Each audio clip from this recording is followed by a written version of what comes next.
Death is my craft. Backup plan? I am the backup plan. My destiny is what I make of it.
There's no time to chit-chat.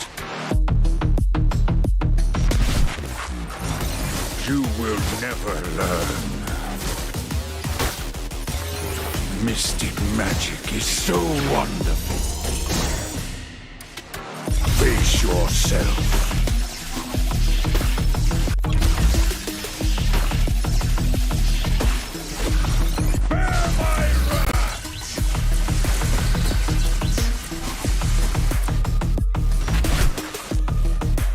Imagination is the driving force of the energy. I'm not a monster. I'm a demon.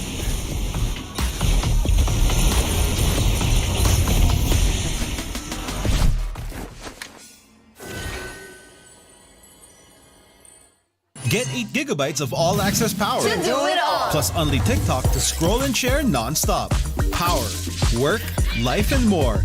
With Smart Power all-access data now up to 90 days. Load now. No signal, no fun.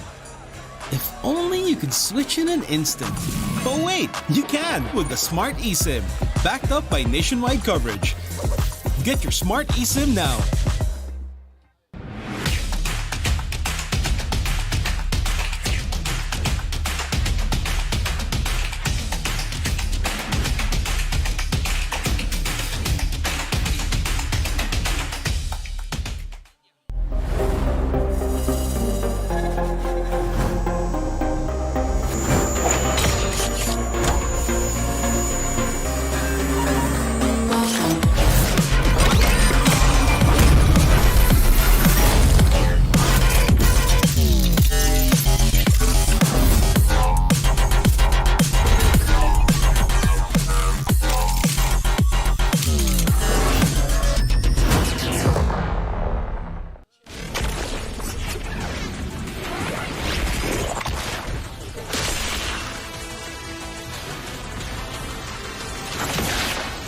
Strike first and without mercy.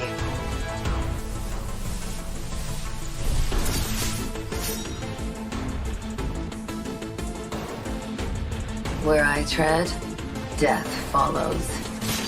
Enjoy your last breath. Deploying smoke.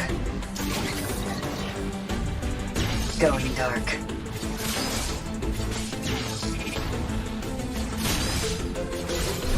War is my trade.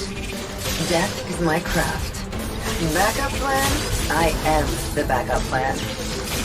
My destiny is what I make of it.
chat.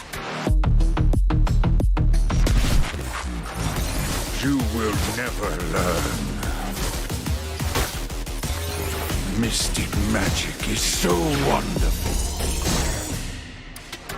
Face yourself.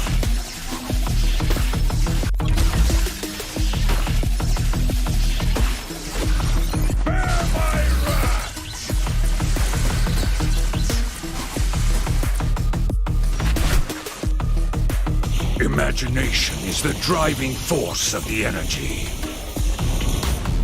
I'm not a monster. I'm a demon.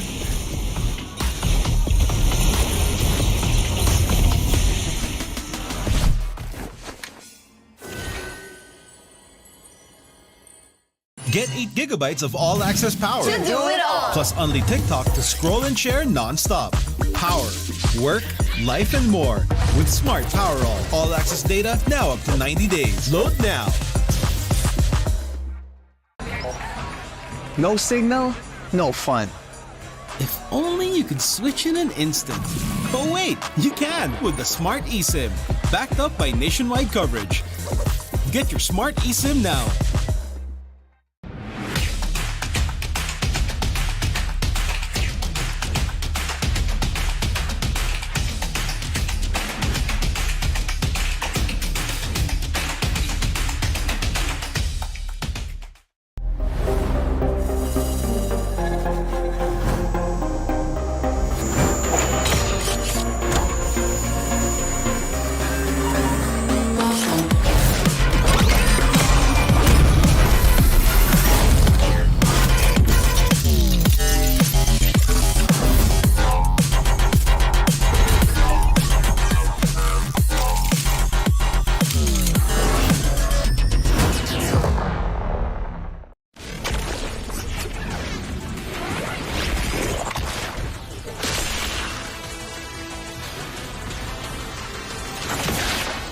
Strike first and without mercy.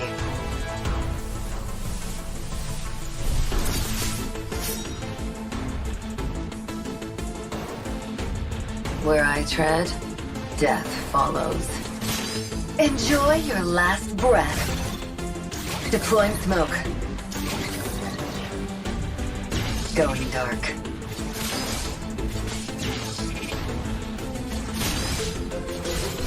War is my trade. Death is my craft. Backup plan? I am the backup plan. My destiny is what I make of it.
Pinas. Malakas, Pilipinas, malakas. Kahit anong lane, we become the monsters. Malakas, Pilipinas, malakas. Face the golden sun and ribbon for the 3 stars. Look at us to the top, no ifs, no buts. Winning any game, para to sa PINAS. Di mo matikin ang aming boses on your level. Nasa kalye man o mobile, you know I become a legend. Open fire, we unite, we winners. Built with pressure, the diamonds are made of. Switch in a lane na parang gera. HP Racing, may reset. Built na katang buhat ni Hilda. Full load SS parang Lyra. Susundan ko ang iyong bakas. Kasama patas, tagumpay natin to. Dahil tayo'y malakas. Para sa Pinas. Nasa amin ang alas, hindi ko atras. Kinikilala sa taas kasi kami ang malakas. Para sa Pinas. Nasa amin ang alas, hindi ko atras. Kinikilala sa taas, ganito kami sa Pinas. Wow! Hold on. Yeah, wala ka sa Pinas. Laging MVP, no surrender, no retreat. Pag nagsama-sama, just imagine what we can achieve. Laging MVP, no surrender, no retreat. Giving 100 all my all, cause we just cannot be defeated. We are unstoppable, immune and invulnerable. Ready ang equipment, lahat frozen, malang crowd control. Pakita ko na jab like pow, east to the southeast. Taas sa matawag, proud and loud, cause every enemy we devour. Susundan ko ang iyong bakas. Kasama patas, tagumpay natin to. Dahil tayo'y malakas. Para sa Pinas.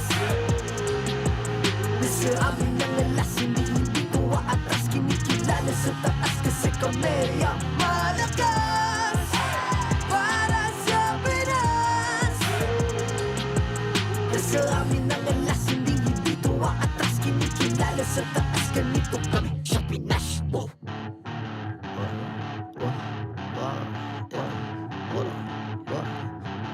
Malakas, Pilipinas, malakas. Kahit anong lane, we become the monsters. Malakas, Pilipinas, malakas. Face the golden sun and weapon for the 3 stars.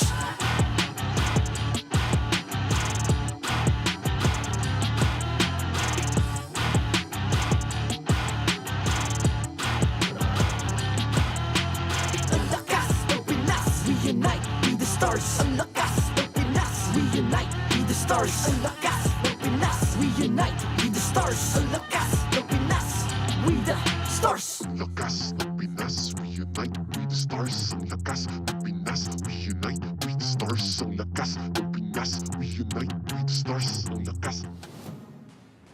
The 14th season of MPL Philippines is brought to you by the following sponsors. Smart, the official telco partner of MPL Philippines Season 14. The official tournament phone of MPL Philippines, Infinix GT20 Pro. Official suppliers, EMC Asia and Index Salon. Experience the MPL PH Season 14 action live at Green Sun, Makati City. Grab your tickets now via official MPL PH website. Don't miss any MPL action by following our official Facebook and subscribing to our YouTube channel. Follow MPL PH on TikTok for more content. And to ensure the equality and fairness of our games, MPL Philippines is also monitored and supervised by the Games and Amusements Board.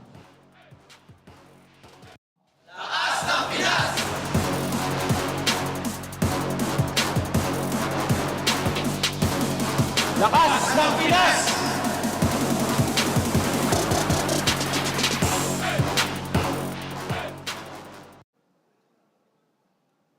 Magandang hapon sa inyong lahat and welcome to the MPL Arena. We finally reached the halfway point.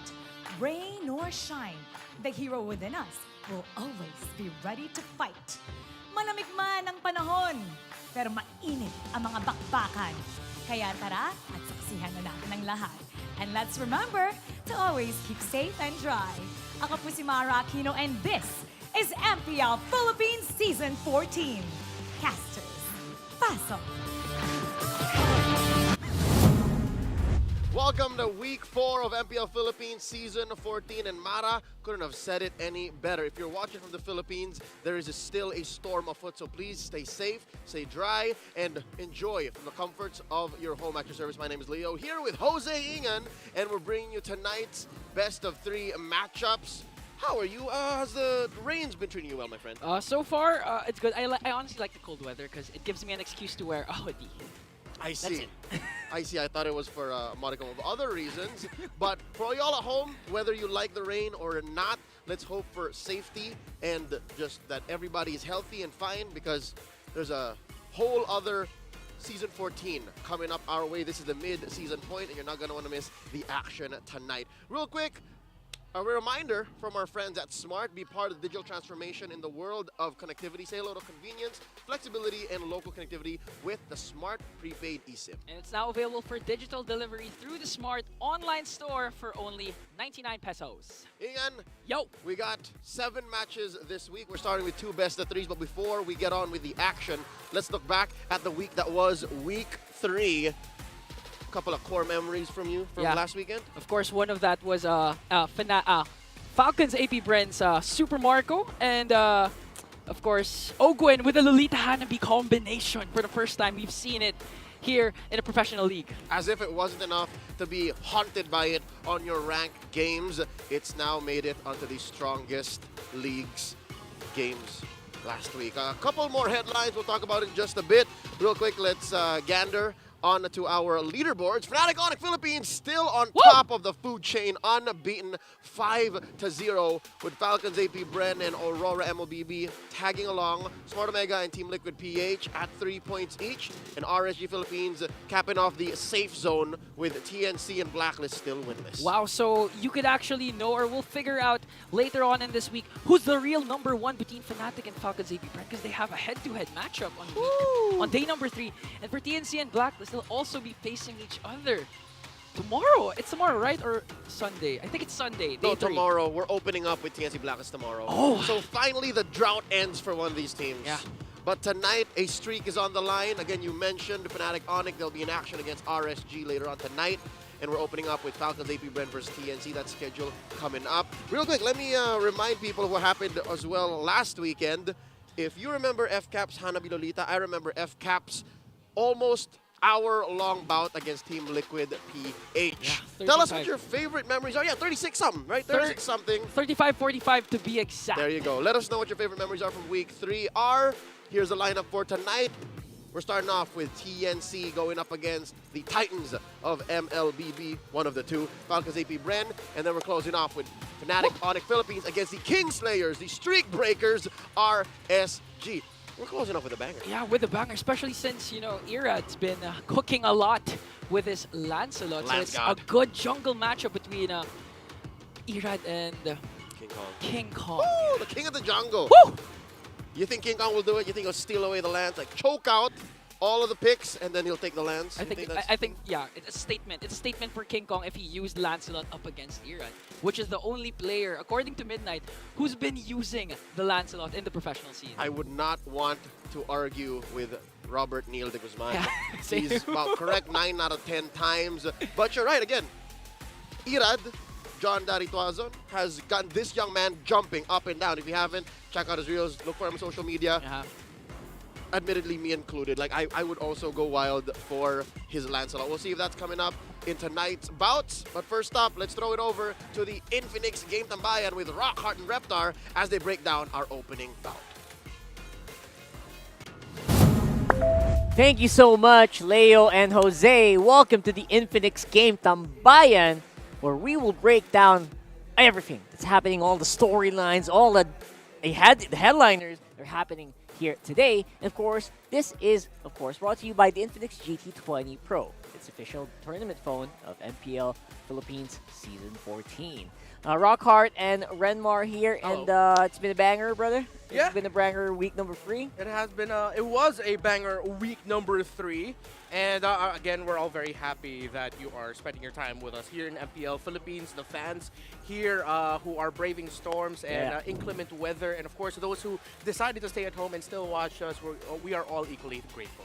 Yeah, real surprised that there are still actually quite a number of fans that went here, Yeah. despite, MPLPH offering like refunds in case, people got flooded and all Exactly. that. Dude, I was already prepared to move the Infinix whole game tambayan we have to where the audience would initially seat. I was ready to do that That'd be in the cool. audience area. Yeah, for sure. But yeah, like we said, last week we did see a rise for, at least a glimpse of a rise for TNC last week with their one-game win against Aurora. But of course, today is going to be a bit of a different story. It's one of the, like Leo said, one of the two titans of MLBB right now. Of course, highlighted or backed by Coach Wolf and Coach Ducky. What a matchup that's going to be, a battle of the mind. Yeah, behind the scenes, Wolf has always looked up to Ducky for many years. There would be so many times where after a great draft from the coach of Falcons APBren, Wolf would go up to us and just go, "Grabe! Coach Ducky's so strong!" But of course in Filipino, or Coach Ducky is so good. So it's really going to be, it feels like fan fiction that we're seeing this head-to-head because unanimously the community has said that they have all been in favor of the drafts and even the early game strategies of TNC Pro Team, heralded by Coach Wolf, Coach Itamax, and even Coach Goya. Yeah, that's been very rampant on social media. Like people, TNC would lose, but they would always say, "You know what? That's a pretty good draft." And I like that. I like what I see whenever I read those. But right now, here in the matchup for the players, I think Kozen and Super Marco, they've been the vessels of pocket picks here. Yeah. When it comes to the pocket picks for Kozen, I think the only thing that he trumps over Super Marco in terms of the really unique picks are the Ruby Gold lanes. We haven't seen Super Marco Ruby Gold lane if I'm not mistaken. And he also has the Gold lane Phobius. Well, Super Marco has shown, he has also played the Ruby, there we go. But what Super Marco has is the Hanabi. So they both have the Ruby there, Kozen has a Phobius, but Super Marco has that Hanabi, which I will not be surprised if TNC Pro Team will really watch out for and considering respecting, because they're one of the teams that actually has one of the highest, if I'm not mistaken, they are 4th in turtle control time, or the total time that they've crowd controlled their opponents, and you can see that in their other top picks with the Cho, Terizla, Aurora as well. So now as we look at Kozen, the fact that he can build the fighters show for Falcons APBren that, okay, we've been doing really good with the Assassins. That's right. The Roger, more often than not, will end up in the hands of Kyle TZ in the jungle.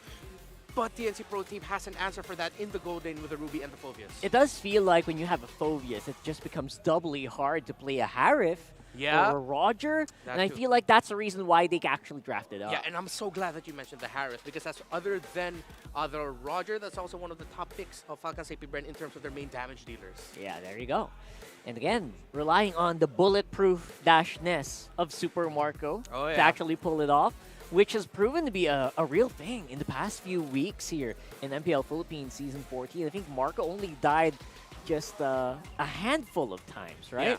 Yeah. For those who are unacquainted with it, yes, Hanabi was played in MPL Philippines by Super Marco, paired up with the Lolita, with all the shields that you get from that. And Super Marco is one of what we call the bulletproof players. So bulletproof means you suffered no deaths in a game win. And he's actually tied with Kelra, King Kong, Benny Cutie, and Domeng with 6 games, or 6 bulletproof games this season. Man, our gold laners just do not want to die this season, man. I like it. At the same time, it highlights the importance of having the rest of your team actually pick up the slack, take up the damage, and it highlights also the, I would say, controlled aggression of our gold laners here in the Philippines, right? That's true. It's just a thing. It even it kind of bled through over to the other regions, right? A little bit where you'd see gold laners, specifically like we were talking about earlier, Eman going with the Matrix, like Megatron. Just relying so much on just the gold laners just making sure they survive and doing the job that needs to be done. Yeah, gold laner surviving means it's an easier life for the jungle, which is now the core of majority of the drafts. Now that people are using the terminology, right? The actual core. The actual core. Right. But with the gold laners really prioritizing them not going down, yes, the gold laner priority in the has sort of dwindled a bit because now you're leaning more towards the center of the map with the jungles, but it's still so important because you still need to win the early game laning phase, and most importantly, know how to farm in the mid game when you've fallen behind. It's funny because it's just exactly what's happening, right? Like less reliance on the gold laners. Yeah.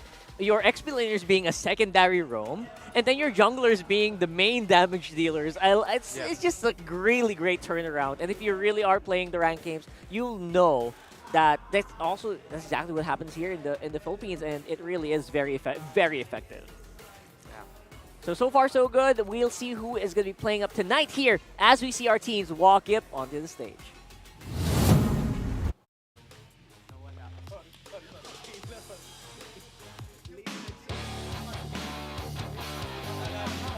Please welcome our marshals, Chef Chico, Pat, and Wilford.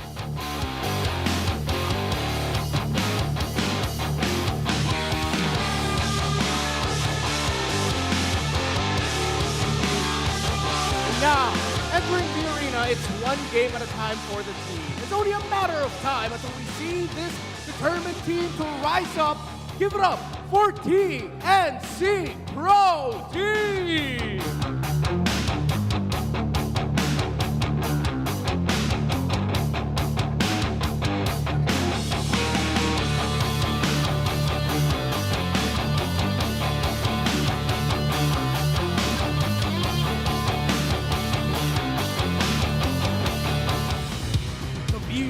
Buzzing through our opening day of the week. We are seeking to begin the halfway point with a bang bang. It's Falcons APBren!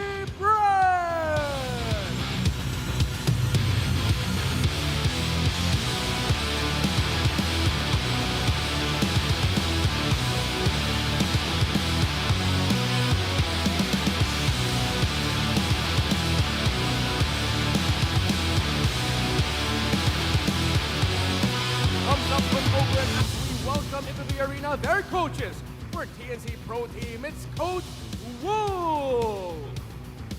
And for Falcons APBren, Coach Ducky.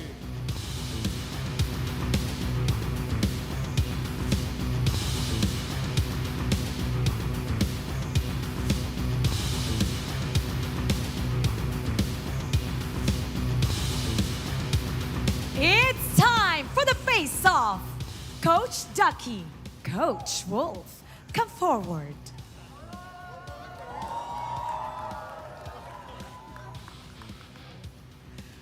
Coach Wolf, Coach Ducky, face each other. Stare each other down. Take a step forward. Coach Wolf, ano ang palag mo kay Coach Ducky?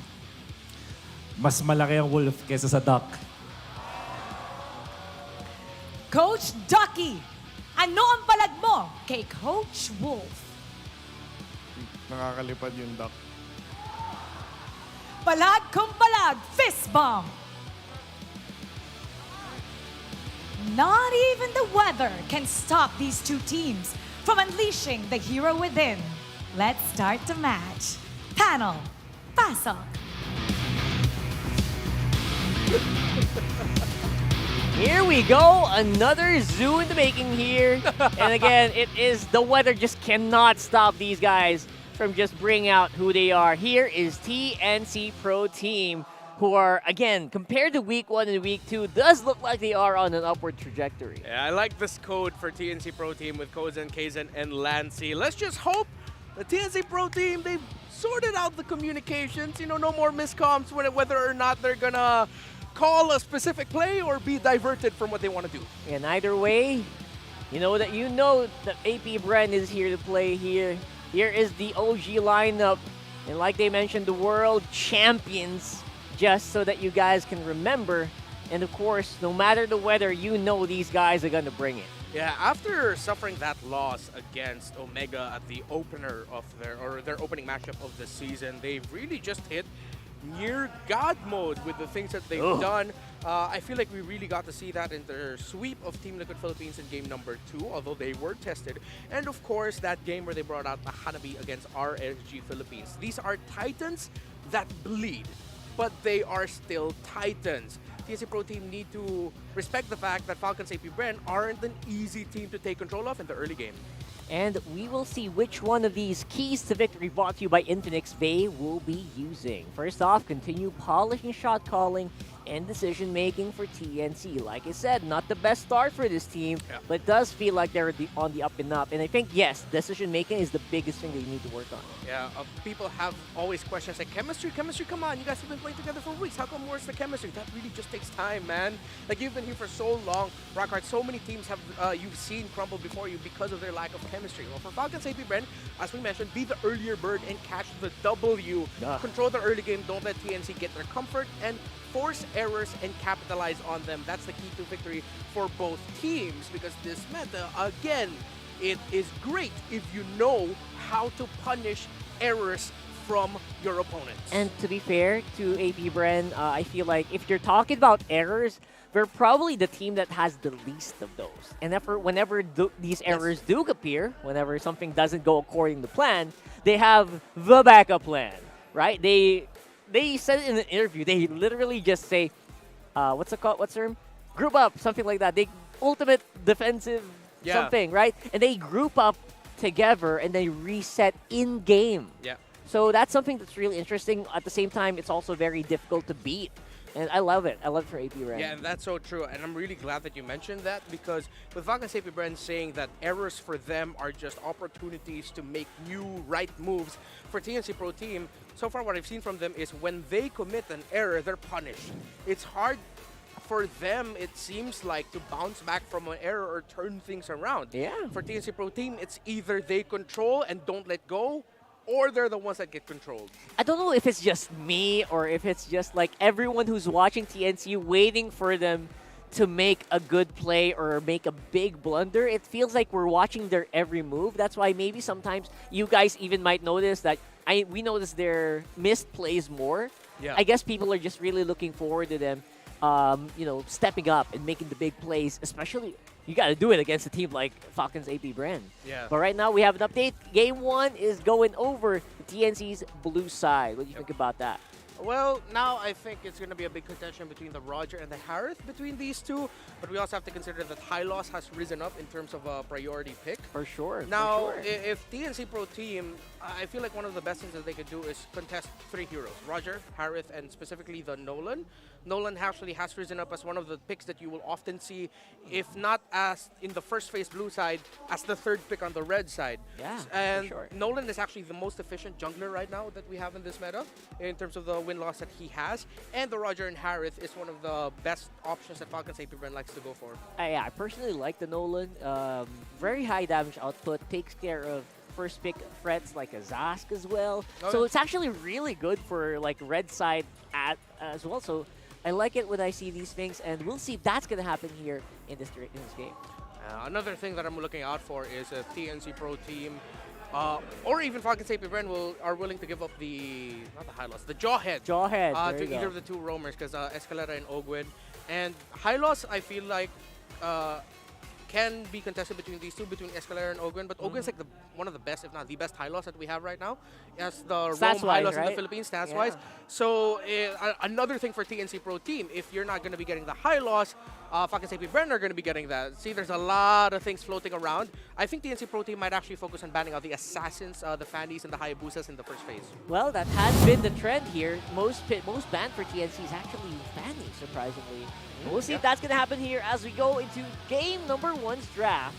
And again, TNC on the blue side this time around. We'll see if they try to go for any of the power first picks like High Loss, like you mentioned. But it looks like it's going to be an Edith here for TNC. Oh yeah, great. The best hero right now, statistically, in the meta. So they actually decide to ban out the High Loss. They're willing to give the Roger and the Harith. And fun fact about Falcons APBren, if they pick the Roger early, more often than not, that actually will end up in the hands of Kyle Teasy.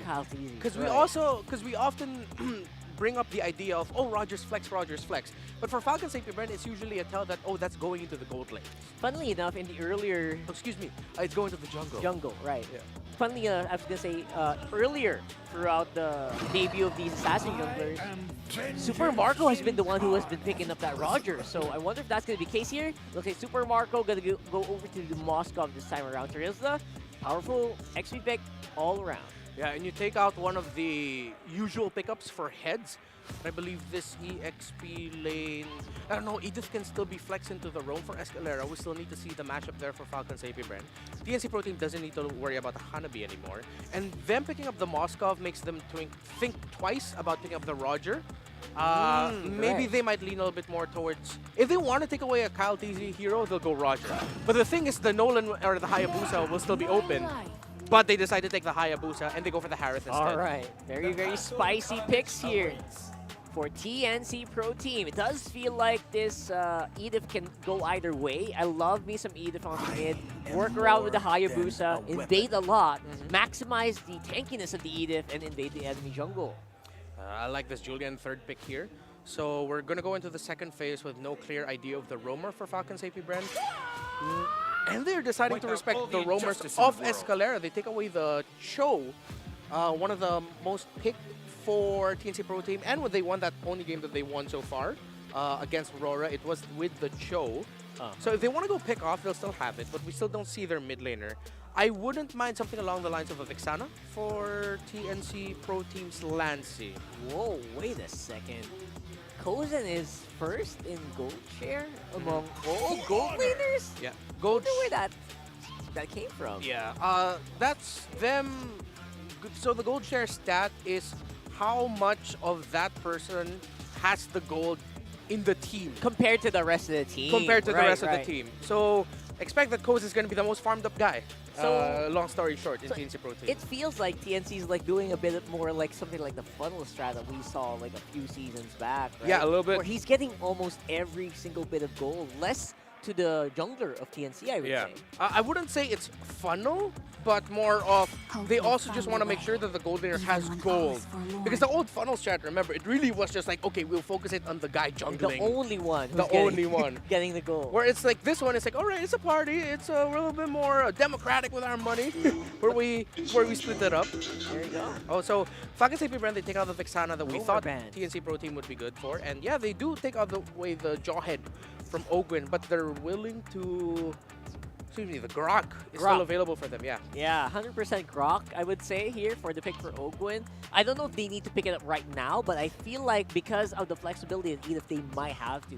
Minotaur can kind of work here as well, maybe. I agree. But will we see a Lolita somewhere here? Probably not, since there's no Hanabi. Yeah, we don't see the good sign for Lolita. There's a Faramis. Okay, they go Faramis for like a few. Valentina's still open for Lancy if he wants to go a little bit more up close. But the thing is, up against a Terizla and the Moskov, and you mentioned the Minotaur is still open. TNC might think twice, because yes, they'll be able to steal away the ultimate of the Minotaur, but the Valentina will always be at risk of getting knocked up by the Minotaur with how close range she is. Ooh, you don't want to get that, right? So obviously, if you play Valentina, you got to play up close and personal, but you also get the advantage of getting a Nether Realm for your team. So maybe that's something that is weighing on the minds of TNC right now. Then again, who are they going to pick? Escalera has also some history on the Grok. Yeah, they need something that can invade and maybe give info. If not that, maybe Aurora for the mid, but yeah, it's the Valentina, because it's the Faramis that he's up with. And Arlo. Arlo. Wait, but we still don't know who's going where. Oh, good point. Probably Arlo roam, but Arlo can also kind of go on the XP lane. Either way, it's very flexible for TNC. We'll find out later once we load up into the game or once they swap it out. But it does feel like Escalera's feeling it a little bit. And now for the roam picks for APBren.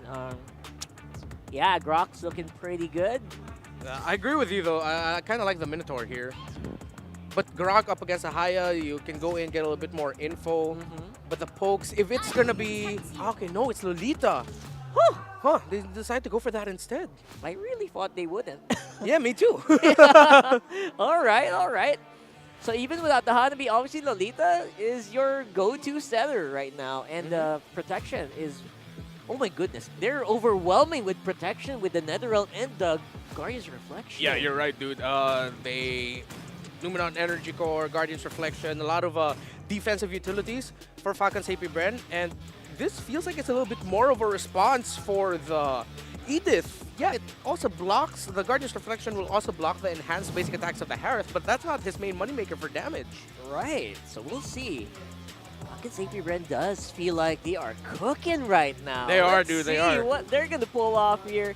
And again, it's TNC's, you know, rise or just the Titans gonna take over. We'll have to find out. Throw it over to Leo and Jose. Jumping into the first matchup of Week 4, it's TNC Pro Team versus Welcome Falcons to APBren. Mobile Legends. The winless TNC facing off against the Titans of MOBB, Falcons APBren. Woo! Ingan, how you feeling? Do you like TNC's draft? For me, I like it because Kaizen's Hayabusa. Again, the moment that they beat Aurora was a snowball coming in from Kaizen with the Hayabusa. So if TNC controls the early to the mid game, I think this could go. This could be a fast game for TNC. I'm a little worried about that last pick, Valentina, but look at this, they're making it work. They're giving Few and Ogwin quite the headache, forcing Ogwin to pull out the Revitalize early on.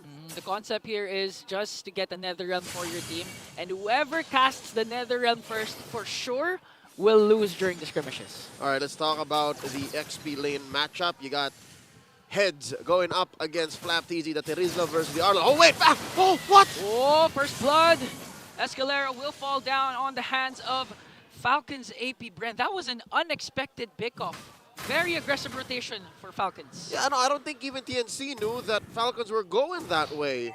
Again, fast hands and faster thoughts from Falcons APBren, even faster communications. I'm not even sure if words came out to say that we're rotating this way. And now they're rotating onto the top lane up against Kozen. And looking at the gold lane matchup, you'd expect Kozen to dominate, but with the fast rotations coming in from Falcons APBren, I think it's going to be a really hard game from Kozen. Not to mention the easier to activate automatic bonk from Ogwin. I think that's one of the main things you buy for yourself when you pick up Lolita. More than Edith, because again, Edith does have the damage output. Yeah. She does have the easier to pull off combo, because again, it's so much CC for just your first and second skill. Yeah. But yeah, no, the Lolita you just find Kaizen, you just find Kozen, and you force something. Yeah, especially if you have Plastic Oasis, but wait. First turtle up for grabs. Two teams from TNC are here against four members of Falcons APBren. FlapTZ working on the turtle. He'll secure it, but Ogwin wants to go for a kill here. Escalera has to back away. See, Jose, that's what I'm talking about. 'Cause again, the Lolita just stood there. Yeah. Forcing Escalera to make a move. Like, I dare you. Pull the 1-2. I dare you. Luckily, Escalera wasn't level 4 yet, so the Primal Wrath is not there. And now Falcons APBren early lead, a 1.2k gold lead. Once they keep rotating onto not even rotate to Super Marco. Once Super Marco joins in the fight with the Spear of Destruction, oh, it could go and end fast early for Falcons APBren. That's right. Oh, look at this. The suplex on Ogwin dashing out. See, there's a dash. The dash. There's a dash. For me, I think a Phobius would be a good pick here for TNC because of considering the dashes as well as the mobility coming in from Falcons APBren. But again, still with Lancy's Valentina, in terms of the skirmishes, once Kozen is activated and you have the Netherrealm, I think TNC has a chance. I think that is what they're looking forward to. But this is very un-Phoenix-like, if you know what I'm talking about. Yeah. In the first 3 weeks of MPL Philippines, one of the main strengths of the Phoenix Army is the early game. The early game. They usually win first turtle and then they just rotate from there. Oh! Escalera! Come No, someone is hiding there, but Few and Ogwin will escape. Kaizen goes out, but Lancy pops the Netherrealm as well as Few. Now a clash pursuing here. Ogwin, look at that! Luminum Blast connecting, but there is also a counterattack coming in from Heads. And now one member is falling down. FlapTZ, what an extended clash! And it will favor the Falcons as Heads will fall down as well. A 2-for-none trade, and the clash will end. Wow! I call that a DPZ, a delayed penalty zone. A delayed penalty zone. It was zone. not at all the penalty zone we wanted, but it was the penalty zone they needed. Check it out once more. The Infinix instant replay. Here comes FlapTZ coming in from the flank. I'm gonna save you guys. And he gets 4. Was that 4? Almost 2. I think 3. Yeah, 3, because Kaizen was able to go away with the shadow. Yeah, he did. Regardless of however the number was, how big that is, the fact that you zone out TNC, you disperse him. Oh, wait, here we go. One more time. Oh, want a revenge onto Flap Teasy here, but he's gonna survive. One more hit. The Shuriken's not gonna be enough to bring down Flap. And now Kyle will secure an uncontested turtle away from TNC. Oh no, now he's looking for one. Goes in! Oh no, Kyle Teasy in the mix of everything here. Oh, he's still able to sustain the damage. Luckily, Ogun was there with the Bulwark Shield. And now turn things around for Falcons APBren. And I love what Kyle Teasy actually did there. He didn't use the Retribution onto the turtle. Once he secured it, no, he used it against, I believe it was Lancey or Escalera. He slowed him down? Yeah. Oh wow, so he did it in between the sword. Yeah, after getting the turtle, that's when he used the... He retreated and slowed him. Yeah. Wow, it looked like one fluid motion for me, but amazing work. Again, it's those little decisions that FCAP have done that barreled them forward. 4,000 gold ahead, 5 minutes in. It's not like they're even looking for fighting. And the confidence. They just walk into them. They're just working. Basically, it's another day's work. Going into the office, want to end things early, but of course, they're still having fun for sure. I can see them beside me right now. Everyone's smiling.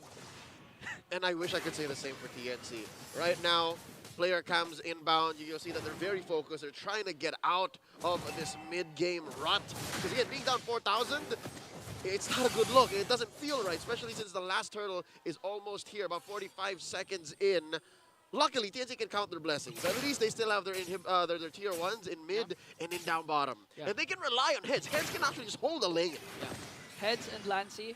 Especially Lancey keeps getting the Nether Realm, but the problem is the lineup entails TNC to have a successful early game. Yes. Even their playstyle, as you mentioned, for week 1 to week 3, they always need to dominate the early game. They have to have initiative. They have to be the ones calling the shots, picking fights. And you saw them try. That whole sequence about 2.5 minutes ago where it was ruined by Flap Teasy's delayed penalty zone. Like, that was a good approach. Maybe try that again in 2 or 3 minutes, or maybe even feint it for this next turtle. Yeah, bait the turtle, especially with Escalera's setup a while ago in the mid bush.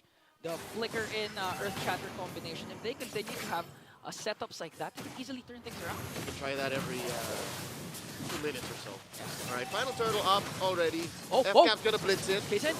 Ooh. All right. He's got a taste on Super Marco there, but He Super did! Marco went back with the Spear of Destruction, but got outplayed by Kaizen. Didn't miscalculation by Marco. That was a major swing for TNC, especially given kill to Kaizen. That doesn't happen very often. Yeah. I wonder what the call was, and they eventually do get that tower down bottom, but I don't think Falcons APBren needed that. Yeah, plus, look at Kaizen right now, working on the top lane, so it's an even trade in terms of turtles. Well, I can't believe Kaizen was able to outplay Super Marco. I think it was more of, well, we didn't see it much. We only saw the tail end of it, but it was more of Marco pressing the SOD when it didn't need to. Yeah. That's what I reckon. Again, I don't know, folks, if you saw anything different, but he definitely hit the ult even when he didn't need to. Now this does equalize a little bit. Shrank the gold lead by maybe, well, stopped the bleeding, slowed it down, definitely kept it down about 3. Still though, look at how well Falcons APBren recover. Okay, recovering right now. 5-man rotation into the middle lane. A lot of flickers available, especially for Heads and Flap Teasy. It's a matter of who's going to set up first. The Q comes in. There goes Bursters. Escalera with a good seal. Is he going to make a pick off here? Ooh. There's not enough in the bush for him. Like, that's Few and Flap. Few as a Purify. Not worth it, though. Not worth it. Not at all. Kyle Teasy committing Grand Theft Orange. That's a star for the young Kyle Saison. And goes right after Kaizen. Kaizen has to use his Ammon Force. It's 1v1 between Kyle and K. Oh! Kaizen. Oh, he's going to outplay Kaizen there. But look at that. Was able to get the kill. And now here comes the reinforcements coming in from Falcons APBren. But Escalera with Earth Shatter combination. Fuel with the save. Nether Realm in, but Lancey has his own Nether Realm. Phoenix Army rising from the ashes as they take 3. TNC's momentum slowly going back. FCAP is definitely looking for their cap, man. They were limit testing. There's no reason for them to take a 3v5, but they did. And they did. Oh, and now it's going to lead to 3. Lord for TNC. What a mid-game swing. And look at this, the Lord. Can FCAP do anything about it? Okay, Zen might secure the Lord here. Oh, but Ogwin steals it! Master Ogwin! Now TNC has to fight back. They're outnumbered. But Super Marco, Kaizen evades the Spear of Destruction. but with the Numinum Blast from Ogwin. That was a full charge Numenon Blast. I'm not sure if Kazan used the Retribution, but man, oh man, Ogwin. He did. Look at that on cooldown. Now he did. And just like that, the mid-game. It's as if the blunder didn't happen. Unbothered. I call it falling with style. Yeah. They literally tripped and went into a yoga pose. I call it unbothered. What Really was unbothered. that? They don't care. I mean, to be fair, the only people who really dropped the ball here was the 3 down bottom. Yeah. And Marco against Basically against 4. And Ogwin was the one who saved just it. comes up and, you know what, let me just clean up on aisle 4. Basically, Ogwin's cleaning up their mistakes. And it was more than worth it. Again, a single Numenon Blast against 4 members of TNC. Come on. Whew. Man, that's heartbreaking for TNC. The moment you find an opening. Tell me you can replicate that in your next RG. No, you can't. You can. You can. And the only moments you actually pick up the Lolita is when you have the Hanabi. So For you sure. really won't replicate it. Oh my god. Add this up to Ogwin's Florin, to Ogwin's Minotaur, to Ogwin's... Wait, I'm actually not sure, but looking at the third item of Ogwin, it's actually Blood Wings. Oh yeah, no, this is as per usual. I don't do that because I only do a Flask of the Oasis, then Dominance. And then just full defense, then right? full defense. Yeah, no, this is the equivalent of Ogwin building magic items on his Minotaur. Like he knows that they're so far ahead that he just needs to build shields and then just affect the game. So this is a stroke of genius from Rogan Onigo, the roamer from Falcons APBren. About 5,000 gold ahead now. 11 minutes in. Oh, here we go. Escalera finds Few, but the problem is Ghostbusters is there. Escalera goes in, getting pinned down here, and Black Teasy! 4-man penalty zone. Super Marco trying to finish them off, but Lancey clutched NetherRealm here. TNC expended their resources. Falcons APBren got Escalera in exchange. Amazing work by Lancey. Do note this young man has been always on point. Yeah. Picking up the NetherRealm anytime he can. I don't think there's ever a second since he hit level 4 that he did not have his hands on the NetherRealm. Always ready. Lancey always ready. And again, TNC can actually turn things around. In terms of the NetherRealm, okay, they can actually rely on that for extended team fights. But Escalera heads, they really need to get a catch. Either a Super Marco or Kyle TZ. It's hard to catch Kyle TZ, but on the other hand, your Kazan goes in with a Wiggy Shadow kill on the Few. They're just juggling the damage coming in from the Hayabusa. Now, Falcons APBren has an opening for the Lord. I think TNC, they won't contest anymore because that's a 6.4k gold lead coming in from the Titans. And now they get their hands on a Lord that is 100% theirs. Very difficult to think of a situation where TNC would want to try to contest, being down 7,000 gold. Again, I think the doctor would prescribe just take it in the base. Yeah, take it in the base. One defense at a time, one Lord at a time, and make sure to watch out for Flap TZ. But the problem is in 36 seconds, Flap, his flicker is going to be available once again. And so far, the flicker final slash from Flap TZ is always connecting onto 3 or onto 4. You mean penalty zone? Penalty zone, sorry, penalty zone. Yep, here we go, Super Marco, the gold winner. He holds the record for the all-time highest average GPM across 100 games played. Amazing to think that this young man debuted in Season 9? Season 9. It was Kyle and They had a Ogwin. 10-man lineup before. Yeah, it was Kyle and Ogwin who was in Season 10. Oh, but Lord marching in the bottom lane here. Amazing. They're going to get an inhibitor turret working on the middle lane. Escalera pops his primal rat just to defend. But look at that, Ogwin catches him off guard. Penalty zone coming in from Flap Numinum Blast! And Numinum Blast connecting onto 4. They have to use the NetherRealm just to attack, but Kozen with his Amin Force. Falcons APBren still standing tall with 5 members, but Kozen here dishing out the damage he needs to bring down Falcons. Lord still alive. Final slash coming in from Heads, but it's not going to be enough because the Falcons are still on top.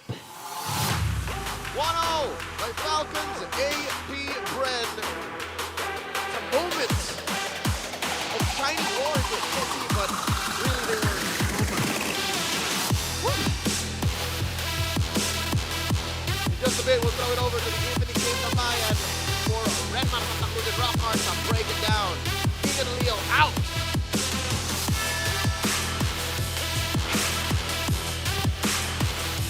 Once more, it is definitely TNC Pro Team coming up a little short, right? Coming up a little short just when they needed it the most mid-game. We saw some stuff that could happen, but Falcons APBren, their consistency just cannot be beat. Yeah, they just fell victim to one of the best qualities of one of the titans of MLBB. It's their understanding of when to trade and especially what they're trading for. They decided to give Kozen a little bit more time to farm up top, but then they were getting wins in the bottom lane. And of course, with Ogwen miraculously being able to get that Lord, with unfortunately Kaizen retributioning the Lord with 19 HP remaining. It was a Numenon blast, a pretty good one, coming in from Ogwen to secure that Lord. And from there, it just felt like a demoralized TNC Pro Team because they knew that was their Lord to take, that was their Lord to win, and from there they could continue their turnaround, but they couldn't because that man, the MVP, got the Lord. Yeah, that's a big shoulda, woulda, coulda moment there for TNC Pro Team. But then again, we were wondering why this Lolita came in clutch for Falcons APBren. Falcons APBren answered almost immediately there, making life hard for a lot of members of TNC with that pick. Yeah, when you have a lineup that are ultimate-based or burst-based, you go for sustain. You bring in healing, shielding, and of course, with what you pointed out earlier, Rockhard,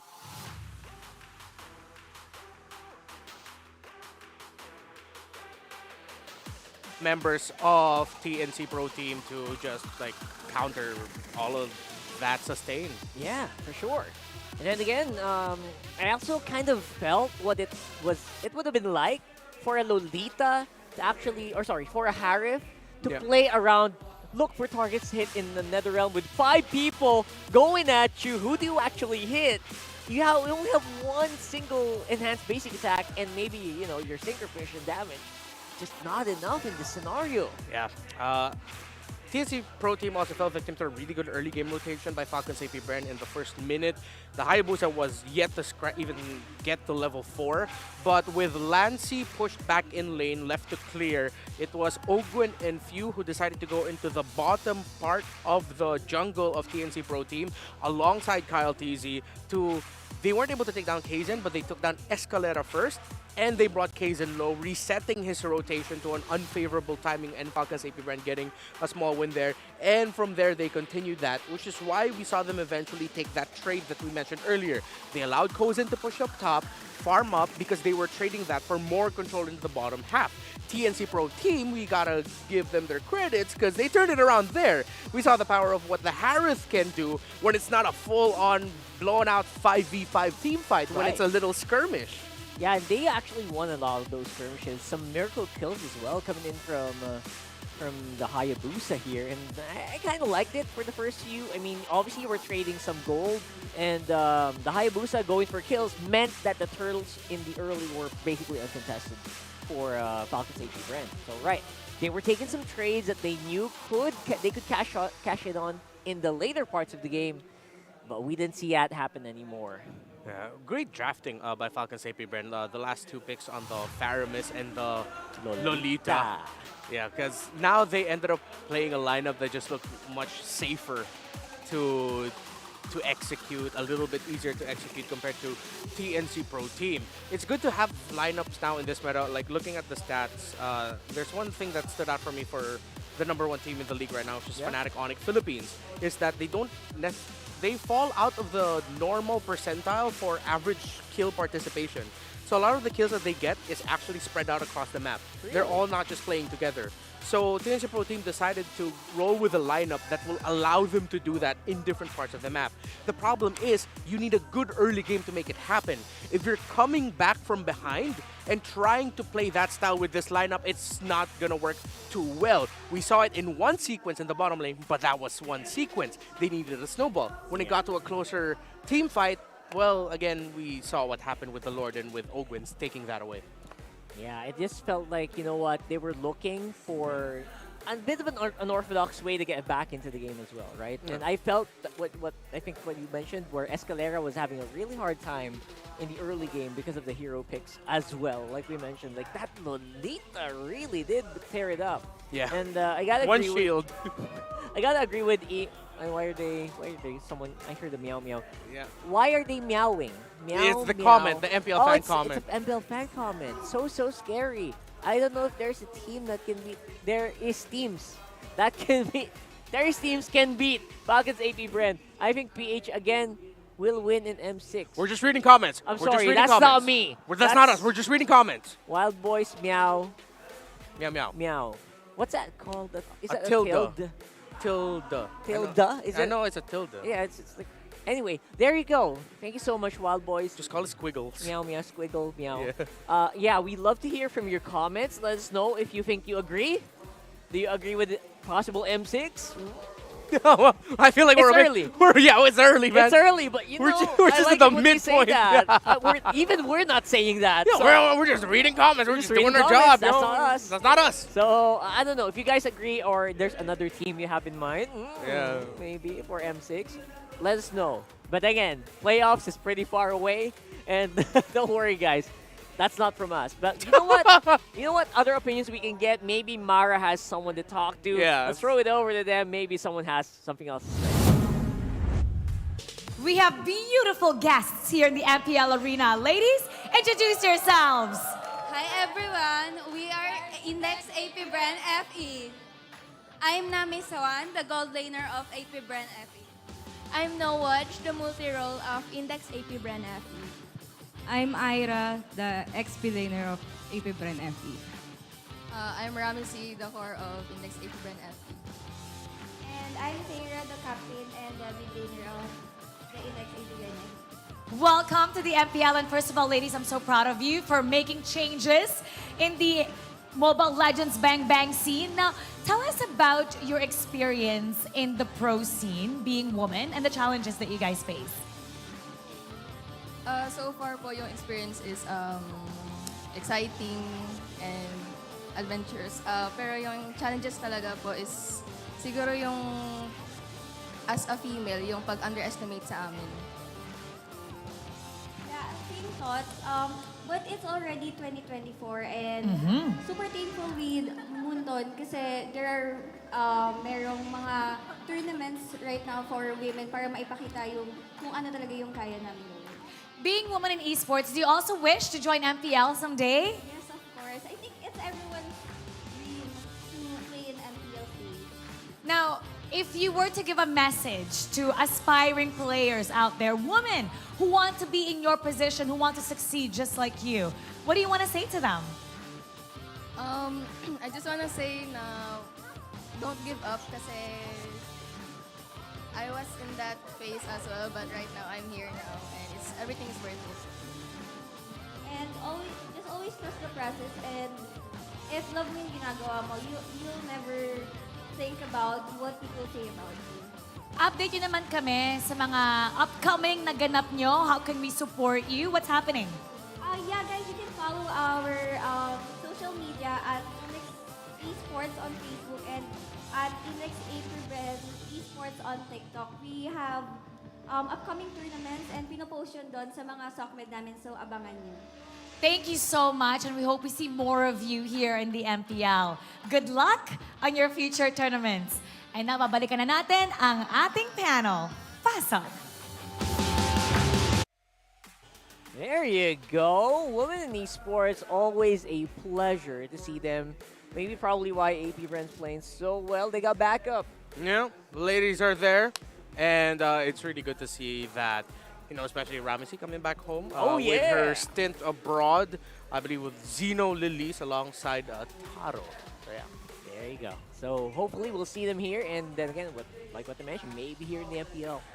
But you never know. You never really know. And for the meantime, though, of course, for you guys, catch the biggest Clash of Legends every Monday with We Are Legends. Also get a chance to win 10,000 diamonds in-game just by liking and supporting the show. More details on We Trends official Facebook page. 10,000 diamonds. 10,000 diamonds! Just for liking and supporting. That is generous. That's thank you so much, MLBB. Maybe throw some of that our way. MPL Arena, though. Please. Please do. There's a lot of skins coming up that I really want right now. And I really like that, you know, I play a lot of Rome. So, you know, I like that Atlas skin. Like, never mind. Yeah. All right, so for now, we are looking for the freshest face in the MPL arena. We're looking for some Index Salon beauties, and I wonder if those are the ones we're looking for right now. A lot of people here in the arena, and again, despite just having such a rainy weather, I like that we still have some fans. Yeah. I'm sure some of them camped out or something in the hotel because we're the venue that has a hotel built right in. So I wonder. So those are Index beauties. Not surprising at all. They were the ones. I mean, they already got the branding and everything. Yeah. Yeah, I'm really glad that we get to highlight the ladies of the Index women's team. Yeah. So yeah, we wish them luck in their tournaments. I mean, we are, after all, the home of the female world champions and even the men's world champions right now. So that feels really good to hear. And they're probably some of the people that are screaming with the current world champion. Yeah, don't forget Smart Omega Empress, born and raised in the Philippines. Right here. Cebuana Pride. Hey. All right. So getting back into the matchup here. That's probably cold. It is. And empty.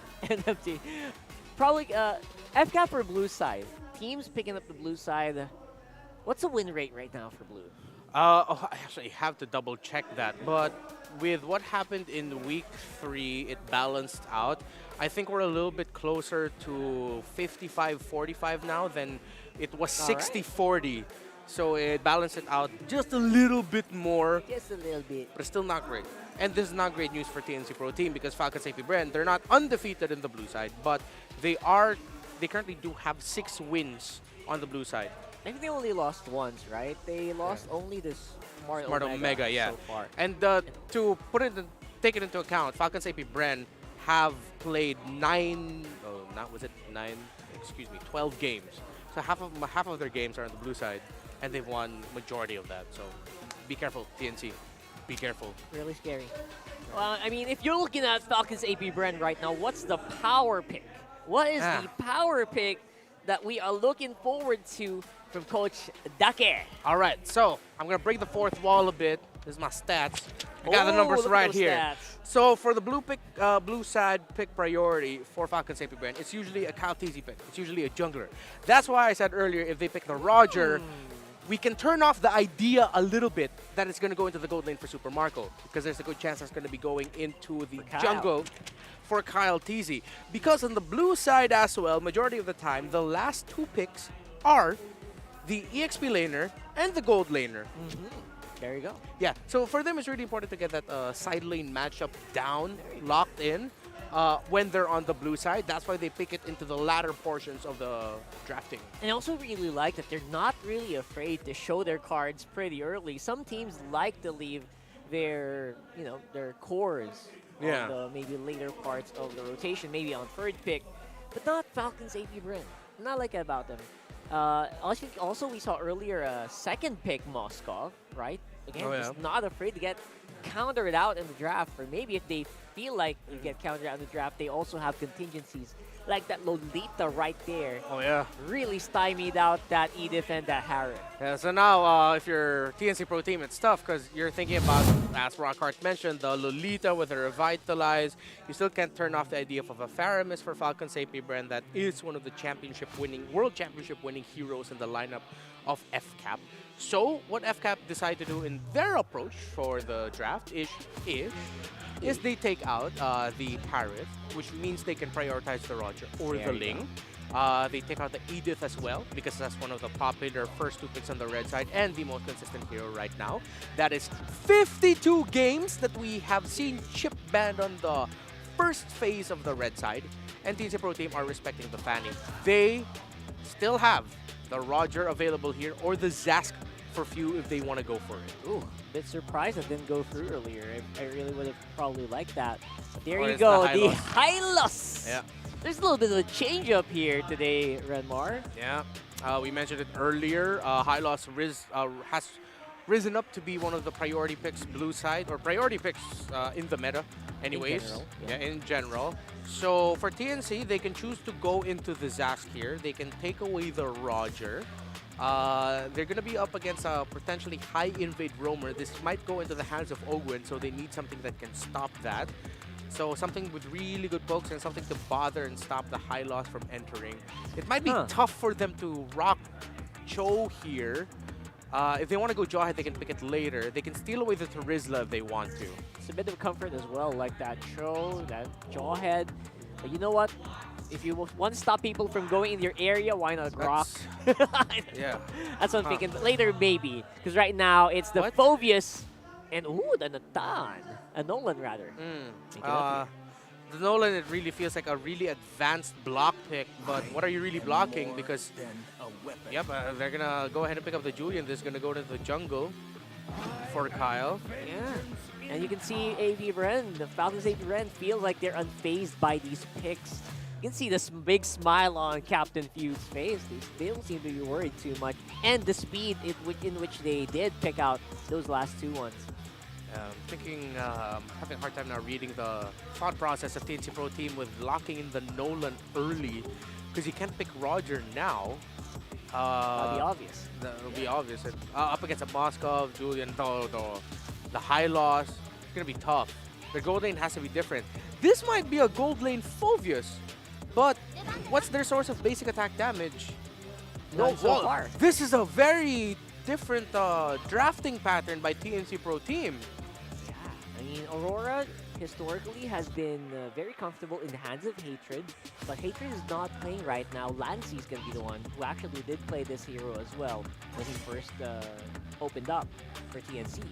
But yeah, you're looking for basic attackers. People that can actually take down towers from a distance. We don't see that yet from TNC.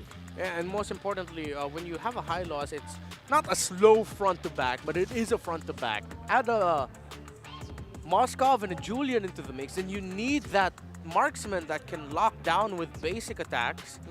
So if they're gonna gold lane this Phobius, that might not be the wisest decision. They're still gonna need to pick their gold laner. So yeah, they're taking out the Jawhead. They might take out the Cho still. The Tiger will be an option for Escalera. But what? What? Nice. I don't know anymore. What, are they gonna go pick off? Or are they gonna go? Oh man, that's a bit. That's most likely a roam high loss. Yes, most likely. But they might be covering their bases. It could still get flexed. All right. And there's there's the exact base that you're talking about. The possibilities of roams coming in for TNC getting blocked out. Cho and the Jawhead in that specific order. Jawhead and Cho, rather. Yeah. I'm trying to think now for Escalera. What are you stuck with? Is that Claude? Yeah, it's Claude. Okay, so it's not a gold lane focus. Thank goodness. They do get the basic attacks. But what the heck is their roamer going to be? Because this lineup right now doesn't have what I would like to consider as cohesiveness. Absolutely. It's all over the place, yeah. honestly. Okay, so I'm not going crazy. I'm not the only one thinking that. Yeah. The best they can do is maybe have a Grok here to maybe stop the advance of Falcons APBren, but after that, you also have to fight. So yeah. Oh, Escalera might be left with something like a Minotaur? Yeah, exactly. That's what I was thinking of. Or he's going to throw it back and whip out a Franco. Oh, that would be fun. That would be fun. All right. I'll still be worried for him, but like, let's see. Vexana. Pretty easy, Vex. Oh, he got the Grok. They got the Grok, too. Oh, my goodness. It's an XP. Yeah. Yeah, that's an EXP Grok. Because, or I mean, they can still turn it around. So it can go either way. Yeah. Most likely a roam Grok. For me, most likely a roam high loss. Roam high loss? Because paired up with a Vex. It's the most powerful combo. Yeah. That's what you think. And it's also one of the usual pickups for Ogwin. What about this one, though? What are you stuck with? A yeah. Atla? Purify? No, they can purify. See, even Escalera's going like, what the hell am I going to pick here? Pick up? Huh? Huh? Not the... This throws it back to the 10S Gaming Frost counter against Onic Philippines in M1. The Japanese picked the Baksha against us because we were rocking with High Loss, Revitalize, and Estes back in the day. This is an old school counter, but the high loss goes into the EXP. Falcon switched it up, and now the Grok is going roam. They went deep. They went deep with this one. Oh my goodness. All right. I wonder how that's going to work, though. The Baksha can only tank so much. But it's great against Moskov, I guess, right? Because of the passive. Bro. Oh, man. I can't imagine what their fights are going to look like. It's going to be very spread out, like you mentioned earlier. And in case people forgot, Baksha reduces the healing received with the Tortoise's Puissance. At level 1. At level 1. So the marks. Oh, that's beautiful. Let's see what's going to happen here. Throw it over to Leo and Ingen for this one.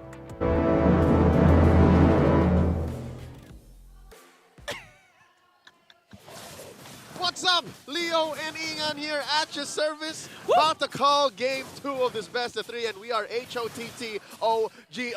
Ingan, you saw the Baksha. Everybody saw the Baksha. What's up with that? Wait. HOTTO.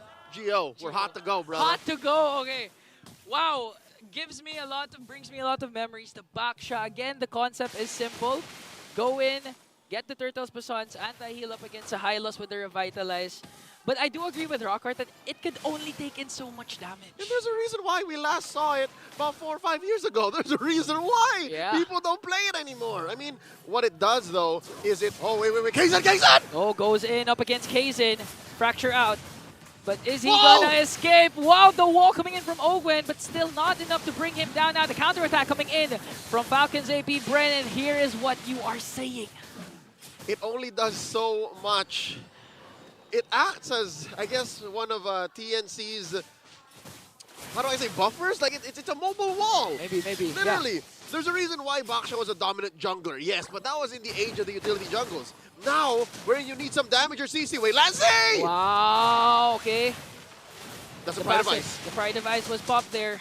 And now this is what I believe the Filipino panel was saying, that they had to switch up the Grok and the Hylos because of the Baksha. I thought they were going to do it anyways. Yeah. I think a Hylos in the XP is so much better at holding dead lanes. Yeah.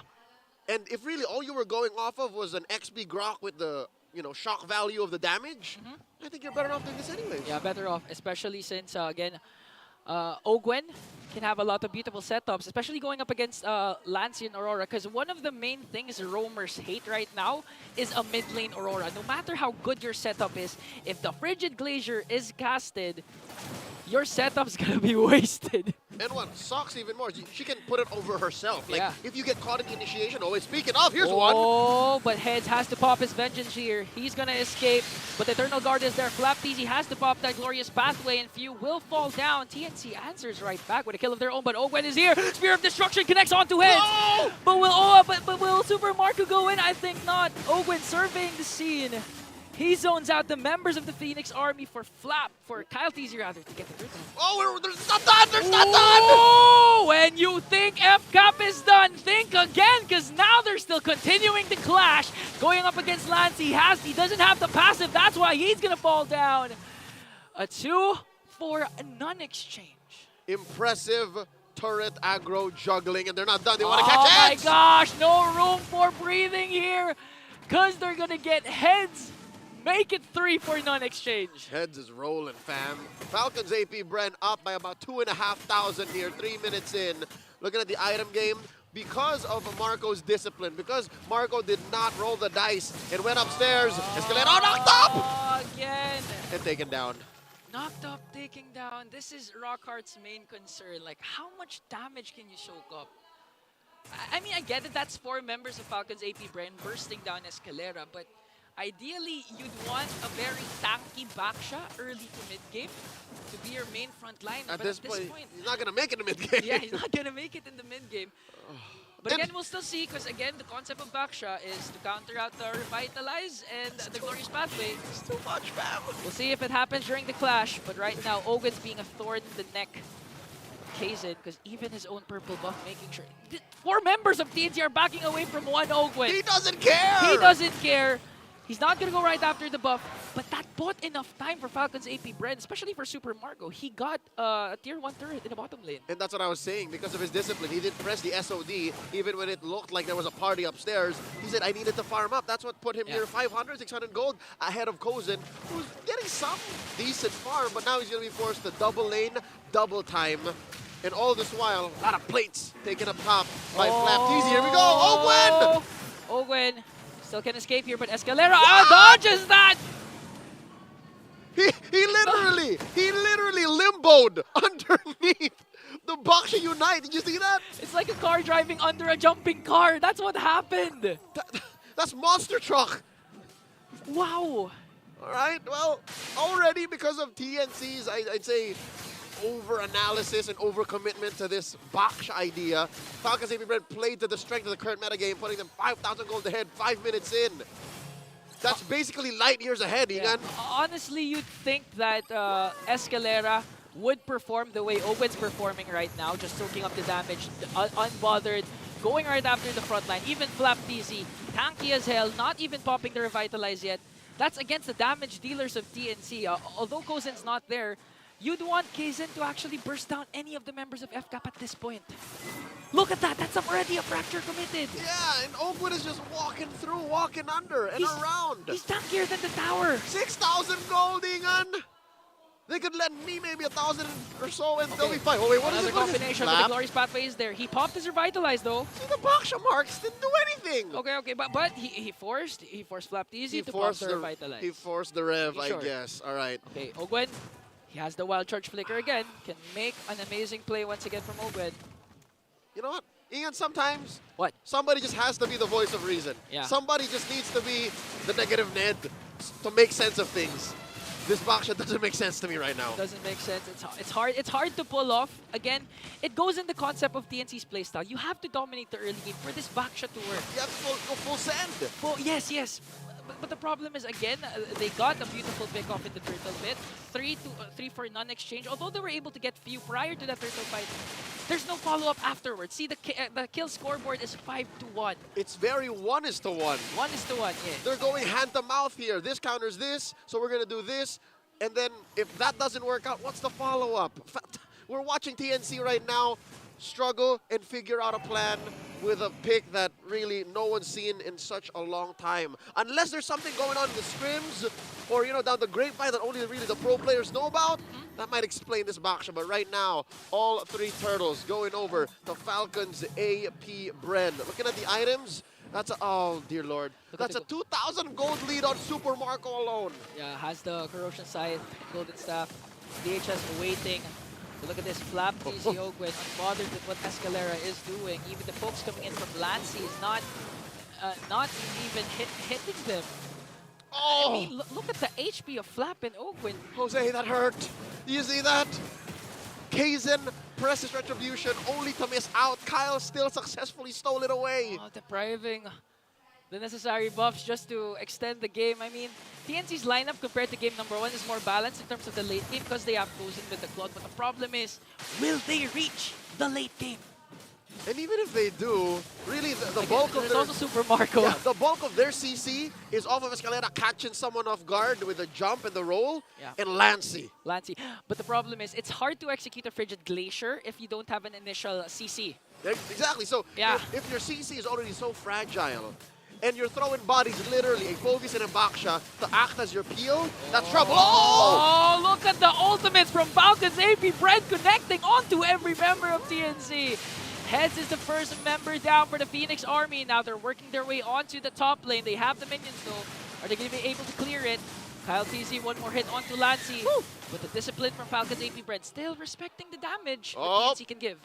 All right, once bitten, twice shy. If Super Marco clicks, that's too much. That's asking for it. And here we go, Falcons APBren, 10,000 gold ahead. You'd stop the world just to stop them pushing in. They take that mid lane inhibitor. Awesome. All right, luckily, I think TNC just have to accept the fact and, you know, get into the mindset that we're going to take this in the base. Yeah. And it being mid allows for a good chunk of waves and XP to come in. Yeah. So right now, TNC has to watch out for the Flicker Wild Charge that can come from Ogwen, because that honestly sets up everything. That first, then a combo from Flap Easy with the Glorious Pathway and Eternal Guard from Q. If they evade the initial wild charge, they can come back from this game, but look at Super Marco's damage! Ooh! Ouch! It was a little bit of a burn, and all this while, Kyle's working on the Lord. Now TNC bleed in! Find a catch here, but Ogwen still manages to stay alive. Now Get a counter-attack coming in from Falcons APBren. All of a sudden, Super Marco is here. Glorious Pathway will be casted. And now the charge coming in from Falcons. They're going to get 2, make it 3. 2 is going to fall down. Lassie is the one next. Frigid Glacier is there, but no more frontliners for TNC. It's just Kaizen and Kozen. Falcons trample through. Now at the base! And Falcons APBren secures a clean sweep. Starting off week number 4. The Falcons APBren way. We may or may not be at a record. Is that the fastest? I remember 11 and 30 being the fastest so far in the season. It's under 10, right? Wait. Is that under 10? If indeed the numbers are correct, folks, Falcons APBren hold the record for the longest and shortest game in all of season 14 so far. Congratulations to the Bees and all of the fans of FCAP. This leaves TNC still winless in the opener of week 4. That's how diverse Falcons APBren. They can win very fast. They can win into a very late game. But look at the camaraderie coming into these two teams. Again, still, I believe TNC still need to work on their chemistry, but you know they're brewing something for sure. I appreciate the boldness and how they're willing to, bring up back old favorites. But as it is, TNT have a lot to work out. GG well played to these young men, these athletes as they take their bow off the stage. TNC, I think there's something with this lineup. It's just the tech they're working with that they might have to work out. Falcons APBren taking the stage with the lovely Mara Aquino for their post-match interview.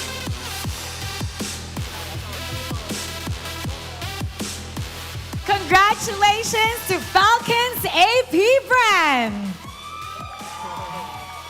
You know, we're at the halfway point of Season 14. Let's do a recap. So far, sa lahat ng mga laban nyo, which team did you find to be the most difficult? Para sa amin yung Team Liquid pa din eh. Kasi ayun yung pinakamahabang match namin. Tapos kitang-kita naman na puro clash na sobrang dikit lang ng mga laban. Sige, actually we expected for you to say Team Liquid. After Team Liquid, anong team na nahirapan talaga kayo? Sa mga nakalaban namin, Omega, yun. Omega? Ah, kami. okay. So who are you looking forward to see para sa ating next round? Sa second half? Yes, kasi ito, patapos na tayo ng ating first half. Nasa halfway point na tayo this weekend. So, for the second round, second half, who are you looking forward to the most? Sa second half, yung tinitignan namin yung Omega kasi gusto namin bumawi. So what are you gonna do differently? Sige nga. So Omega, kasi kami din, actually to be honest, nabigla rin kami sa performance ng Omega. Sobrang lakas nila ngayong season. So other than the strategies, if you were to do anything differently, what would that be? Siguro yung mga mistake namin na nagawa namin nun, hindi na namin uulitin. Lalo na sa draft. Na-outdraft kami ng Omega nun. Okay, and we're really looking forward to that. Ano naman, para kay Kyle? Kyle, ang ganda ng ginawa mo, yung Lord Steel mo kanina. Now, si Ogwen pala, sorry. Si Ogwen. Alam mo, nalito na ako. Ang ganda ng ginawa mo kanina din sa Lord Steel, sorry. Now, if you were to have a personal goal ngayong second half, what would that be? More Lord Steel to come. More Lord Steels to come. More Lord Steels to come. And that was such a good job. Now it's time to announce our MVP. Can you guys guess who it is? May sumisigaw. Okay. Our MVP is...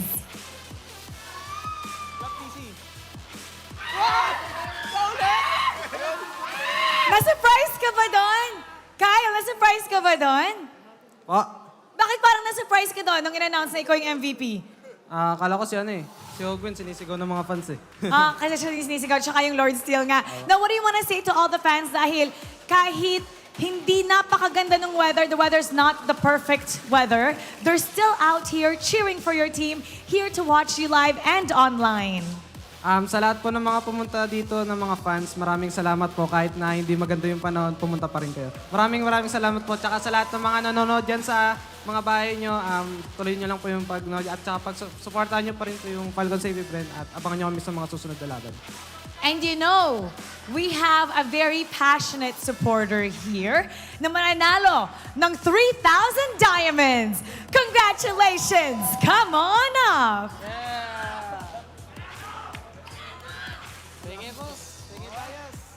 Congrats! What's your name? Moja po. And sino sa kanila ang favorite player mo? Moja? Kapitan Few. Si Kapitan Few. Kapitan Few, tabi ka sa kanya. Sige nga, bakit si Few ang paborito? Since season 1, talagang supporter na ako ng DD Pro Team. Oh, talaga ba? Since season 1? Sige nga, magbigay ka sa amin ng trivia na maybe hindi namin alam tungkol kay Few. Nung season 1, talagang talaga yung team. Hindi pa ako more on ML fan talaga. Talagang nanonood lang. Tapos nung pagdating ng M2, nag-champion sila sa Burmese Goals, which is 4-3. Ang inisip kong magandang moniker sa Bren Esports is the Kings of Lower Bracket. Oh, that's so nice. Galing naman ng trivia. Sige nga, isa pang trivia dyan. Galing nga. Tapos po yung po talaga, ang iniisip ko sa akin talaga is PH is more on talagang mataas na and need ng mga other teams like Indonesia or kaya kumukuha ng mga ibang imports yung ibang teams para malaman ng mga playstyles nila para matalo tayo sa laro. At dahil yon kay Few, anong gusto mo sabihin sa kanila? Sa kanya pala. Sobrang laking pasasalamat ko sa suporta kasi kilala ko na din talaga siya. Matagal na siya nasa group chat namin ni IC. That's nice. Okay, now you get the honor to bow with your favorite team and take a walk of victory with them, all right? Congratulations! Bigyan ng diamonds! You may now take your bow and take your walk of victory! Congratulations to Falcons APBren! Interesting nga ang sinabi nila that they're looking forward to the next matchup versus Smart Omega. Pero before that, they've improved a lot in this sweep of a game. We're gonna break it down for you, so we're gonna go back to our panel. Pasok.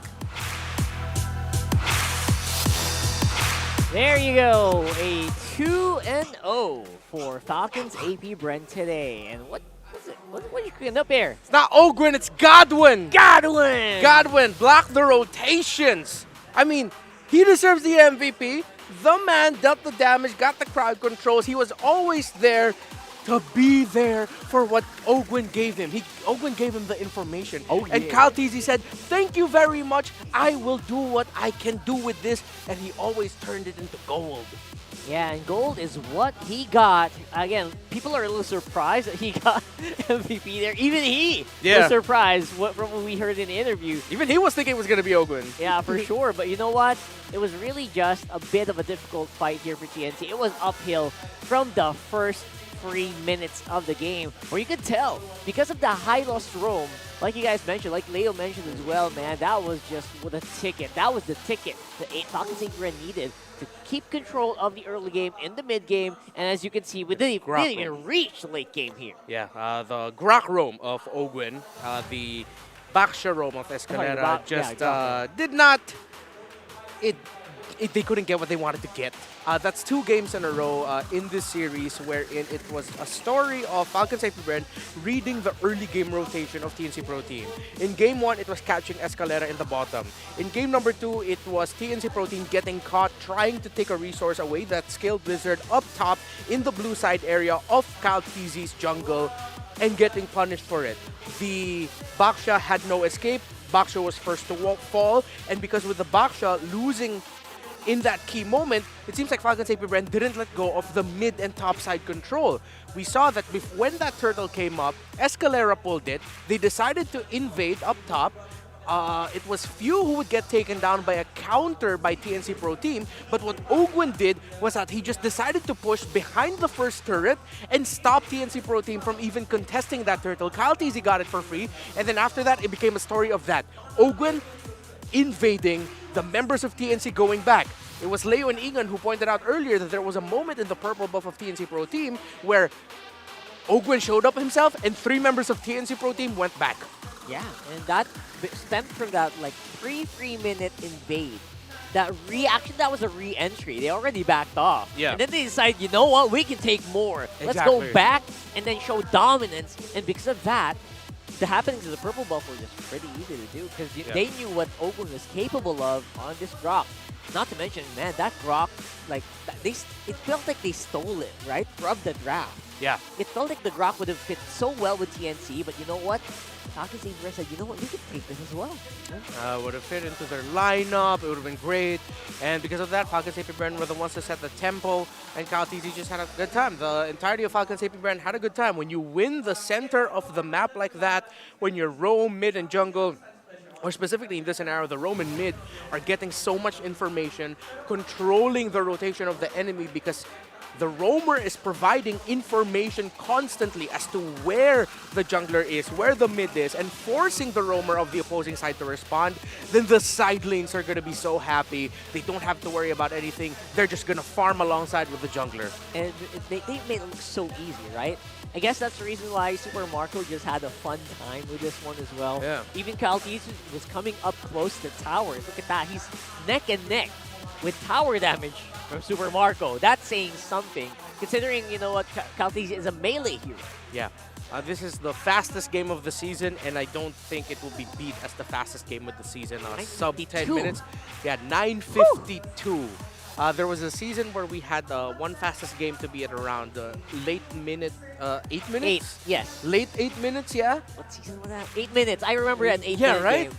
And then last season or 2 seasons ago, we had a game that went down to maybe around 10:40, 10:30, around that minute.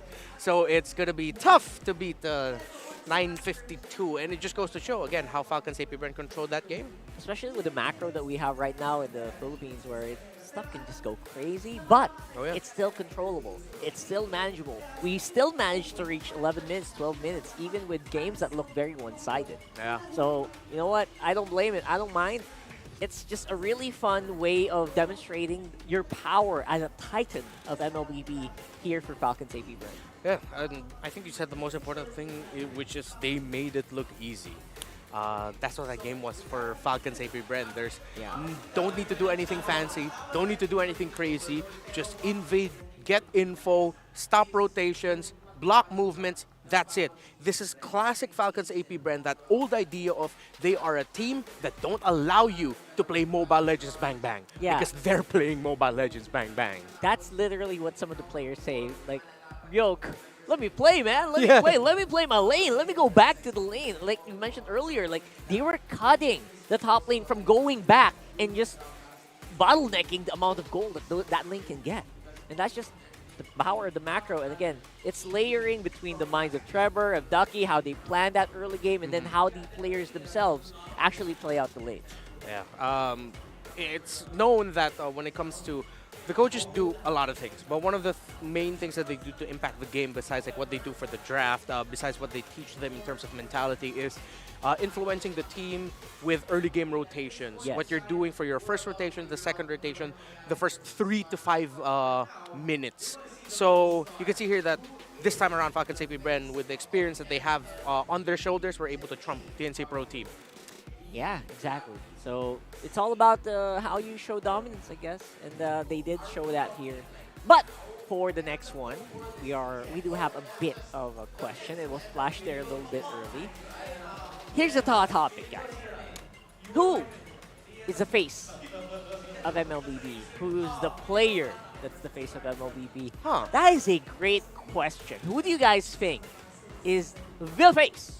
Like when you see that face, you see, oh, he represents MLBB itself. Carl TZ for A, Flap TZ, oh, TZs, 2 TZs. Few and Rebo. Notably, all of them are M2 champs. Yeah. They are. They are M2 champs. Who is the face. For me personally, if you're really just gonna be picking amongst those four, it's whichever of A, B, or C will be the first to secure the third world championship. That is a great benchmark. That's it. Yeah, I think the rings should definitely speak. Yeah. Right? Because once that third world championship gets locked in by either Carl TZ, Few, or Flap TZ, nothing matters. All of that is possible, by the People way. are going to be like, okay, sure, you bring in numbers, you bring in eyes, all of that. That's all great. We need that in our scene. Yeah. But that's when people are going to start saying, yeah, but there's 3-time world champions. There you go. If you think we're wrong, what do you think? Let us know in the comments, A, B, C, or D. But look at this one. They got a mic check for that Lord Steal. Oh, here, I've been asking for this for the longest time.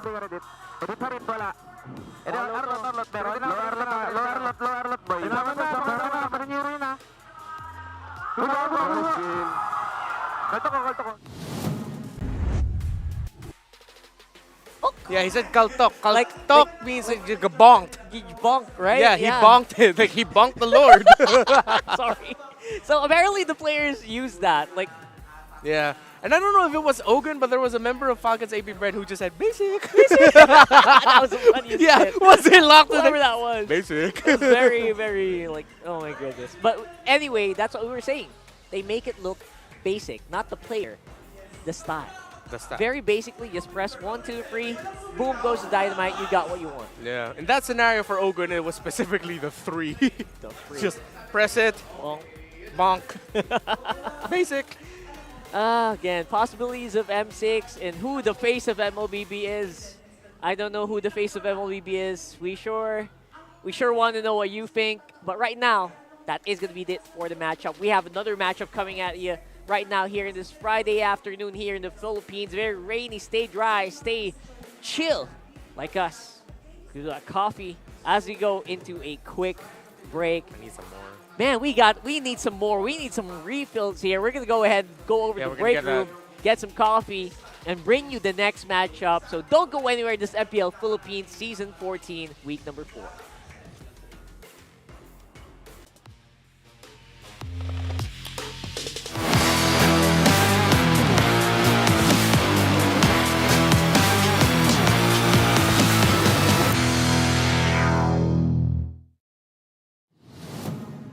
Get 8 gigabytes of all-access power. To do it all.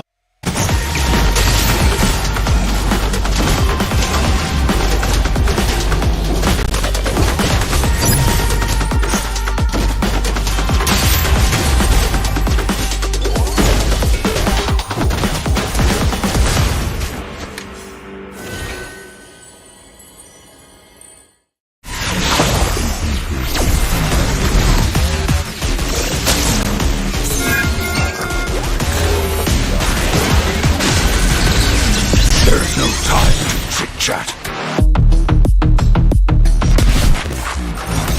You will never learn. Mystic magic is so wonderful.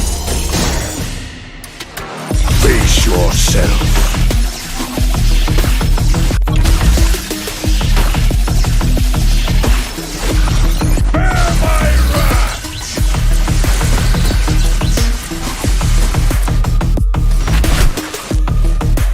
Imagination is the driving force of the energy.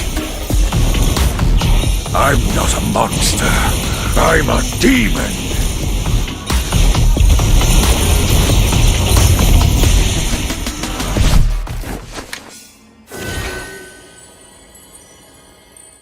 Get 8 gigabytes of all-access power. To do it all. Plus only TikTok to scroll and share non-stop. Power, work, life, and more. With Smart Power all-access data now up to 90 days. Load now. No signal, no fun. If only you could switch in an instant. But wait, you can with the Smart eSIM. Backed up by nationwide coverage. Get your Smart eSIM now.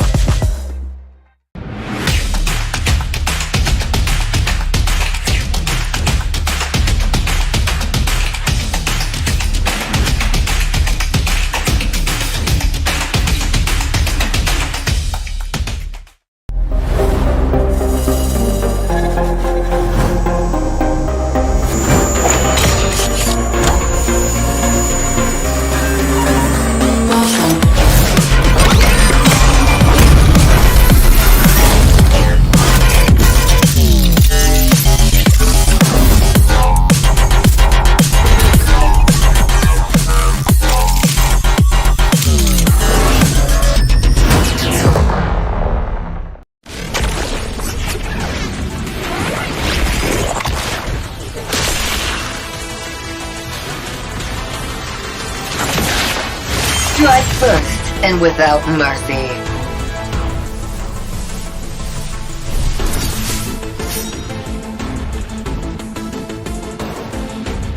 Where I tread, death follows. Enjoy your last breath. Deploying smoke. Going dark.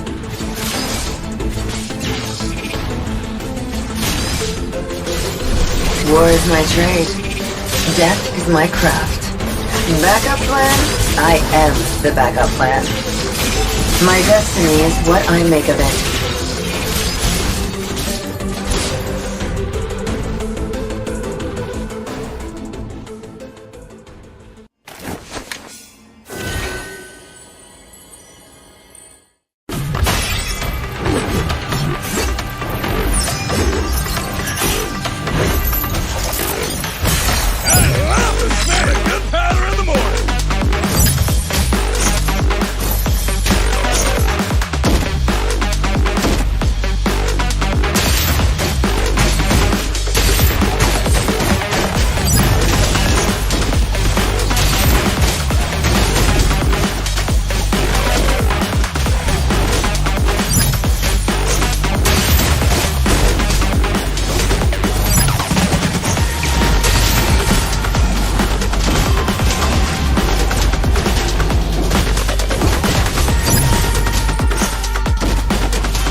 chat.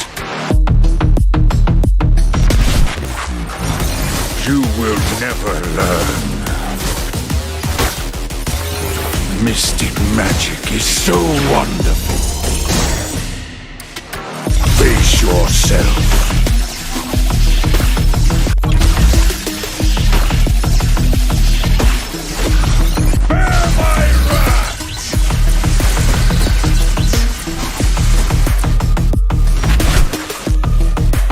Imagination is the driving force of the energy. I'm not a monster. I'm a demon.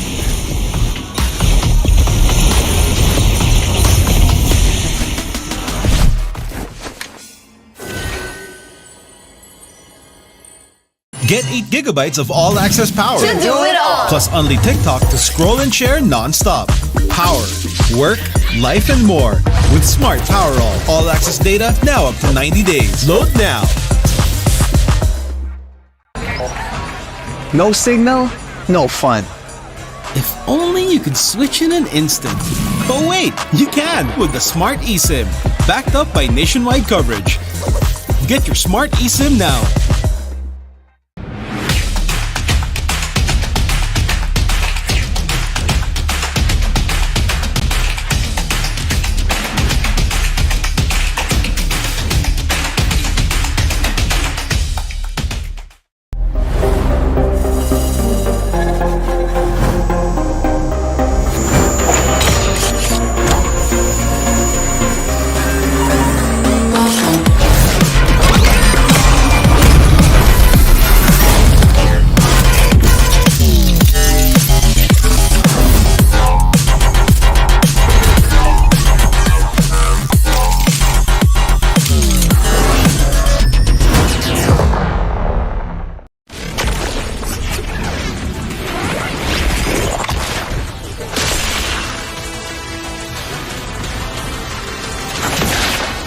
Strike first and without mercy.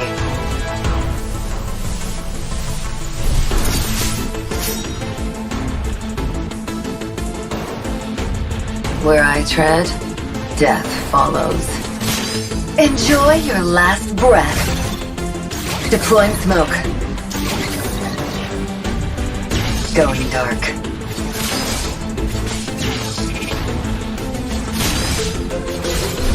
War is my trade.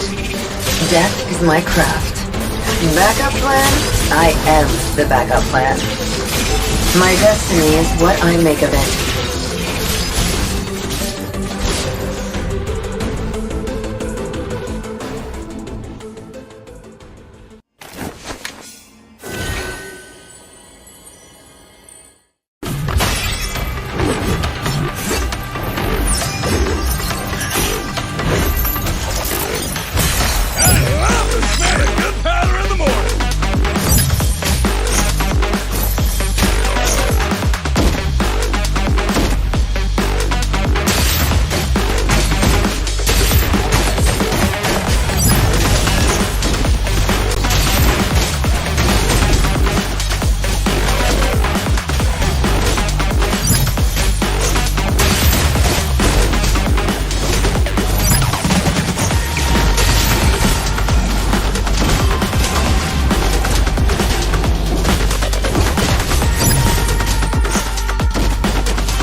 You will never learn.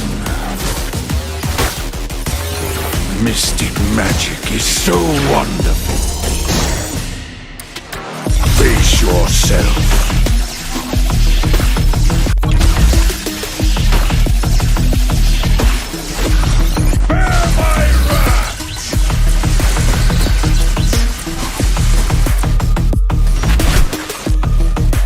Imagination is the driving force of the energy. I'm not a monster. I'm a demon.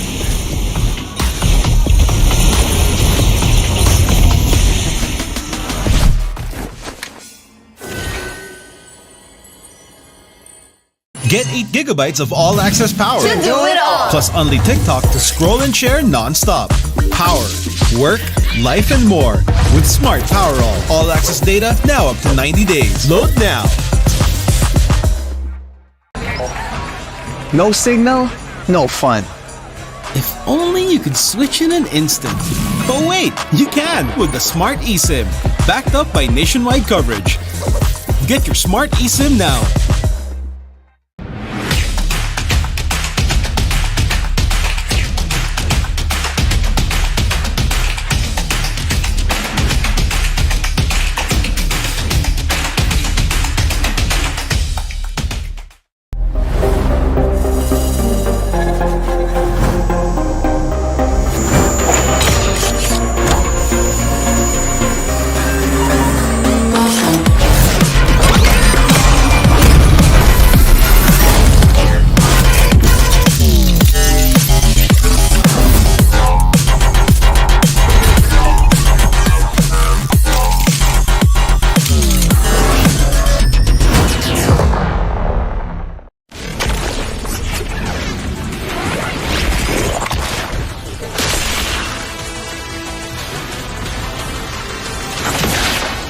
Strike first and without mercy.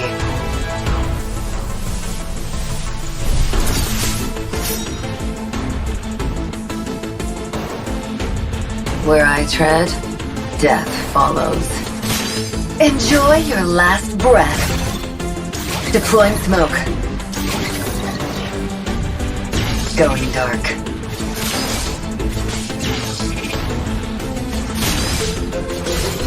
War is my trade. Death is my craft. Backup plan? I am the backup plan. My destiny is what I make of it.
There's no time to chit-chat.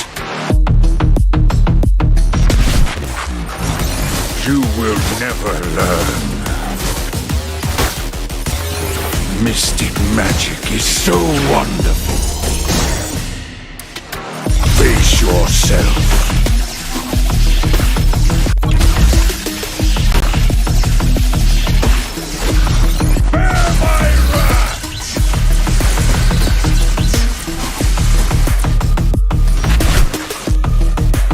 Imagination is the driving force of the energy.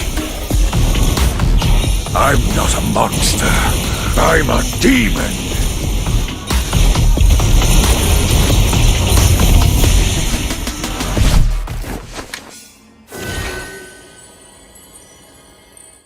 Get 8 gigabytes of all-access power. To do it all. Plus only TikTok to scroll and share non-stop. Power, work, life, and more. With Smart Power all-access data now up to 90 days. Load now. No signal, no fun. If only you could switch in an instant. But wait, you can with the Smart eSIM. Backed up by nationwide coverage. Get your Smart eSIM now.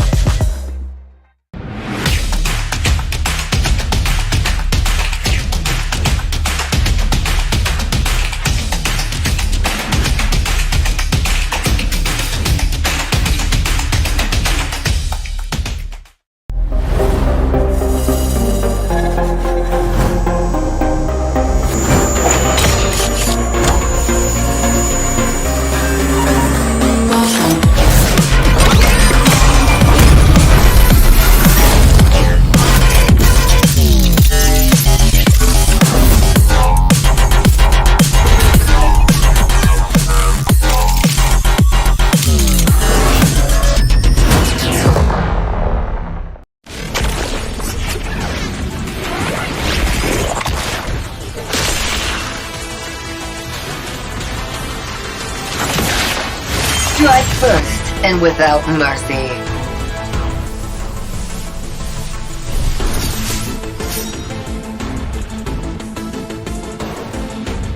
Where I tread, death follows. Enjoy your last breath. Deploying smoke.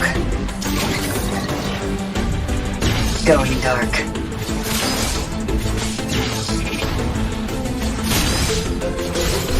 War is my trade.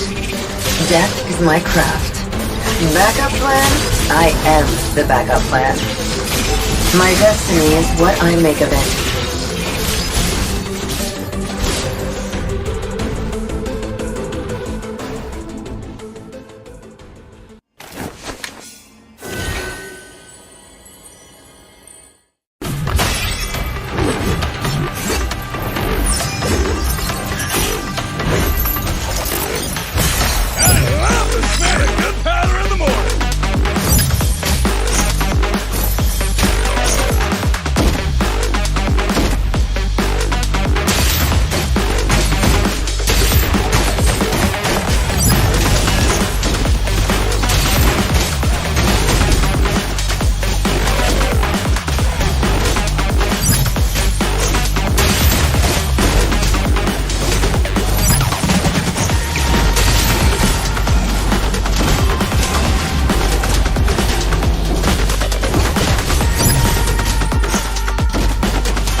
You will never learn. Mystic magic is so wonderful. Face yourself.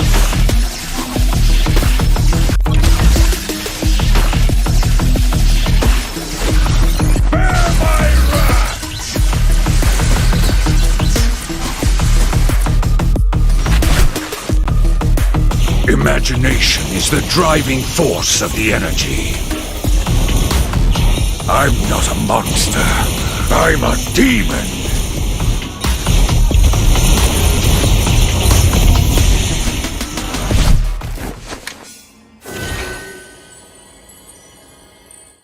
Get 8 gigabytes of all-access power. To do it all. Plus only TikTok to scroll and share non-stop.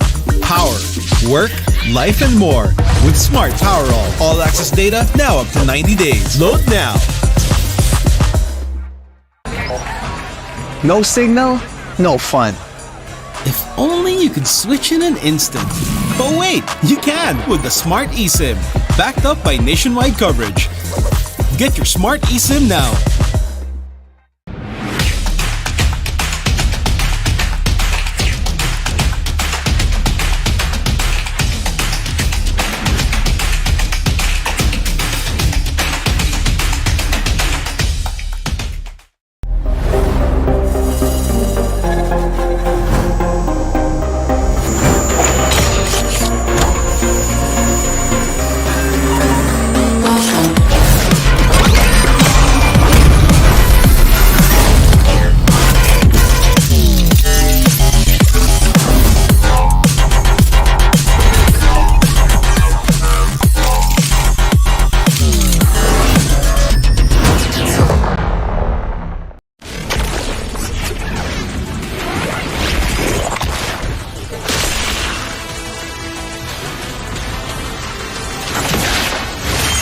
first and without mercy.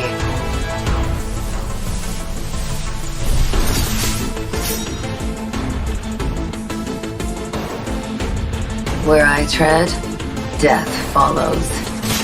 Enjoy your last breath. Deploying smoke.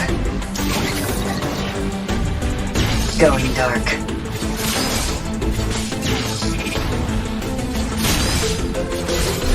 War is my trade. Death is my craft. Backup plan? I am the backup plan. My destiny is what I make of it.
You will never learn. Mystic magic is so wonderful. Face yourself.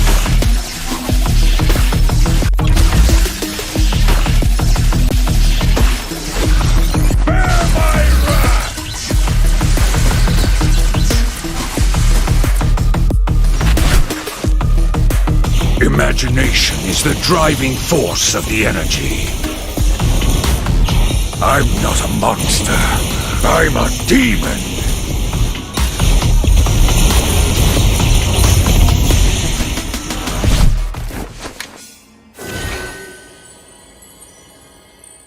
Get 8 gigabytes of all-access power. To do it all. Plus only TikTok to scroll and share non-stop. Power, work, life, and more.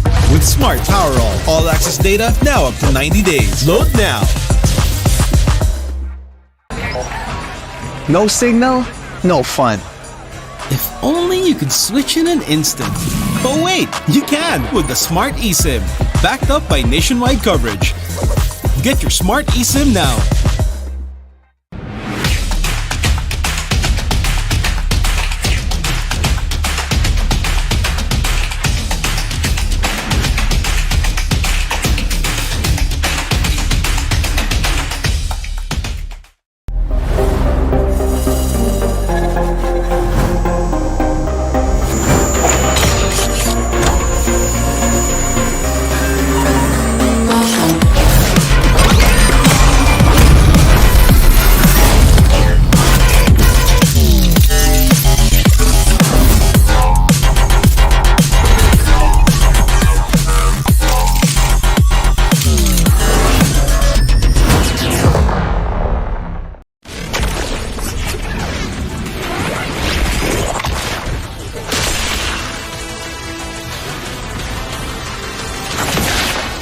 Strike first and without mercy.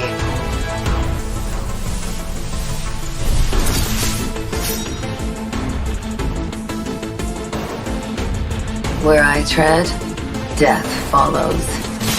Enjoy your last breath. Deploying smoke. Going dark.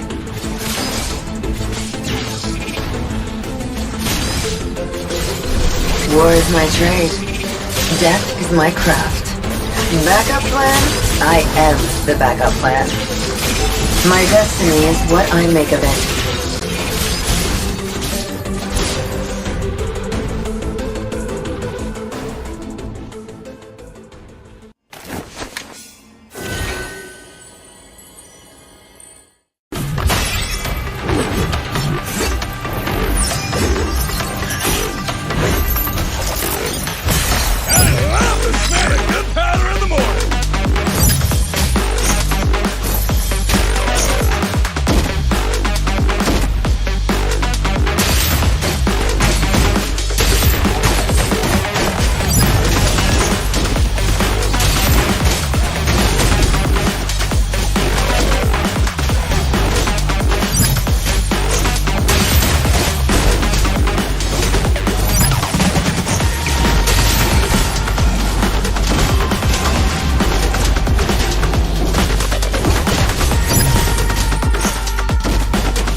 There's no time to chit-chat.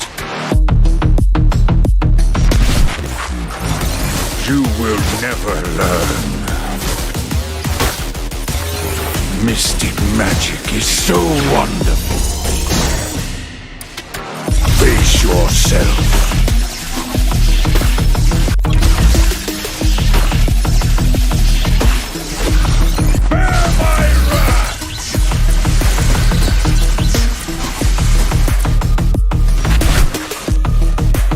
Imagination is the driving force of the energy.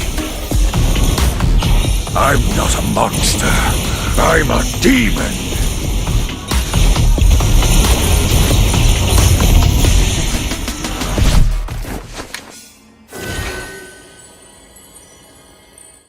Get 8 gigabytes of all-access power. To do it all. Plus only TikTok to scroll and share non-stop. Power, work, life, and more. With Smart Power all-access data now up to 90 days. Load now. No signal, no fun. If only you could switch in an instant. But wait, you can with the Smart eSIM.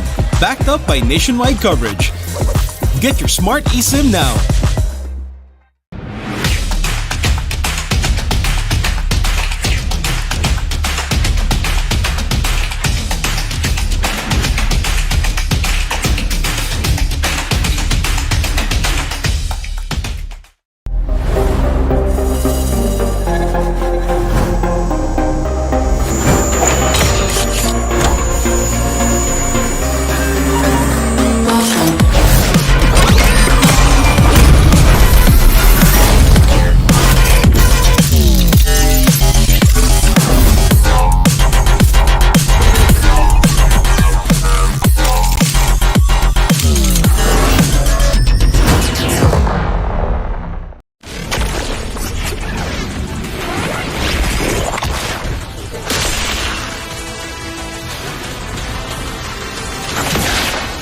Strike first and without mercy.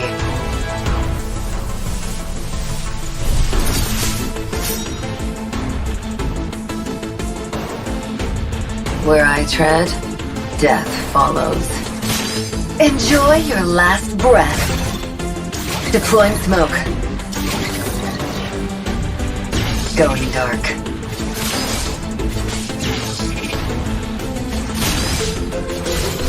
War is my trade. Death is my craft. Backup plan? I am the backup plan. My destiny is what I make of it.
Chat. You will never learn. Mystic magic is so wonderful. Face yourself.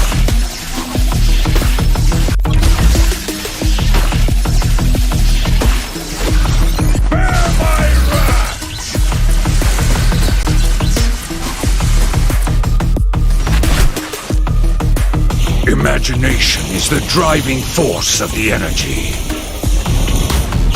I'm not a monster. I'm a demon.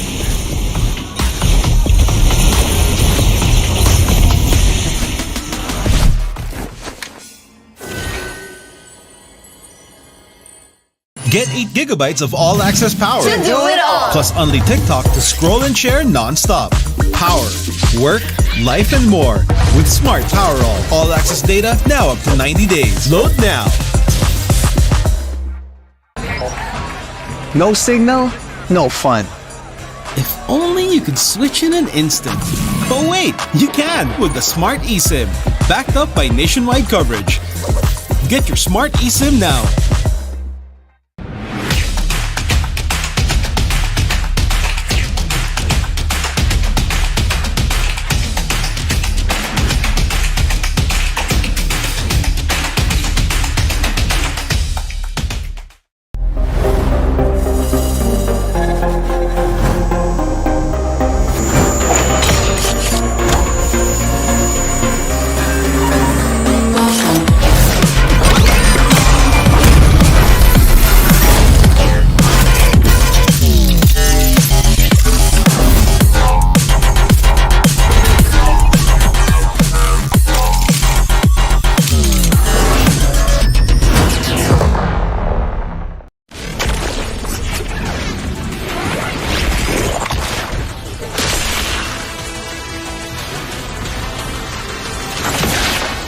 Strike first and without mercy.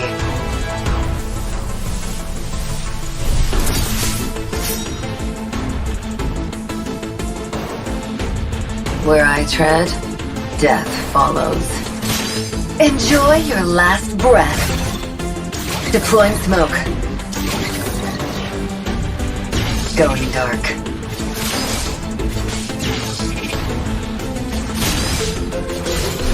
War is my trade. Death is my craft. Backup plan? I am the backup plan.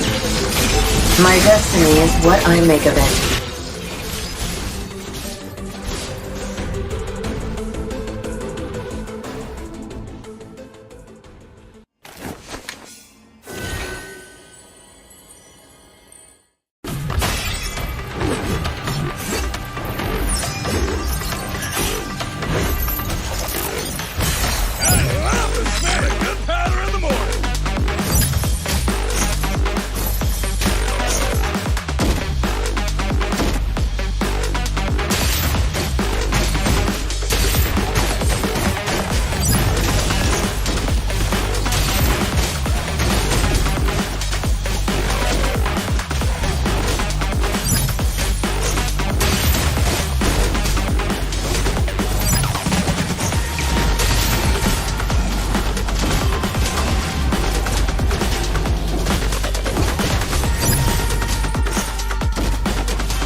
There's no time to chit-chat.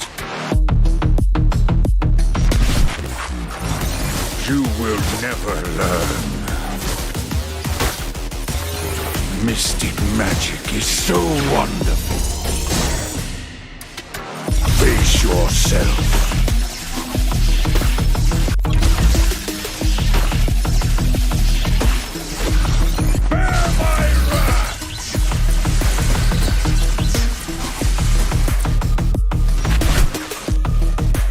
Imagination is the driving force of the energy. I'm not a monster. I'm a demon.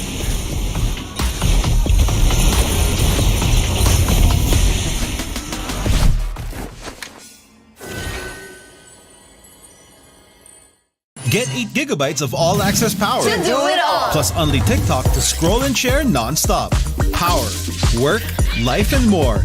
With Smart Power all-access data now up to 90 days. Load now. No signal, no fun. If only you could switch in an instant. But wait, you can with the Smart eSIM. backed up by nationwide coverage. Get your smart eSIM now.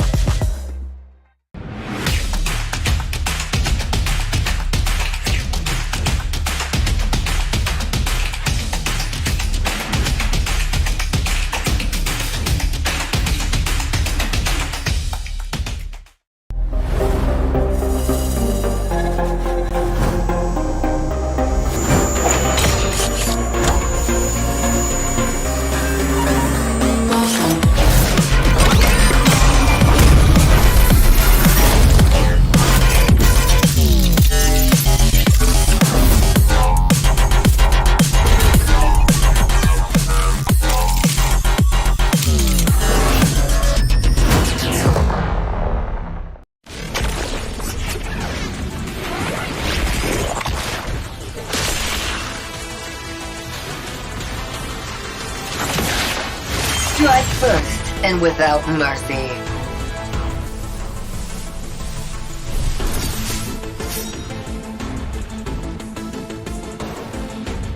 Where I tread, death follows. Enjoy your last breath. Deploying smoke. Going dark.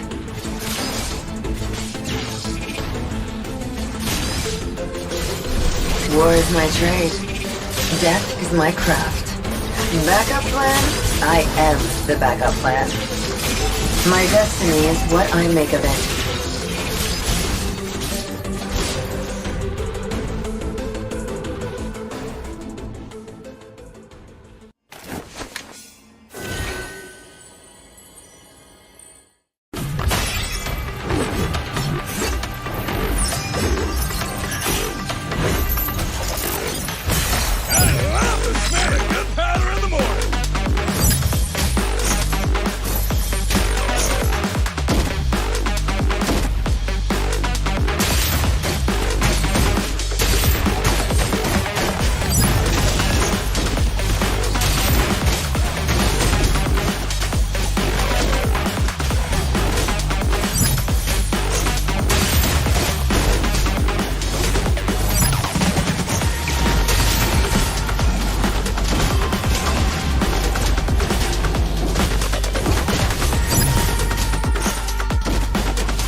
There's no time to chit-chat. You will never learn. Mystic magic is so wonderful. Face yourself.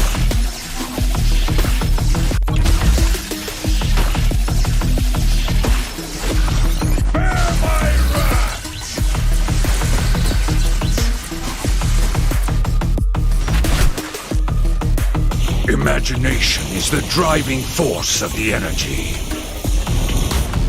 I'm not a monster. I'm a demon.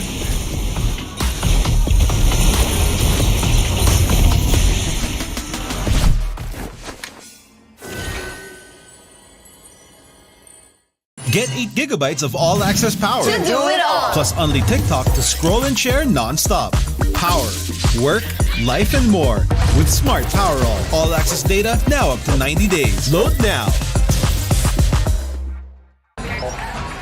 No signal, no fun. If only you could switch in an instant. But wait, you can with the Smart eSIM. Backed up by nationwide coverage. Get your Smart eSIM now.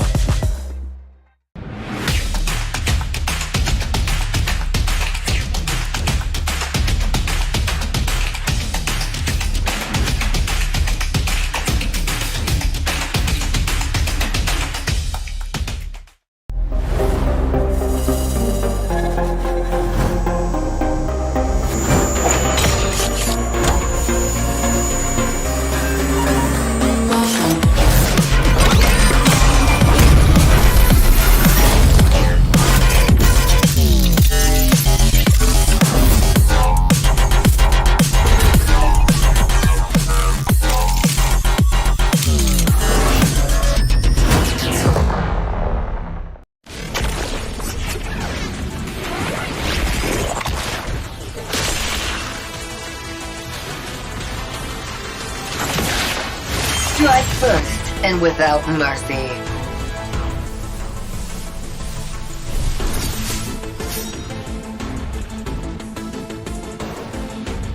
Where I tread, death follows. Enjoy your last breath. Deploying smoke. Going dark.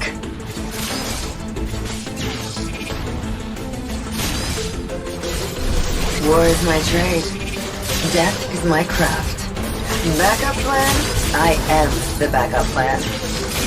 My destiny is what I make of it.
You will never learn. Mystic magic is so wonderful. Face yourself.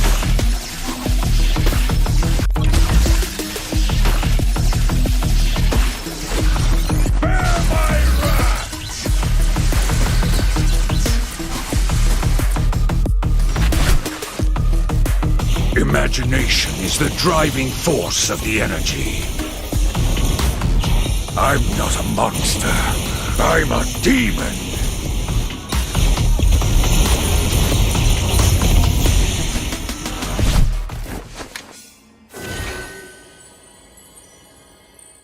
Get 8 gigabytes of all-access power. To do it all. Plus only TikTok to scroll and share non-stop. Power, work, life, and more. With Smart Power all-access data now up to 90 days. Load now. No signal, no fun. If only you could switch in an instant. But wait, you can with the Smart eSIM. Backed up by nationwide coverage. Get your Smart eSIM now.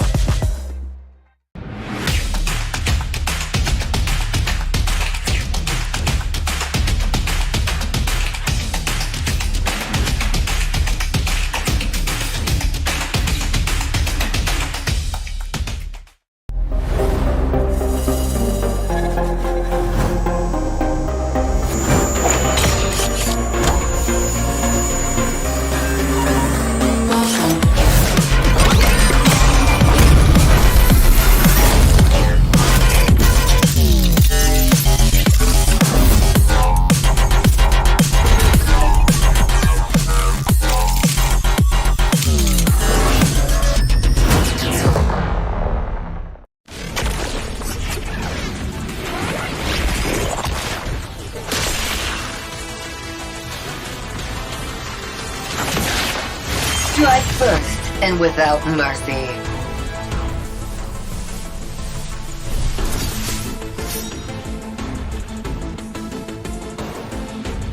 Where I tread, death follows.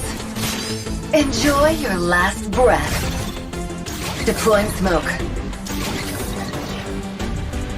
Going dark.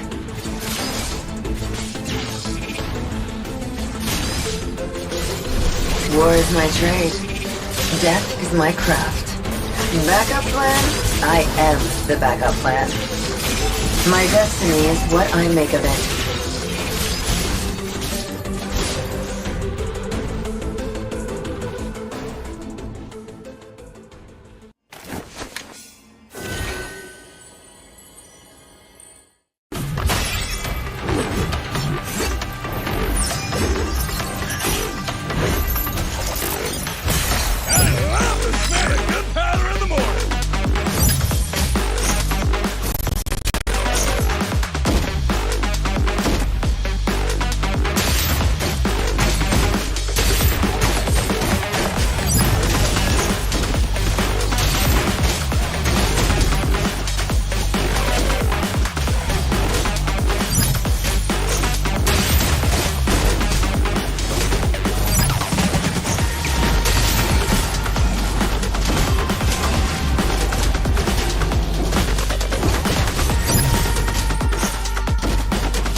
will never learn. Mystic magic is so wonderful. Face yourself.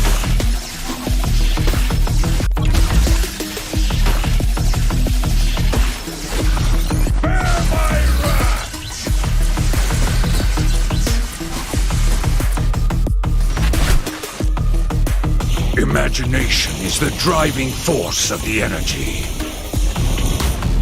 I'm not a monster. I'm a demon.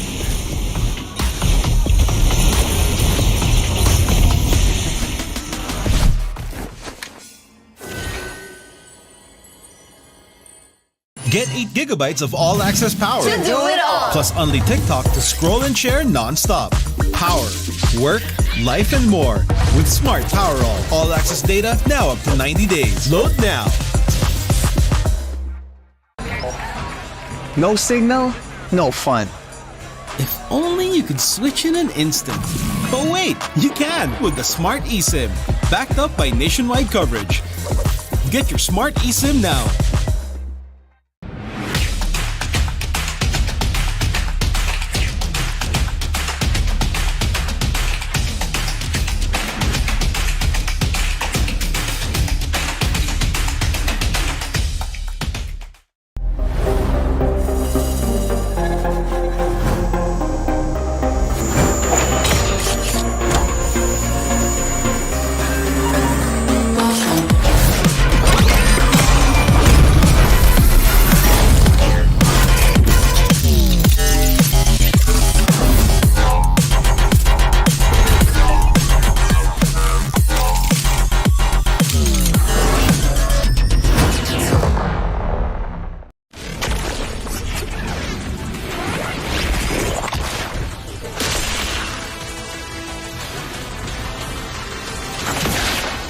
Strike first and without mercy.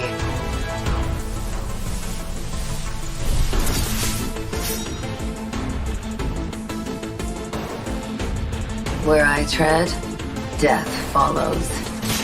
Enjoy your last breath. Deploying smoke. Going dark.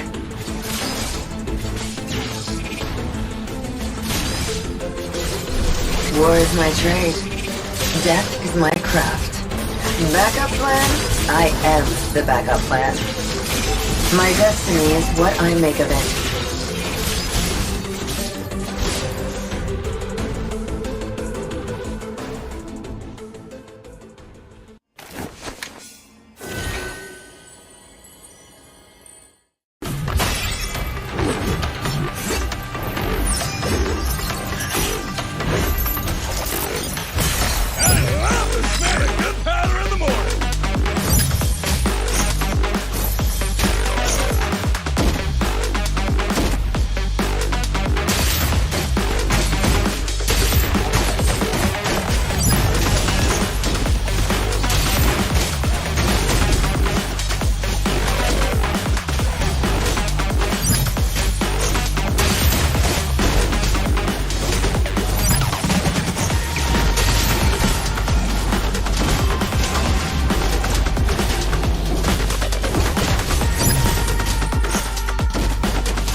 There's no time to chit-chat. You will never learn. Mystic magic is so wonderful. Face yourself.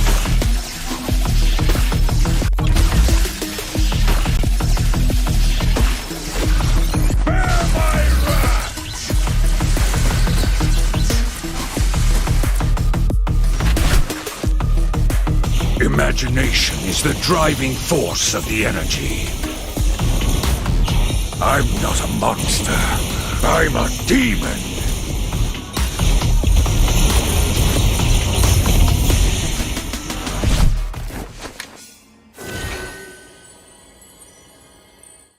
Get 8 gigabytes of all-access power. To do it all. Plus only TikTok to scroll and share non-stop. Power, work, life, and more. With Smart Power all-access data now up to 90 days. Load now. No signal, no fun. If only you could switch in an instant. But wait, you can with the Smart eSIM. Backed up by nationwide coverage.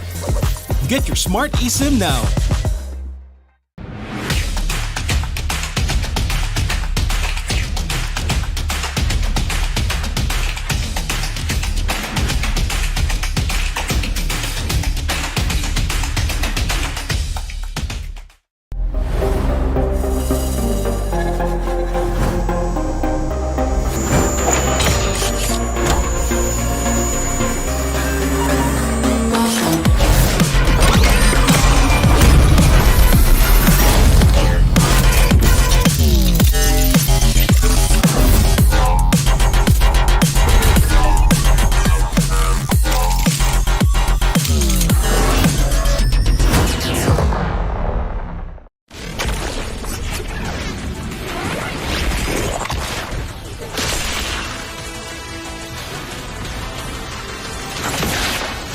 Strike first and without mercy.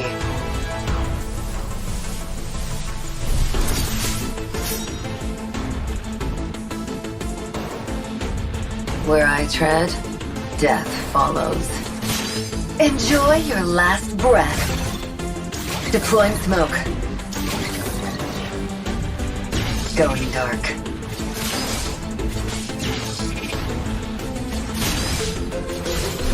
War is my trade. Death is my craft. Backup plan? I am the backup plan. My destiny is what I make of it.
There's no time to chit-chat. You will never learn. Mystic magic is so wonderful. Face yourself.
cut us to the top, no ifs, no buts. Winning any game para to sa PIN na yes. Di mo matitin ang aming boses on your level. Nasa kalye man o mobile, you know I become a legend. Open fire, reunite with winners. Built with pressure, like diamonds are made of. Switch in a lane na parang gera. HP racing, may reset up. Built like a tank, buhat ni Hilda. Full load SS parang Lyra. Susundan ko ang iyong bakas. Kasama patas, tagumpay natin to. Dahil tayo'y malakas. Para sa Pinas. Nasa amin ang alas, hindi tuwa atras. Kinikilala sa taas kasi kami ang malakas. Para sa Pinas. Nasa amin ang alas, hindi tuwa atras. Kinikilala sa taas, ganito kami sa Pinas. Wow! Hold on. Yeah, malakas ang Pinas. Laging every beat, no surrender, no retreat. Pag nagsama-sama, just imagine what we can achieve. Laging every beat, no surrender, no retreat. Giving 100 all my all, cause we just cannot be defeated. We are unstoppable, immune and invulnerable. Ready ang equipment, lahat frozen, malang crowd control. Pakita ko na jab like pow, beast of the southeast.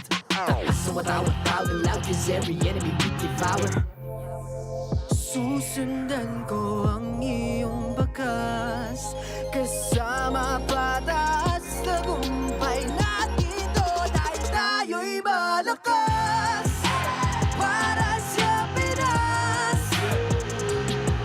Nasa amin ang alas, hindi tuwa atras. Kinikilala sa taas kasi kami ang malakas. Para sa Pinas.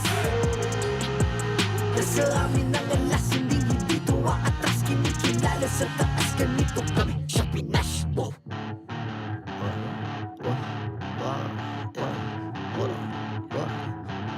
Malakas, Pilipinas, malakas.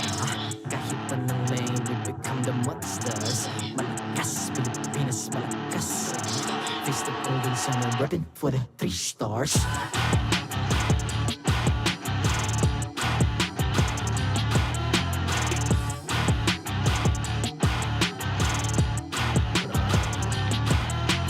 Ang lakas ng Pinas, we unite, be the stars. Ang lakas ng Pinas, we unite, be the stars. Ang lakas ng Pinas, we unite, be the stars. Ang lakas ng Pinas, we the stars. Ang lakas ng Pinas, we unite, we the stars. Ang lakas ng Pinas, we unite, we the stars. Ang lakas ng Pinas, we unite, we the stars. Ang lakas ng Pinas, we the stars.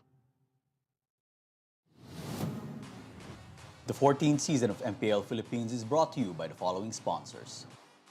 Smart, the official telco partner of MPL Philippines Season 14. The official tournament phone of MPL Philippines, Infinix GT20 Pro. Official suppliers, EMC Asia and Index Salon. Experience the MPL PH Season 14 action live at Green Sun, Makati City. Grab your tickets now via official MPL PH website. Don't miss any MPL action by following our official Facebook and subscribing to our YouTube channel. Follow MPL PH on TikTok for more content. And to ensure the equality and fairness of our games, MPL Philippines is also monitored and supervised by the Games and Amusements Board.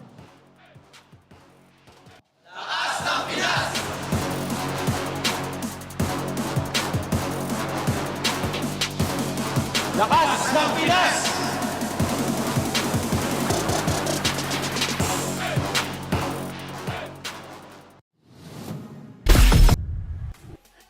Welcome back to MPL Philippines Season 14. You're smack dab right in the middle of day 1 of week 4 at your service. My name is Leo here with Jose Ingan. And let's call back to exactly what happened in our opener today before we move on with our next bout. Can we actually, I think we could actually call back the whole game number 2 because it was the fastest so far. 9 minutes and 51 seconds. Down to the dot, and it was in the wake of a Baksha pick by TNC. And I caught up with the rest of TNC earlier on, had a few words with Coach Wolf. He definitely thought that today would have gone a little different. But our heart goes out to the Phoenix Army, the whole Phoenix fam. But this does prove that they got something left in the tank. Again, they're bringing out new strats. Yeah, and still, the first half of the season isn't over. They have their final match, I believe, Saturday or Sunday. Tomorrow. But apart from that, we're still in week 4. So 4 more weeks of regular season action. They still have time to bounce back. That's right. Do note that they did face off against one of the 2 titans of MLBB in Falcons, APBren. Another throwback, that Numinal Blast from Ogwin that stole away a Lord. A Lord, Ingan. A Lord up against Kaizen. Kaizen who had Retribution. 4 members of TNC. Everyone. Basically everyone. Just to be clear. And that leaves us with Falcons, APBren on top of the charts. They just go past Fnatic Onic, who still has their win streak by a hair, which may change in just a bit after this best of 3 coming up. You still have Aurora, MLBB, Smart Omega, Team Liquid, PH down in the middle of the standings, and RSG PH. They'll be in action tonight. Yeah. They are just at the cusp of the safe zone. Okay, so Fnatic Onic going up against RSG Philippines.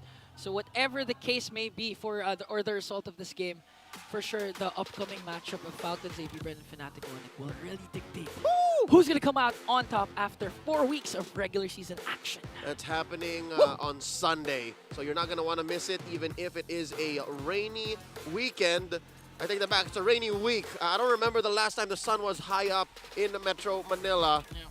I'm happy that you're staying with us here. And for all of those who went through, with their tickets and the show, thank you so much. Please do note that your safety and your security is still our #1 priority. So if you can watch at home, or if you have plans for the weekend, make sure that it's clear for the get-go. Real quick, we'd like to remind everyone that if you're feeling bored with your usual ranked matches, you can spice things up with the Snapdragon Pro Series Mobile Legends Bang Bang Season 6. It's time to step up your game and face off against the best. Signups are open for all qualifiers. Just head on to esl.gg/SPSMLBB. A majority of our franchise teams here in MPL Philippines have competed in the Snapdragon Pro Series, and a good chunk of them have won championships. So who knows, you might be up next. Real quick, let's throw it over to our Infinix game tambayan with Rockhart and Renmar Santa Cruz to break down this next best of 3. Fellas, your turn. That is correct. It is the Infinix Game Tambayan's turn. Thank you so much, Leo and Jose. Inga. I'm Rockhart, and this is Renmar Santa Cruz. We are gonna bring you live and alive on-site information and a breakdown, of course, of teams fighting off against each other in Landon here in MPL PH Season 14. And I'm very happy to see that we have a bit of a very spicy matchup. RSG Philippines versus Fnatic Onic. RSG, known as the Streak Breakers. Yeah, that's what they've been doing for many seasons now, and they're finally going to go up against a team with another chance to break another streak. 5-0 are Fnatic Onic Philippines, and for RSG Philippines, they're trying to find their streak. That's right. The Kingslayers, of course, have proven this as already being called Streak Breakers. We'll have a look at some instances where RSG has ended up winning and ending win streaks. Yeah. And of course, they're going up against Fnatic Onic. If you have not followed, they're undefeated. Very, very super of the fam to do that. And we're going to highlight a few key players, right?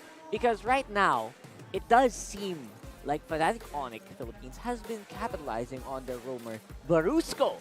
Yeah. A lot. The man who was already confident that, and not even surprised that their team is on the streak that they are on right now. But again, across him is Light, the roamer of RSG Philippines. They are Kingslayers, but also streak breakers. Here are the streaks that RSG have broken, and RSG are looking to repeat history from last season because they're the ones who snapped Onyx's 7-match winning streak. Ooh, wow, what an opportunity that RSG has here, despite their placement right now in the rankings, to actually do an unthinkable and so far undoable task, a Herculean task. Yeah. If I may. It is Herculean. Defeating Fnatic Onic, who seem to have such a good synergy going on. They got such good vibes.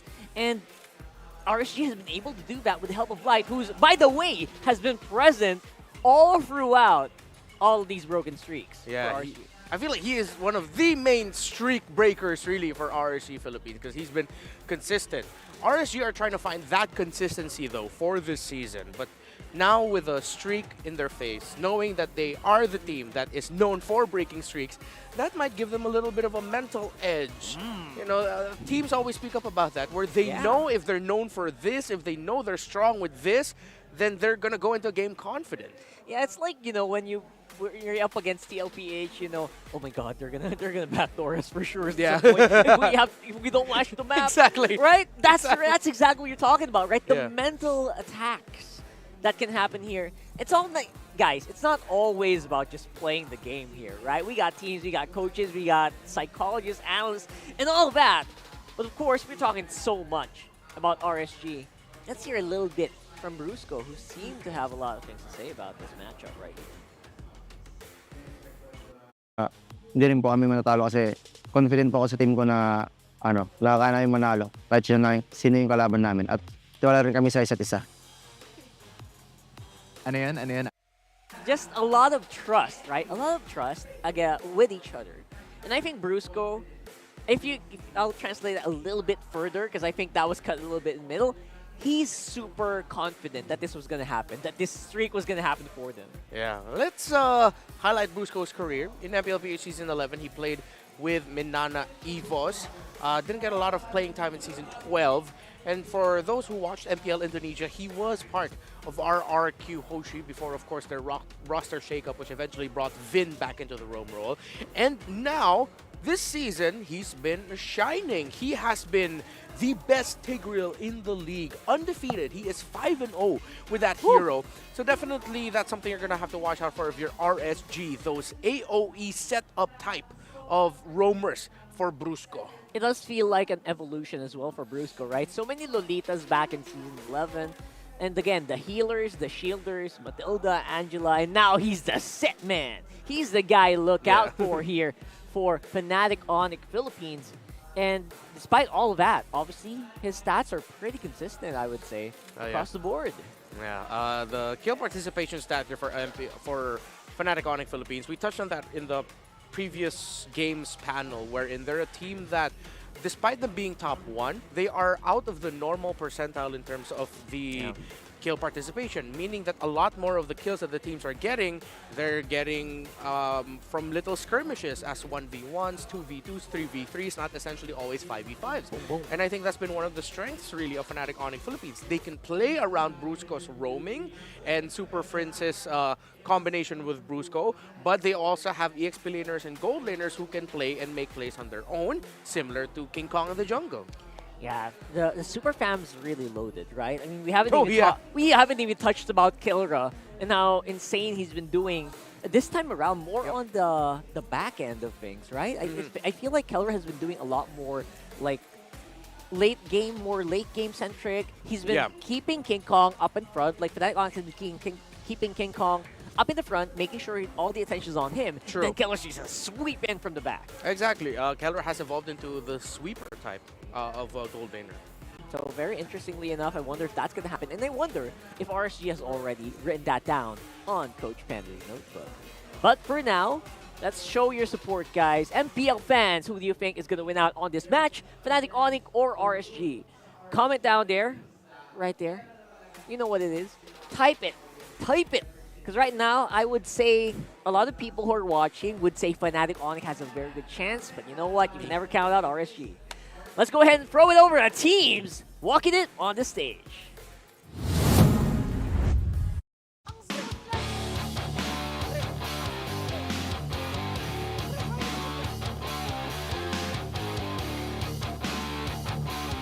Our marshals, Jeff, Chico, Pat, and Wilbur.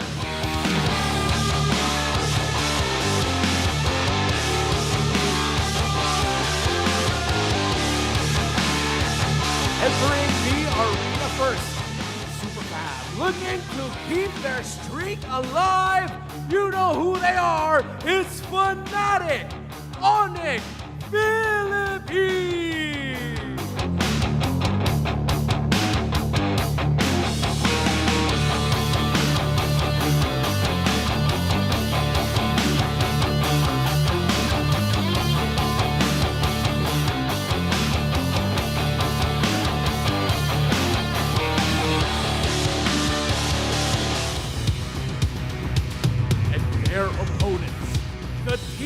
that broke their streak last season. They are here to reclaim their title of the Streak Breakers. Let me hear you cheer for RSG Philippines!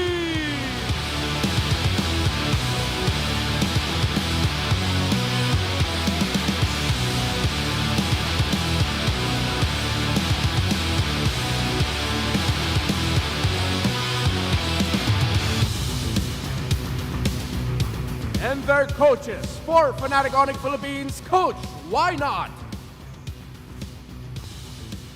For RSG Philippines, Coach, Panda.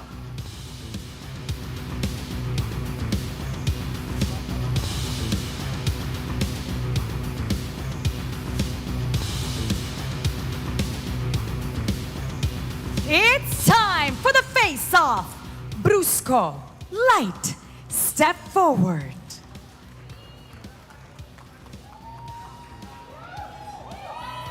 Light, ano ang palag mo kay Brusco? Mas confident ako, tsaka alam ko sarili ko, mas malakas ako. Brusco, ano ang palag mo kay Light? Tingnan lang po natin kung sino mas malapit mag-set attack mamaya. Palag kung palag, fist bump. Something familiar from last season. Will we see the same fate, or will they fall against the same foe? It's time to find out. Panel.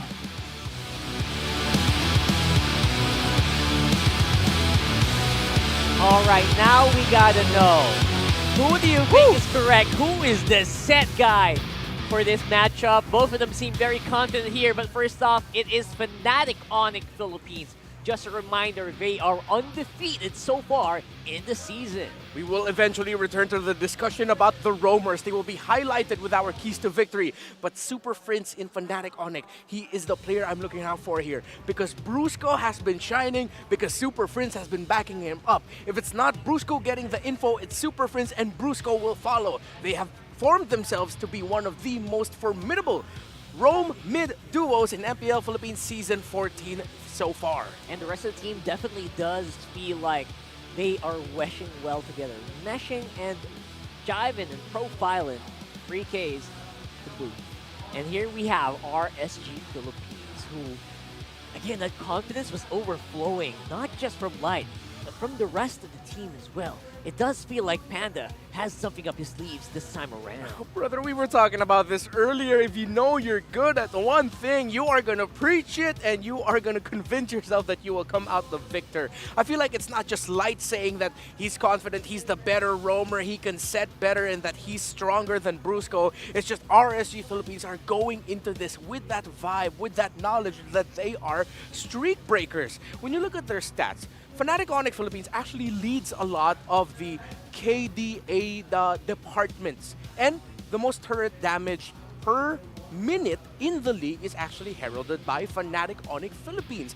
RSG Philippines are still playing around those objective team fights, things that Fnatic Onic Philippines know how to do so well. If they're not winning that objective team fight, they're going around in other parts of the map to get wins and objectives elsewhere. There you go. So Infinix keys to victory, like you mentioned, Renmar, coming into these two very talented roamers here. Respect Light, single target, pick off heroes, seems to be the case here. Yeah, we mentioned it earlier, Brusco's AoE crowd control heroes, that Tigreal is undefeated, while Light has been playing more of the Chos, Jawheads, and Kajas this season. Why, for both of these roamers, you gotta be the reason why your enemies need to check the shrubs. Light has been known to come from those what we call weird angles to enter team fights and get pickoffs. Backed up by, before it was Exort, and then it's also gonna be Aqua with burst damage from out of the wazoo. If you're Fnatic Onic Philippines, though, they are also capable of doing that. Brusco has been positioning very well alongside Super Friends. it just brings me back to like those memes where Tyrell's hiding in the bush. He's so tall and so big, but if he hides in the bush, no one can see him. Yeah.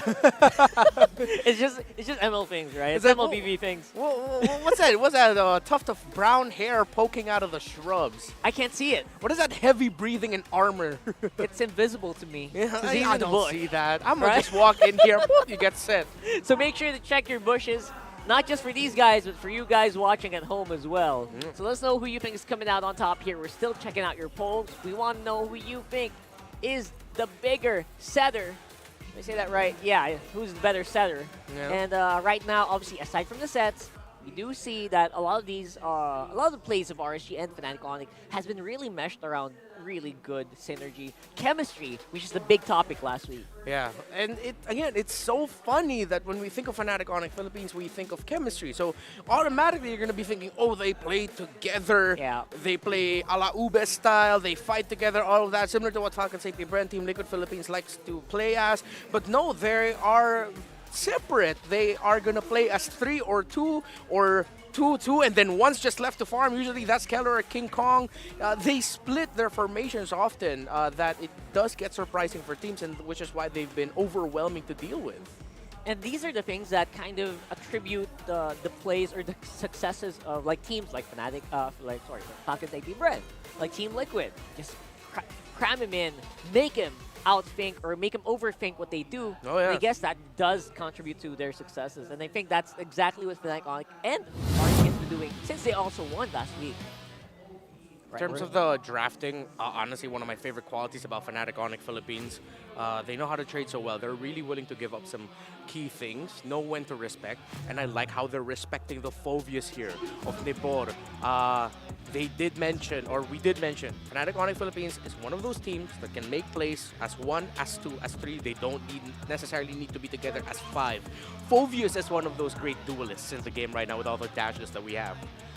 And I think the biggest thing about Nebor is you don't need to always mention him. I love it. He's stepping so well into the big shoes of Mr. Nats here. And I have to give him a lot of commendation for that. I don't know if you guys agree, but I love seeing that Nebor is, you know what, he's meshing well, and he also is confident as a kid of his own right, of the player.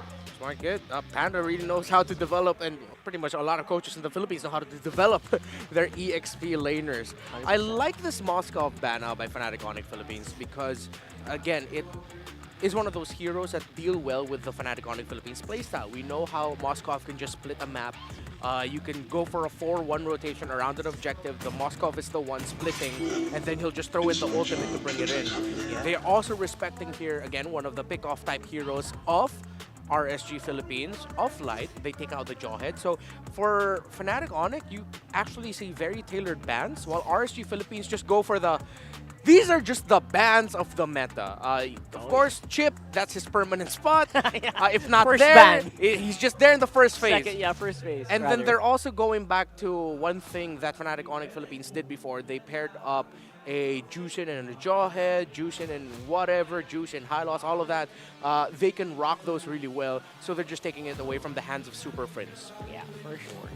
Super Prince, obviously, he's man of few words, by the way. This guy, I've barely seen him talk in how many years, how many seasons he's been playing.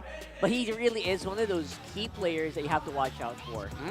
It's a high loss ban. I don't know why everyone shouted. Yeah.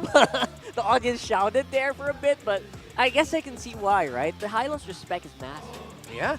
So this might be an Edith, Roger, Harith as one of the first picks here for Fnatic Onic Philippines, unless they want to go Zask. Welcome to my hunting ground. Oh, okay. So they do pick up the Roger instead. All right. So instead of the... speaking of the trades, the Harith, the Moskov... excuse me, not the Moskov. The Harith is still open. The Zask as well, but Zask has fallen off a little bit. Let's see if RSG Philippines will swerve and decide to early pick the Ruby, maybe the Terizla. Yeah, Terizla. Sounds like a great plan. The Ruby is not shy as well of showing up here, making him a gold lane / XP lane threat. Yeah. / roam threat, actually, right? For some teams. So you're absolutely correct. That seems to be the case here. I will protect the world. Okay. So There's it's the the Edith earlier. Nice. They decide to rush Not the bad. Fanny. They make sure not to give that to King Kong. So you still have the Ling and the Hayabusa available in terms of the assassin jungles. That's very smart. I would say for Coach Fan, especially if Irad has shown in scrims that he's capable of playing the Fanny, you know what? Why not? But one thing we're talking about here, if we're taking heroes, what about the Lancelot here? Or King Kong?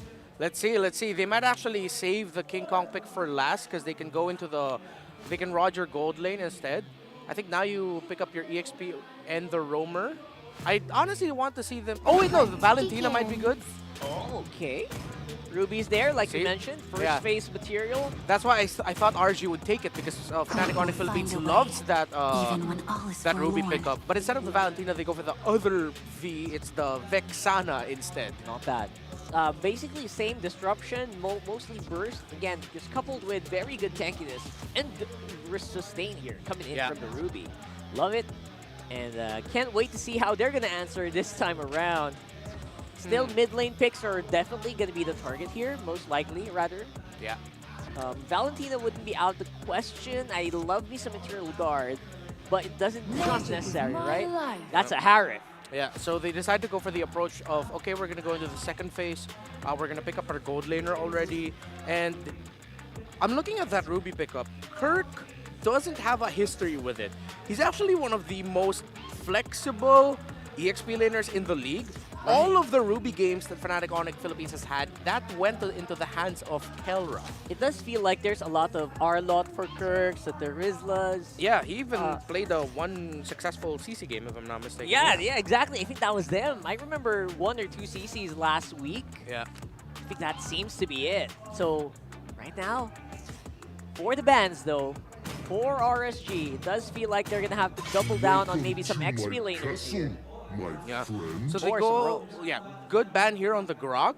I'm not going to completely turn off the idea of that we might actually see a Cho again for Brusco, although that has not received the win because they already have some good AoE crowd control and setup from the Ruby and whatever their EXP may be. They can afford to go for a single target pick-off style of Roamer, and they will need that hard single target lockdown for that Fanny. Cho is the only one that he's played so far. But let's see if they might even consider a Minotaur if their EXP laner will be chunky enough, the option that they have. But single target catch might be the best way to go, yeah? Single target, maybe suppression, right? Maybe.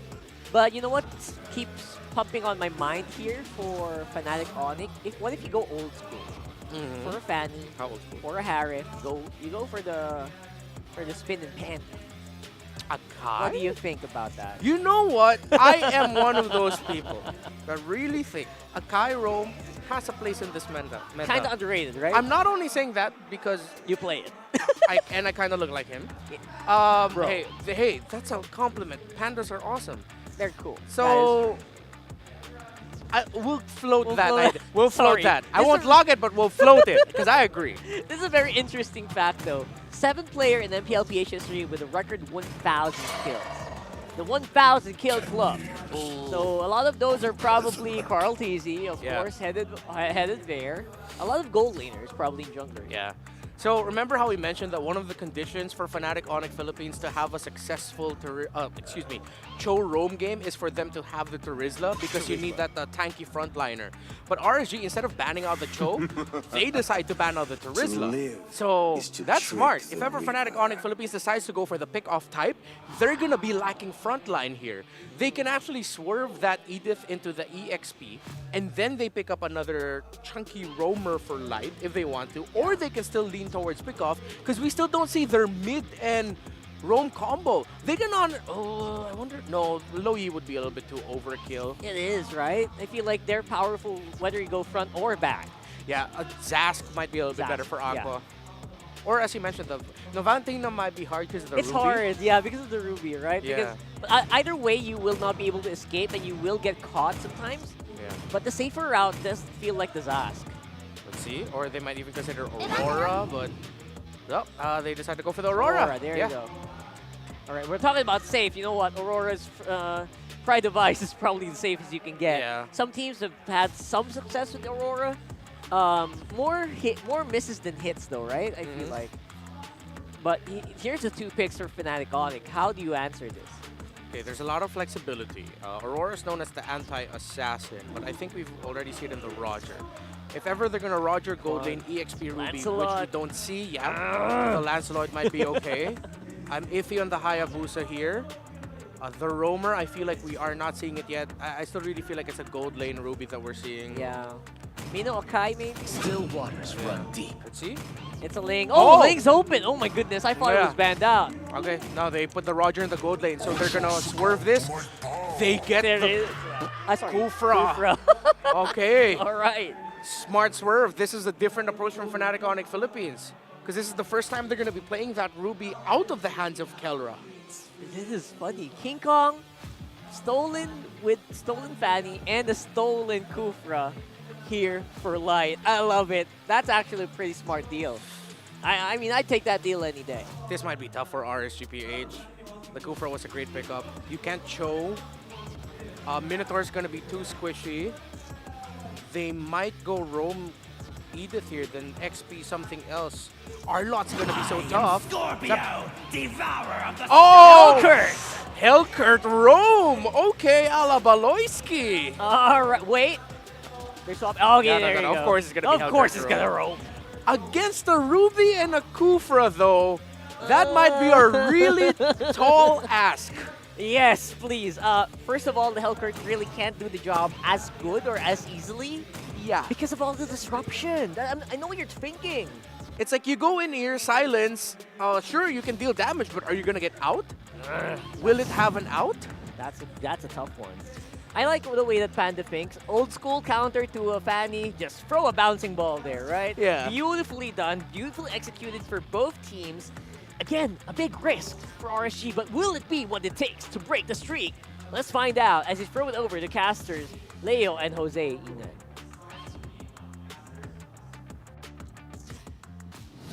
Carl Rockarto, Renmar Santa Cruz, it's a pleasure to receive from you as we go into Game 1 in this best of 3. Welcome to Mobile Legends. Finally get one over Fnatic Onic Philippines in Season 14. Ingan, for the first time in a while, the Ruby goes anywhere but in Kelra's hands. Yeah, not in Kelra's hands. And of course, Baloyski-esque hero for Light, the Hellcourt. Not many pro players can actually pull this off, but if you're considering Light to pull this off, I think there's a huge chance this may work. There's a Mad Lad strat. Again, it was set up in the storytelling before the bout. Both actually are great setters. Yeah. One, a more individual or pick-off centric. The other, more for AoE. Nothing's really changed for Brusco here. Still can catch, several opponents with a well-timed combo. But for Light, this is very specific for him. I mean, yes, he still finds these angles. Yeah. But instead of CC, it's more damage. Oh, no! Oh, Kirk uses his flicker just to evade that. But look at Irad already showing his dominance with his Fanny. That was close. He's looking to eradicate the XP laner from Fnatic Onic Philippines. And not much of a blowback from bottom lane. King Kong did steal a little camp. Yeah, he was able to. Look at this cut by Nibor. Right now, Nibor is cutting because they were able to force Kirk to go back and recall. And looking at the lineup, again, I like the Kufra pick, but looking at the community prediction, woo, seems like majority of the fans are voting for the Super Family. That's a lot of Sonics. Look at the action up top. One more time on Kirk, but this time underneath the XP lane tier 1. That's about 15% damage reduction, so Kirk's gonna be fine. It's actually good for RSG because there were 2 attempts to bring down Kirk. Unsuccessful so far for Fnatic Onic. And going back to my point, the Kufra actually answers 2 problems for Fnatic Onic. The Harith and the Fanny because of the bouncing ball. Oh yeah. Now check it out, RSG looking to steal away. Not gonna happen. King Kong secures. I think the Kufra does do well against even Light. Yeah, actually, this is a Hellcurt that jumps in, Actually, yeah. Ever since the revamp of Hellcurt. He's got a little hoppy hop. Yeah, plus you don't get an automatic silence when you jump in with the Kufra. Because before, the problem with Kufra is if his you hit combo stops. The combo stops. You can't just cast the Tyrant Whoa, straight. whoa, But whoa, right whoa, whoa. now, look at Irad. Almost. But still, the fast hands were able to save him. This life flashed back before his eyes. Almost. Almost. Oh, and another steal by King Kong. Okay, now depriving Irad of his jungle creeps. And still Fnatic Onic has a good control. They were able to get the turtle at the same time. No casualties so far. Again, to execute this Hellcrit lineup, you really need a good start coming in from RSG. That's right. If it doesn't snowball, especially for Light, even if he has the lethal ignition plus the execute, he's going to have a hard time picking off anyone. Yeah, and slowly but surely what this does lead to is a 200, 300 gold lead. And if I'm not mistaken, that was a turtle take by King Kong. That's the first turtle going. Okay, so RSG really focusing on the XP lane rotation here, not giving Kirk good time. And just making sure that Kirk doesn't have an opportunity to rotate, make those I'm offended plays for Fnatic Onic. Luckily, he doesn't have to just yet. Fnatic Onic PH, they're very scale dependent. Like, you still need to get items on Kelra. You need to get items on King Kong specifically. And you know what? Even maybe Super Friends. You know, I'm looking at a mid-game spike. Really, Ling is the only real scaling hero because you can snowball off of Kelra. Look at the emblems here. Better late than never, folks. So double check on what you might be picking up. I like the Master Assassin on Kelra. Like, look at this. Yeah. There's literally just him and the Harriet there. Just ensures that he wins the early game, the laning phase, one-on-one. They're dueling. Yeah, they're dueling up against Kosei, but now the second turtle is here. A while ago, it was uncontested for Fnatic Onic. And now Brusco doing a good job zoning out Nibor here, but they don't know where ERA deciding. I think it's just a matter of time before RSG strikes. They're also waiting on their power spikes and for Light to get his full kill. Oh, Earth Shatter plus Bludgeon Glacier combination. Gonna connect onto Kirk, but Brusco answers right back. And now Dark Knight Falls is there. First blood, Kirk will fall down in exchange for Nibor. Irad onto the backline here. Can't get anyone to pick off. That's a 1-for-1 trade. And now Fnatic still standing strong. That was the upper. Oh, no Deadly Stingers here for Light. No Dark Knight Falls. How is RSG going to answer right back? Because Brusco is charging his Tyrant's Revenge. Not going to connect.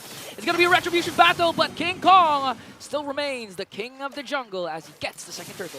And as early as 5 minutes, second turtle, we already see how RSG's line up their draft, despite how spicy, how exotic, and how strong it is at specifically what it wants to do. It is just that. It's very specific. Yeah. It cannot start fights, at least the old-fashioned way. It cannot respond to fights the old-fashioned way because, look, you got two chunky frontliners for Fnatic Onic Philippines. You got Kirk and you got Brusco. Even Light had to think twice. Yeah. He threw, blanks at the Deadly Poison Stingers. Yeah. And that's so easy for Fnatic Onic to take advantage of. But kudos to Light, though, as he picks up the Blade of Heptasis. He was able, look at this, Brusco! Tyrant's Revenge plus the Flicker combination. Light has to pop that Dark Knight Falls, but no counterattack from RSG as they take the purple buff away from Irad. What I say. 6 minutes in and already Brusco has plenty to show for in the Anong Palagmo before the match began. Yeah. We'll see who is a better setter, and he set the hell out of that move. So far, 2-for-2 with the Tyrant's Revenge range combination from Brusco. Very beautiful, right on target, and at the crucial moment because they were contesting for the purple buff. And you know this Fanny, he needs that purple buff, especially in the early game. Haven't seen as good of a Kufra set in a while from the names the likes of Ogwin, Chaknu, and Gani. Yeah. Okay. Yeah. If you played with Gani, you would know. I was supposed to say, if you played with me yesterday, you would have seen me with the Kufra. Oh, yeah? As Ira picks a Malefic Roar here, you can assure that RSG really wants to get the pick off. Again, it's hard because...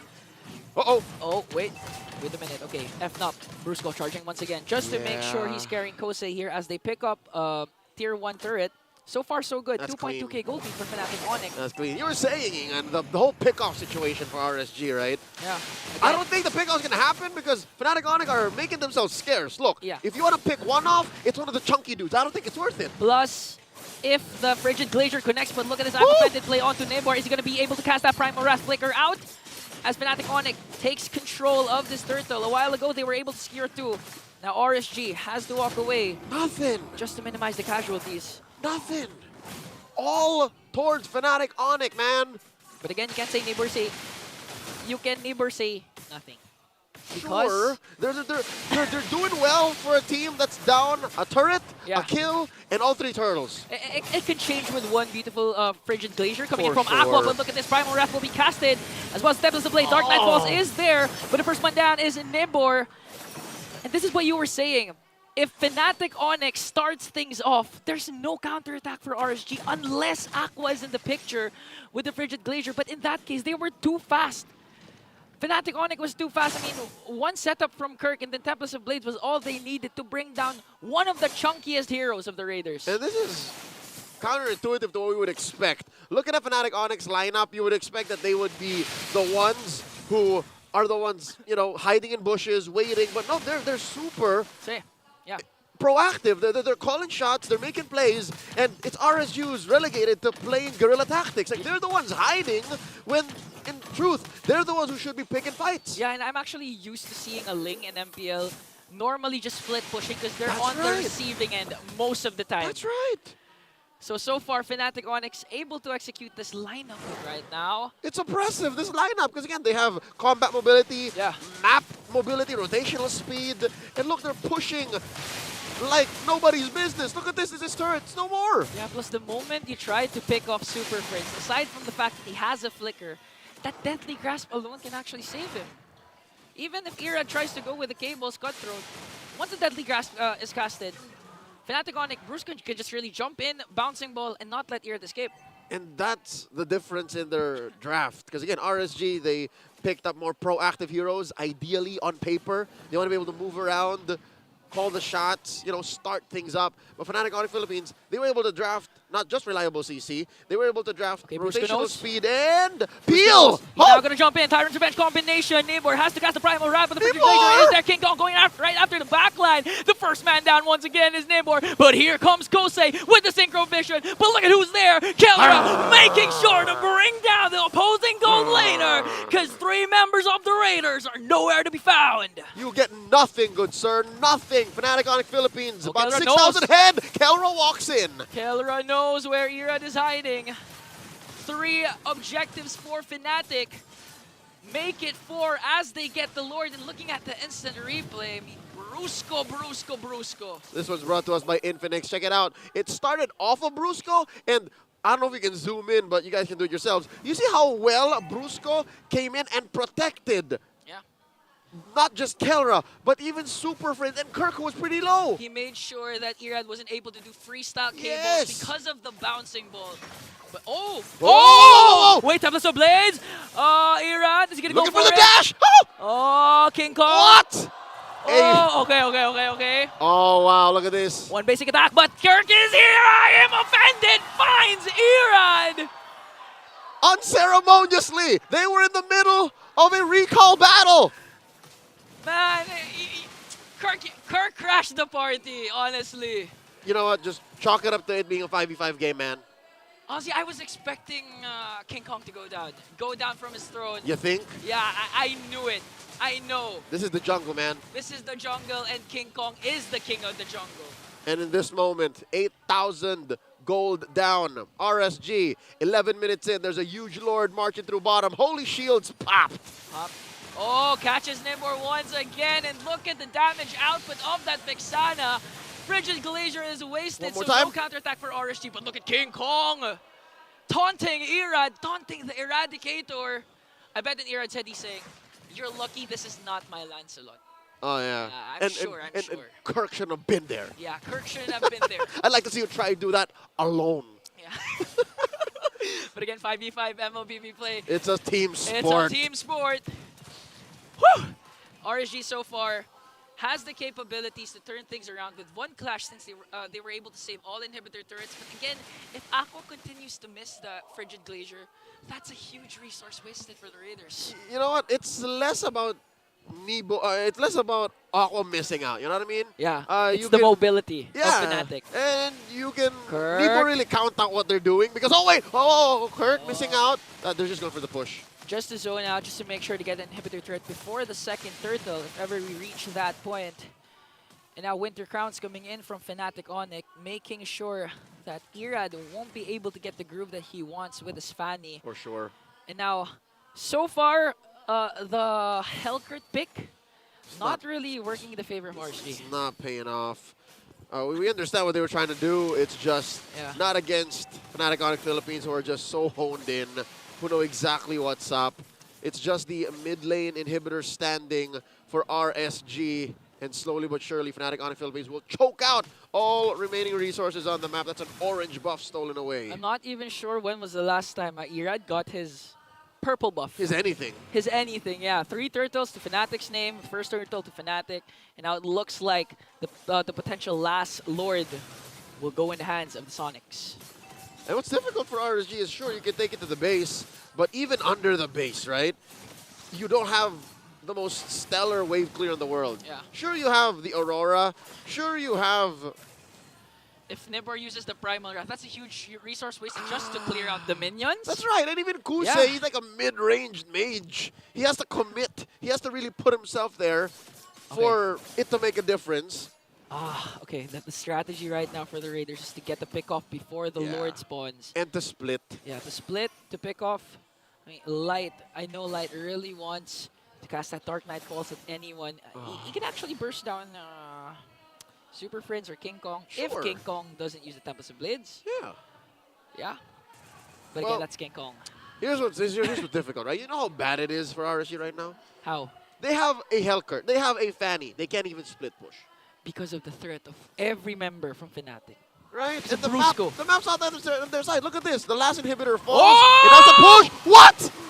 Out of nowhere, that's an RKO from King Kong as Amin Force is there, plus the Primal Wrath. Kirk is the first man down, but Nibor Irad nowhere to be found as Fnatic Onic remains undefeated so far with a Game 1 win. An unorthodox pick led the Fnatic Onic Philippines going for the jugular. First game goes over to the Sonics. Impressive work. I don't think you were ready for that. None of us were. I wasn't even ready for what King Kong did. It was out. It was right at the corner of our eyes. I think our Infinix data by an analyst have more to say about this. Rock, our Renmar, talk us through. Right? That's right there. I mean, one word, right? Just one word. It was, sorry, obviously maybe it could have worked in some multiverse. I mean, I don't deny that. Yes, right? It might. But it's so difficult to make that work with everything that was thrown at you. I don't know if it sort of felt like Fnatic Onic or RSG Philippines went into that already knowing that, okay, we're going to pick the Hellcurt. Sees the last 2 picks and still goes, let's just go for the Hellcurt. It's tough, man. It's mind-boggling, to be honest. It's like you know how the fans do it. But I guess you can't really discredit how well Fnatic Onic Philippines actually played that out. Yep. And you know what? Both roamers came into the match like, okay, who's gonna be the better set guy? Yeah. And Light says, pass. You ended up giving him an assassin. It's hard to make that work in the Philippines. I know it works in other regions and other countries, but this is MPLPH that we're talking about. And because the roamer of RSG Philippines, I will give them this. If it went well, it could have been disrupted to the farming pattern of King Kong. But we saw RSG's playstyle, again, is still around the objectives. The actual front line of this lineup in objectives is Nibor's Edith. But if you take the action away from where the Edith is and say send it to when Fnatic Onic Philippines is invading the purple buff of RSG Philippines, you have no frontline protect. The Aurora can only do so much to buy time and crowd control, but up against an invading Kufra, an invading Vexana, the Hellcurt will really have a tough time. Yeah, I mean, I feel like we were talking about how kind of fragile the lineup of RSG Philippines was before the draft started, or while the draft was happening. And it did seem apparent right there that they really needed someone to really bridge that early and mid. Yeah. And when we saw the Hellcurt, we said, you know what? Right after we went off cam, we said, yo, their early game is gonna be tough. Yeah. For us, if we see something like this in, let's say, our ranked games, right, we'd be scared of the Hellcurt and the Fanny. Correct. Understandable, because those are 2 heroes that can snowball if they get those early kills and those early takedowns. Big if. But this is the pro scene, where you have really strong roamers and mid laners who know how to rotate in certain areas at the right times to block the advanced positioning of Hellcurts to give a lot of difficulty to the Fanny as well, so that he's just stuck farming, which he was. You know what? In the early phases, it could have actually really worked out. But at the very end, I think Fnatic Onic was also very smart to pick up the Kufra, which will disrupt Assassins, a lot of Assassins, in the middle of their engagement, in the middle of the right. combos. Yeah. Fanny is going to have a hard time. Yep. Hellcurt as well, jumping in, then can't really jump out anymore. Yeah, we also have to return to the items because Fnatic Onic Philippines, they itemize so well. It was a rush in the anti-Cuirass by Brusco, so immediately you're giving the physical damage reduction to the Hellcurt and the Fanny, who base their main damage from the skills, and that's how anti-Cuirass works. You also have the Vexana who rushed the Bloodwings, so it's not going to be as easy to take down Super Prince because he has that little bit of shield to give him survivability. Kirk even built pants. He went for the steel leg plates before into the War Axe. That's just really great itemization as well from Fnatic Onic Philippines. And I guess we can't completely put it on the fact that RSG picked Hellcurt. Yeah. But more also on the fact that Fnatic Onic Philippines responded to it so well. Yeah, that draft response was good, but the in-game response was even better, like way better than I expected it to be. I expected maybe a bit of a push, maybe a bit of an early game advantage for RSG, but then again, we were talking about what if, right? A big what if they didn't get any kills. Because the domination of the snowball of the Hellcurt and the Fanny is very conditional on whether or not you can get those early kills. Get that goal, get those items, and then take the game from there.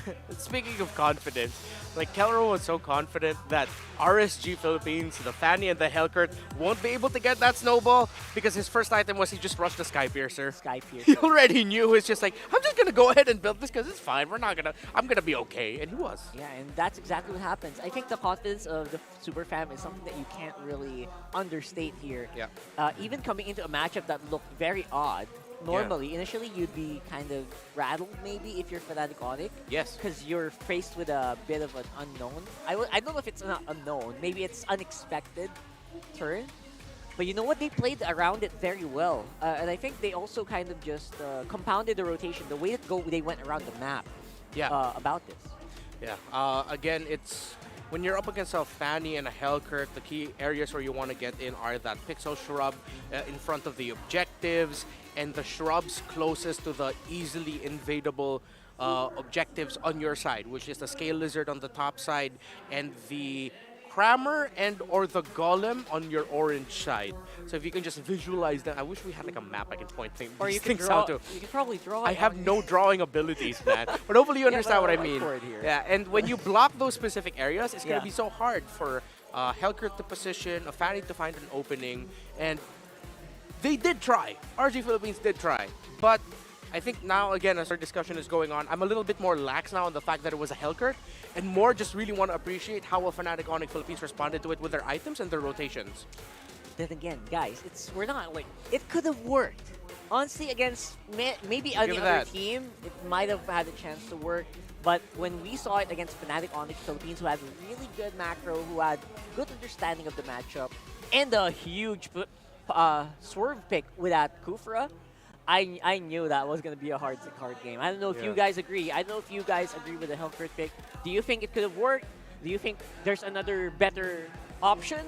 Let us know, because we want to ask you, right? We want to ask you. Because honestly, I'm curious. I want to ask Panda later what that was about.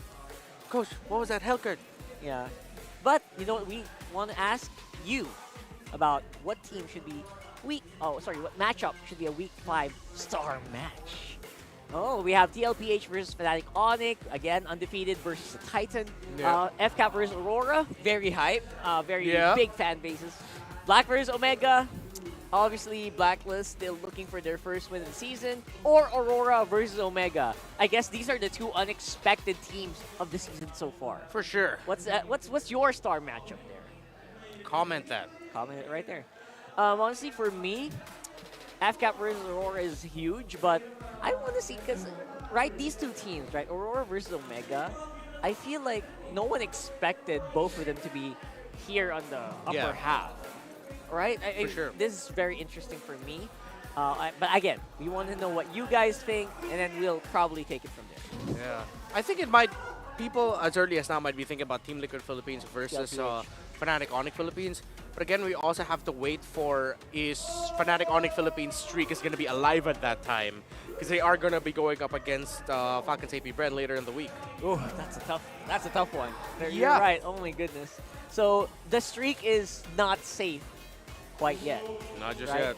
I mean, this is their first big challenge. It does feel like they're doing well against this specific challenge, you know, the streak breakers. But other than that, you're going to have to face off against the world champions. I don't envy you. But for you guys, if you want to win 90,000 diamonds, just go to the MPL arena, right? You post about your live experience on Facebook and TikTok with hashtag MPL S14 live experience, and then you get a chance to win 90K.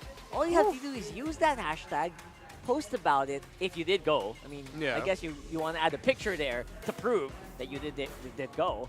And make sure that you tag MPL Philippines. You know the official MPL Philippines page, right? I don't know, maybe some of you might be watching there right now. Yeah.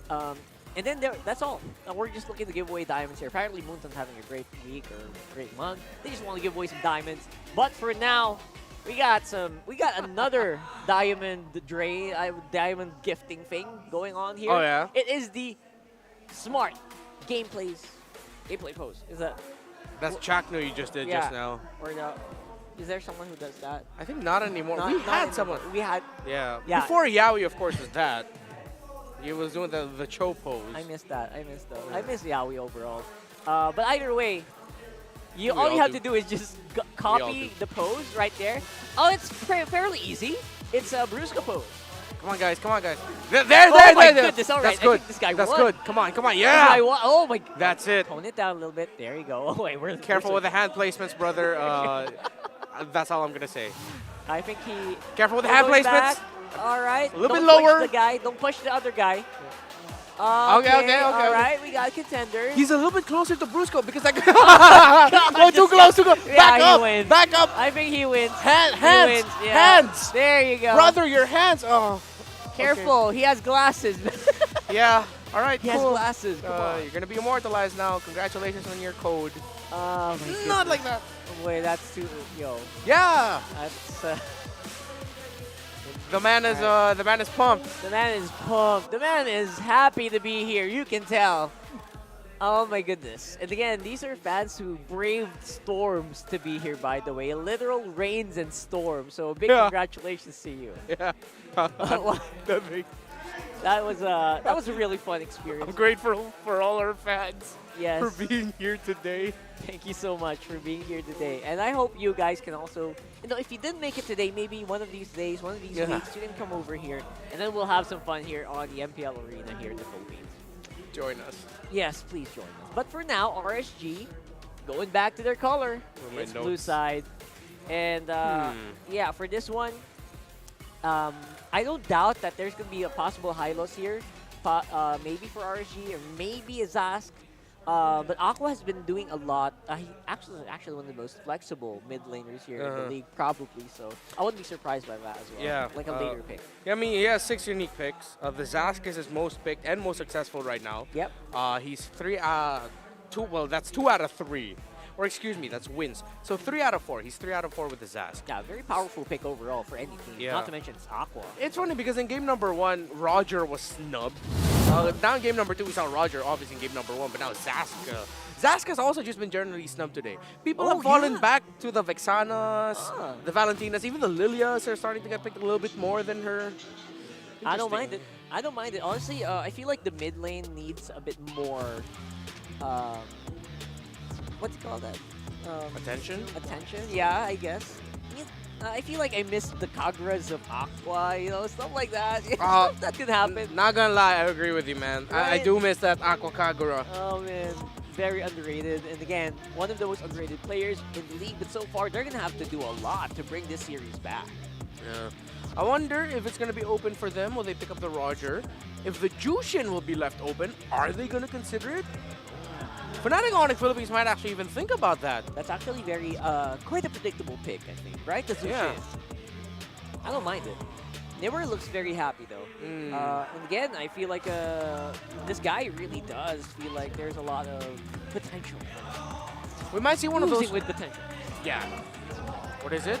Okay, Jushin's open. Jushin? She's not always auto pick, but there's a lot open. It's a possibility. We're talking about the mid earlier, right? Yeah. This could be it. Hard to pick Zask into Jushin.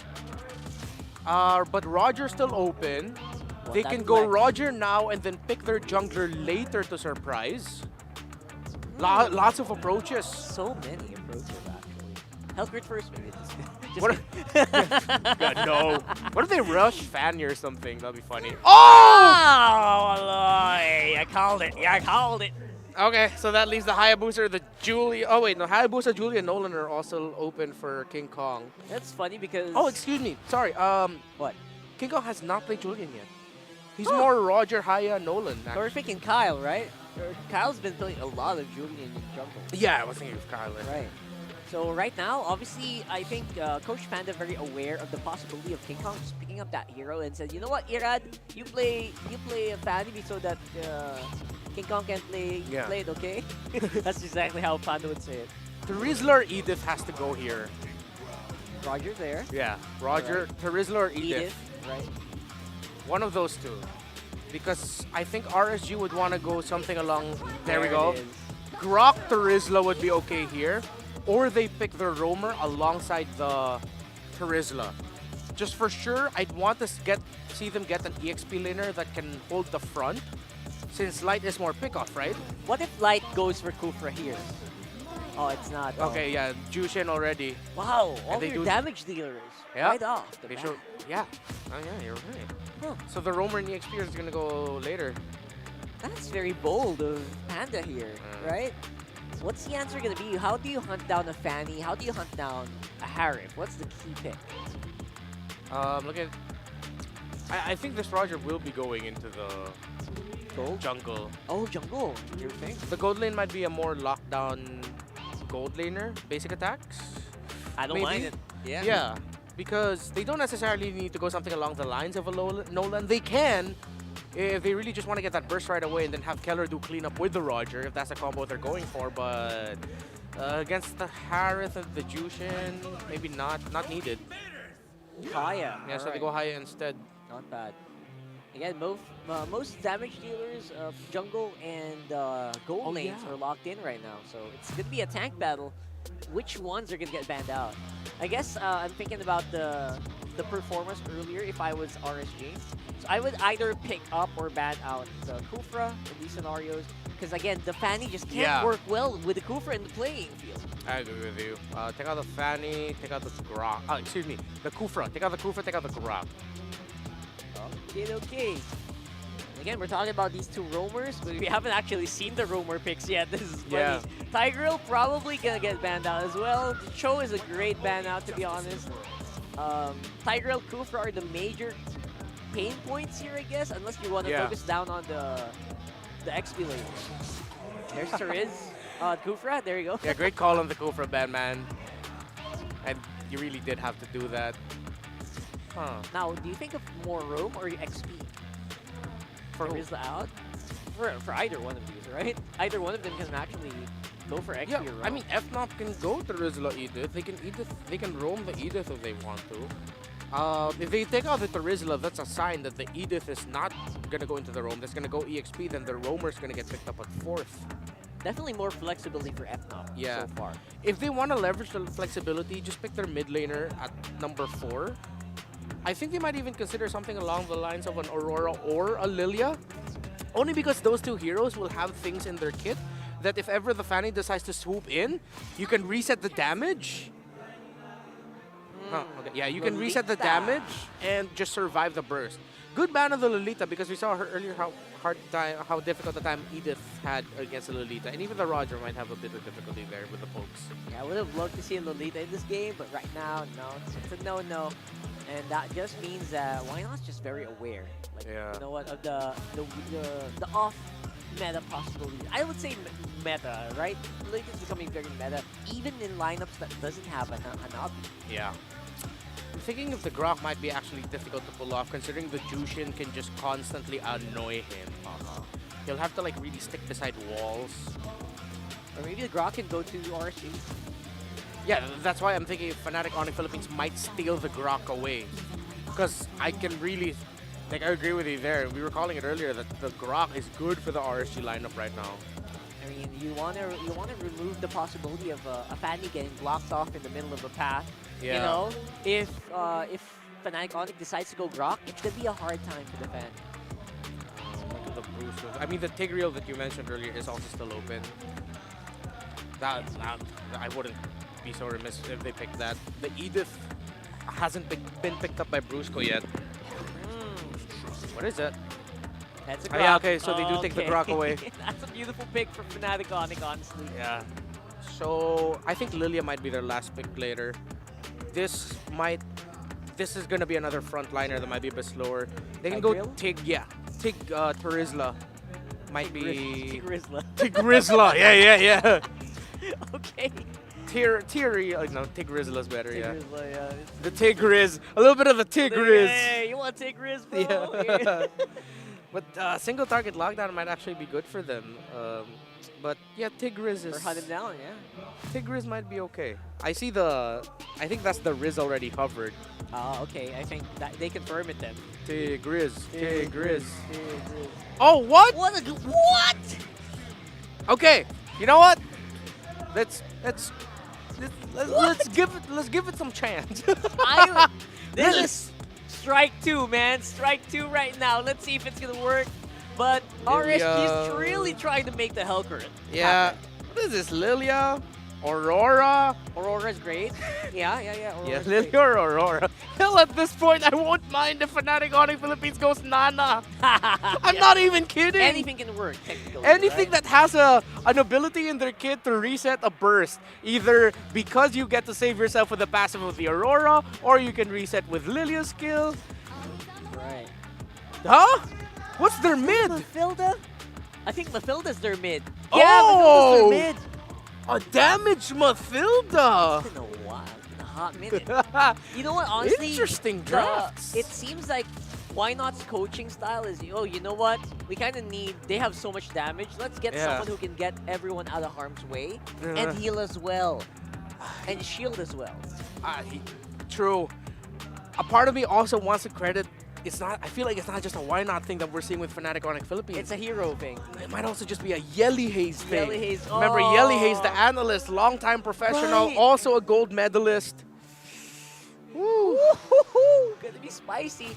Let me know, guys. I want to know in the comments right now. I'm reading, by the way, guys, in MOBB Esports and MPL Philippines. Who do you think came out on top? You agree with the second Hellcurt pick and the Matilda pick?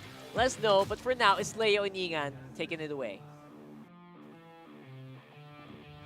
This is as good as fighting fire with fire.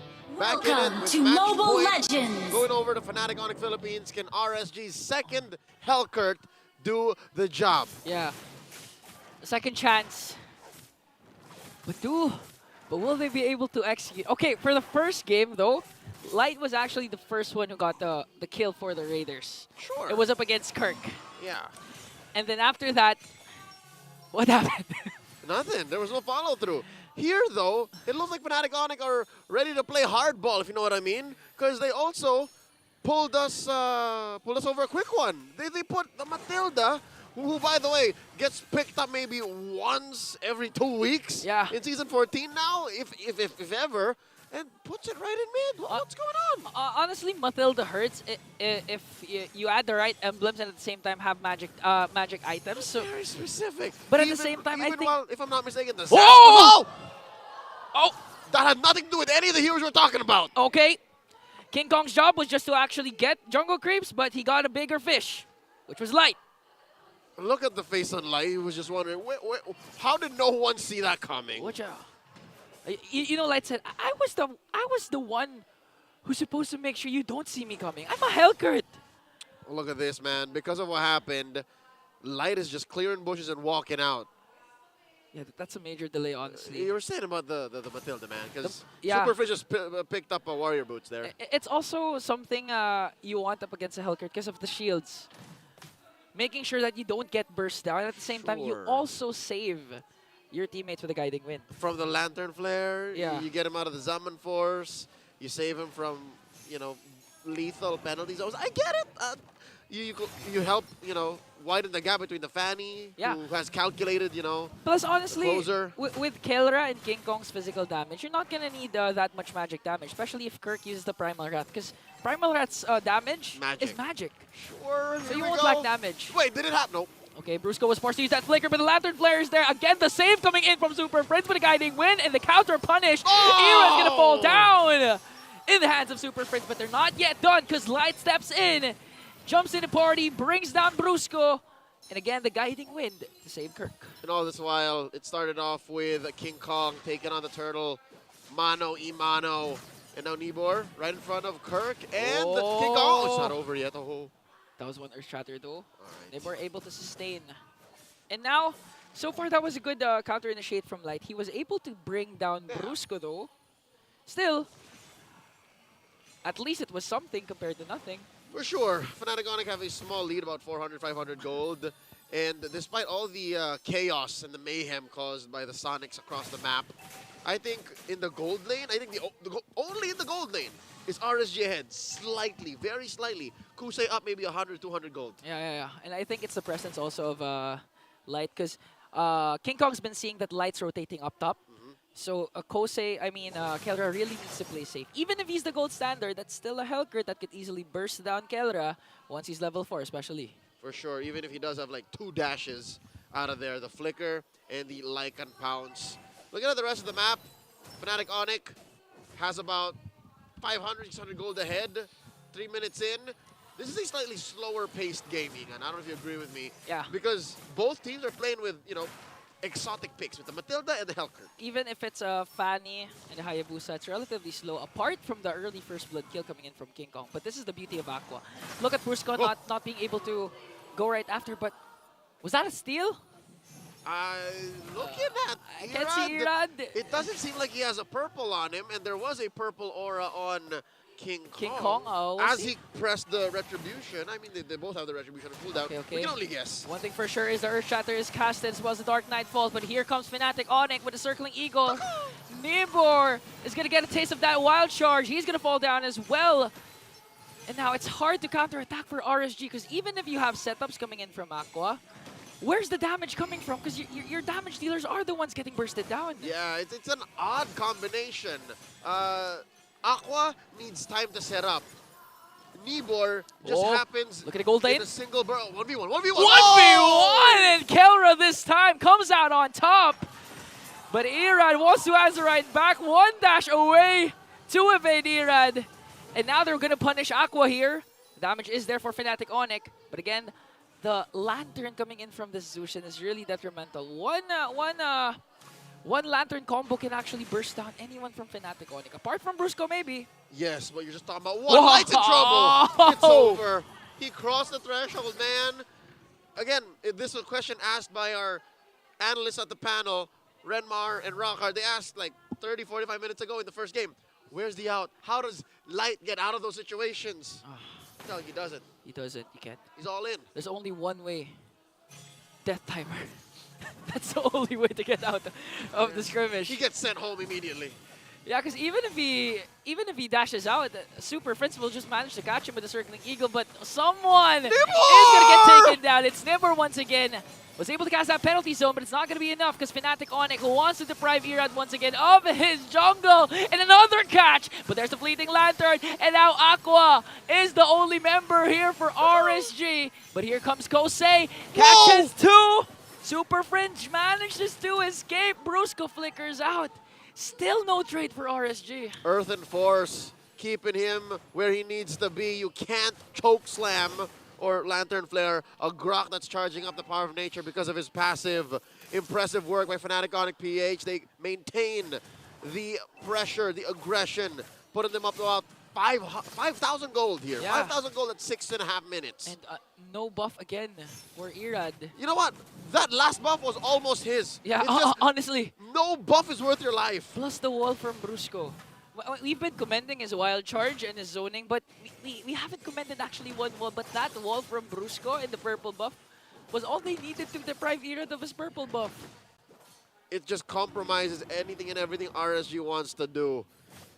And even if Fnatic Onic PH said, yes, let's play hardball, let's also play on a odd tangent, they're still calling all the shots. It's still their game. Yeah, really dictating the pace.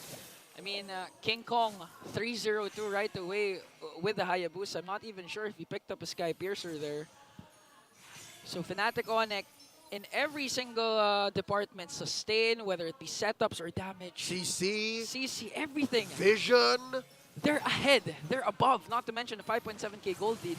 And now another purple buff skirmish here. Brusco managing to zone out the members of RSG. I think Irad has to let it go because 4 members of Fnatic Onic are here. He's going to get a retribution, but he's not going to get that purple buff. At this point, Irad at level 9 and King Kong miles ahead at level 12. Yeah, a single retribution makes the difference. Looking at the items here, yep, the one bastion, one hope for RSG in the gold lane in Kusei. Forget about it. He's like 2,000 gold down. Yeah, as much as possible, you want that Harith to be dominant in the early, or at least at the mid game, the mid game power spike. But at this point, that's a high, tall mountain to climb. 7.1k gold lead. So far, both of our games, we've been seeing relatively fast games with huge gold leads even before the first. Oh no! Light had to pull the trigger on the ult. He's hiding in this bush. He's getting surrounded. Defensive Dark Knight falls, but he was able to dash out. Okay, Kirk gets a Primal Wrath in. Is he going to be able to take down this Light? And it looks like he will. That was the slowest kill I've seen so far in MPL. Lights out. Again, you mentioned it, Ingan. Fnatic Onic PH knows they're going to conquer RSG. It's just a matter of time. It's a slow ascent into another match win. 8k ahead. Look at the map. RSG is just trying their best to regain a part of it. Successful split push by Irad. Honestly, look at Kelra. He's literally a dog with an owner, Super Friends. Whenever Kelra overextends, just one guiding wind out, he's safe. That's the leash. He's basically. got that dog in him. That's Not to mention signal. a Lycan Bounce and a Flicker. Yeah. Nothing is touching Kelra. A lot. Whew. And to mention, really, the confirmed CCs from RSG come in either Aqua's Lantern Flare or Nibor's Penalty Zone. That's it. Yeah, but the problem is I've seen Nibor use the penalty zone defensively or as a last effort because he was about to die. To dash out. Yeah, you need it. You needed to execute plays. You needed to force team fights or start team fights and set up Irad perfectly. So far, okay, the story again of RSG is why did they pick up the Hellcurt? It's the same thing over again. You know what? The Hellcurt, to me, is just symbolic of what else RSG needs to work on draft-wise. Fundamentally speaking, they have very little CC. Yeah. It's very difficult for them to check bushes and the pace of the fights when they happen, right?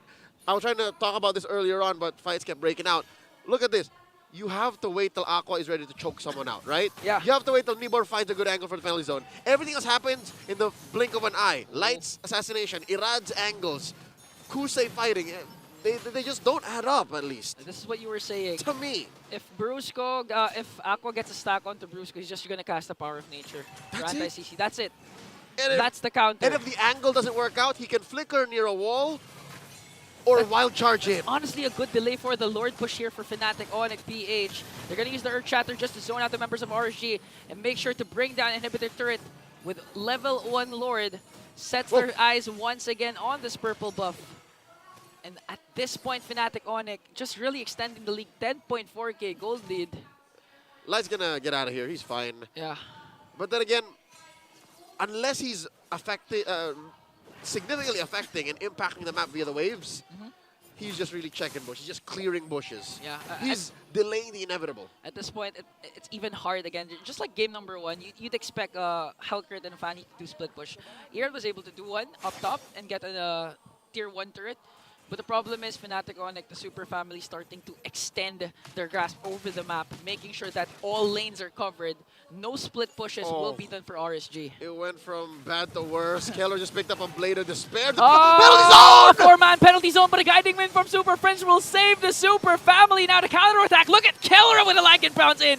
Kirk all the way to the back line, still alive, but he's going to fall down. And now King Kong Shadow out. But look at Keller! Oh my goodness! Up until beside the crystal, he was able to take down Light.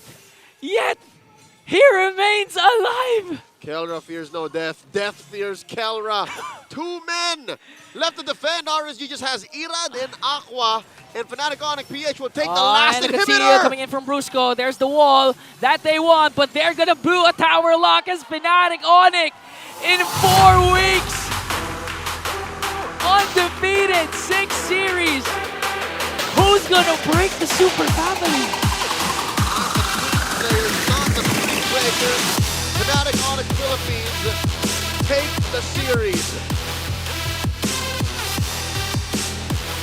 Week 4, day 1. Ended too quickly. At this point, they're really unbothered. Rain or shine, Fnatic Onic remains on top. Wow, just wow. Flawless execution from all their players. Literally everyone from Fnatic Onic side. Impressive work. Fnatic Onic Philippines picking up the Matilda, putting it mid, able to answer anything and everything RSG threw their way, even the Hellcurt.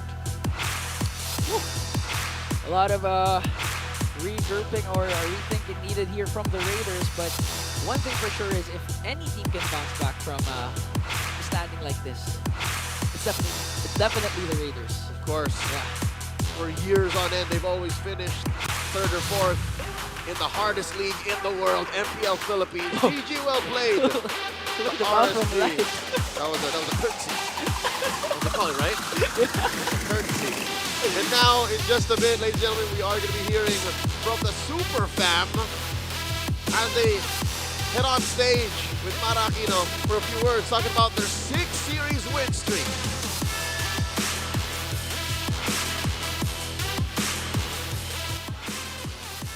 The streak continues. Let's give a big round of applause to Fnatic Onic. Congratulations! Brusco, sa isang interview, na-mention mo na in-expect mo itong win streak na to dahil sa tiwala mo sa mga teammates mo. So you being a new player, paano mo ba nabuo yung tiwala sa mga teammates mo at sa kanila para sa'yo? Since nung season 13, nakita ko na malakas sila. Tapos, parang sa scrim, parang gawa lang kami ng gawa ng play, tapos tiwala kami sa isa't isa. Kaya siguro na-adapt namin sa stage. Paano mo nakukuha yung confidence mo? Kasi nagulat ako dun sa palag. Hindi ko na-expect na ganun ka pala ka-confident. Ganito ka ba talaga? Kung ako po yung unang tinanong nyo doon, sabihin ko sana wala akong palag eh. Kaso nagsabi sa late ng gano'n eh, kaya pinalagan ko na rin po. Okay. Sana ikaw ulit next time. Natuwa ako sa'yo, yung confidence. And you were able to prove it. Congratulations. So proud of you. King Kong! King Kong! Alam mo, nakakatuwa kasi yung parents mo laging nandito. Front, laging nasa harap. Wala pang tao, nandun na sila. Sila kaagad. They dedicate their time to you. Now, ang susunod na laban nyo, kontra sa Falcons APBren. Ang binoto ng ating community as star match of the week. Meron ka bang prediction na mangyayari doon? Can we get your prediction? Prediction. Hindi ko po alam. Parang hindi hirap i-predict eh. Malakas din po kasi yung Bren eh. Best of 3. 2-1 daw po, sabi ni Brusco. 2-1. Okay. Meron ka bang mensahe para sa kanila kasi inaabangan to ng ating komunidad? Star Match of the Week to. We're really looking forward to both of your performances, seeing that you're undefeated and they are the world champs. Ano ang message mo sa kanila? Sa Falcons APBren, good luck sa inyo. Bibigyan namin kayo ng magandang laban. All right. And now it's time to announce the MVP of game number 2. Can I hear some names? Ano ulit? Parang, ano ulit? Okay, unanimous to ah. Walang rehearsal to. Ano ulit? And let's take a look at the screen. Natuwa ako because first time na isang name lang ang sinisigaw ng lahat. King Kong! Alam mo, masanay ka na talaga na ikaw yung ini-interview. Sana nga mag-post ka ng mas marami pa sa social media mo kasi everyone's curious about you. The highlight is always on you. Now, what do you want to say to everybody? Kasi tinan mo, look, punong-puno ang ating venue. Sa lahat ng mga pumunta, thank you sa pagsuporta sa amin and thank you rin sa mga RSG fans. Thank you sa lahat. Shoutout mo naman yung family mo. Shoutout sa family ko, kay mami, kay papa, tsaka mga kapatid ko, tsaka sa pinsan ko. Congratulations once again. And now it's time to announce our lucky fan who will get 3,000 diamonds. Wow! Excited! Hello, wag ka pa na pa. Wag ka na pa na pa. What's your name? What's your name? Pia. Pia! Pia, nakakatuwa ka. Kumikinang yung face mo. Puro glitter. Nasira kasi yung makeup ko sa CR kanina. So, nag-makeup ka bago pumunta dito? Actually, natunaw po yung makeup ko, tapos pumunta po ako kasi po may interview daw eh. Sino ba ang gusto mong i-impress dito? Actually, si Kurt po, pero wag na lang. Si Kirk! Si Kirk, pero wag na lang! Kirk, bakit buwink-wink ka na? Okay, ayan, tumabi ka sa kanya. Tumabi ka! Sabi niya, ano ba? Okay, ayan. Bakit si Kirk?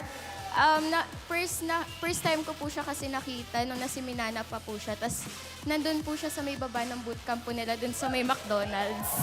Sa baba ng bootcamp? Sa may McDo? Ba't ka nandun? Inaabangan mo ba? Hindi po, pero nagkataon lang siguro. Okay, anong gusto mong sabihin sa kanya? At gusto mo ba sabihin kung bakit bigla kang humanga sa kanya? Yung abilidad ba niya? Kasi before, naging admin ako ng Minana. Oh, okay. So, anong gusto mo sabihin sa kanya ngayon? Ano ba? Pagkakataon mo na. Wait lang, na-speechless ako doon. Nonchalant po siya. Nonchalant talaga siya. Hindi, ganyan lang talaga siya. Kahit ako nagtataka nga ako kung anong iniisip niya minsan eh. Okay, anong gusto mo sabihin? Sa bawat game at mga laban na makukuha niya at ibigay niya lang lahat ng best niya at sana maging OA na rin siya. Sana maging OA ka na. Anong gusto mo sabihin sa kanya?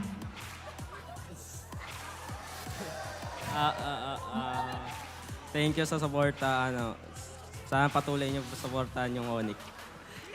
Single ka ba? Single ka ba? Oh, single! Okay, magtabi muna kayo. Mamaya na yung usapan. Okay, bigay na sa akin yung ano. Okay, now you get to hold each other's hand while they take a bow. We're gonna take a bow. Lahat sila nag-hold hands. Huwag mo putulin. Huwag mo putulin. Part to, ginagawa tayo to all the time. Ayan. O, ayan. Magbabaw na kayo. Ayan. Okay. Uy, kailangan na namin i-analyze yung laro. Ayan. You may now take your bow and take your walk of victory. Parang may more than one winner tayo tonight. Ganyan talaga ang ganap dito sa MPL. One lucky fan will win 3,000 diamonds. Malay nyo, kayo ang manalo for next matchup. Kaya make sure to always give your best and show us why you are the best fan of the day. And syempre, we're gonna break it down for you. What happened in that game number 2. So we're gonna go back to our panel. Pasok. I can't take it, dude. That was way too wholesome. I just want to work. I just wanted to work. I just wanted to work. What was that sudden burst of wholesomeness? And Kirk single? Oh, I did bro. not know that, by the way. Bro. Thank you for that info, Mara. I'm sure a lot of people are very happy with that. And of course, he is the MVP in game and in real life. King Kong was a series MVP, but the MVP there is Kirk. That Edith, man, an Edith performance that really just helped shut down again what was another Hellkurt game. Oh yeah, I really clearly remember the 1v1 that happened earlier, shutting down Light in such an easy fashion. I feel like Kirk definitely deserved that, especially in this game. Yeah, him being able to find Light there was crucial. Light was just trying to get information, able to make plays on his own. And Kirk, again, his personality, you see it, he's low-key. But the impact in the game as well, he just makes it work. There was I think it was this sequence or the sequence later on in the game wherein there would be an entry by Brusco, but then Kirk beautifully followed it up as well with his own Earth Shatter. Oh yeah, it's that one. It's that one. It's such a great layering of abilities, not just his own, but understanding what his teammates want to do as well. You have the Grok fronting and again stopping every rotation that RSG wants to do. That Kirk's job is to just, hey, follow up the info that I give or follow up the set I give, continue the crowd control, and continue the damage. He went Thunderbelt and Starlium Scythe. Boom. That's how you know that Edith had a really good time. If you can afford to go T-Belt first item and then even build the damage item later on. Yeah, everything else was like a luxury item right after the Yes, Thunderbelt. yeah, Starlium exactly. Scythe, right? Just make sure you don't die. You already have a big lead. And I think that just shows you the confidence and how well Fnatic Onic Philippines actually does mesh well together. Knowing that whoever the priority target is, you don't need that much tankiness if you know that the target's going to go down in a blink of 9. That happens so many times in this exchange. And again, as we look at the emblems, the focus of that Hellcurt was to just pick off burst. It was built with Master Assassin, just snowball from there. But then it was just stopped by, again, easy anti-Karas rush by the Grok. Stay forward because there's not much the Hellcurt can do against you. And it was even Kirk that dealt the most damage in the game as an EXP laner, as the Edith. That ain't no joke. I Yeah, mean, this is no joke. Imagine he was also building tank there. And he still burst out the amount, that amount of damage. Yep, 83% kill participation, more than the gold laner in that Roger, more than the Roam. This is a very well-deserved MVP performance by Kirk with how active he was in the map. And I think all that does contribute to just how easy it was for King Kong and Kelra to do their things. Especially in the later parts of the game when they were blowing up those inhibitor turrets down on the bottom side of the map. 100%. You saw that King Kong was going crazy. Kelra dove in behind the crystal on 3 people. I mean, you can only do that if you have so much confidence with the rest of your team that already did their job that they can clean up after. Again, one of the things that Jushin needs is someone to front for her and hold for her. The Hellcurt can front. The Hellcurt cannot hold. Because you want the Jushin to have a frontliner paired with it that can annoy, that can disrupt. The Hellcurt can't do that as much.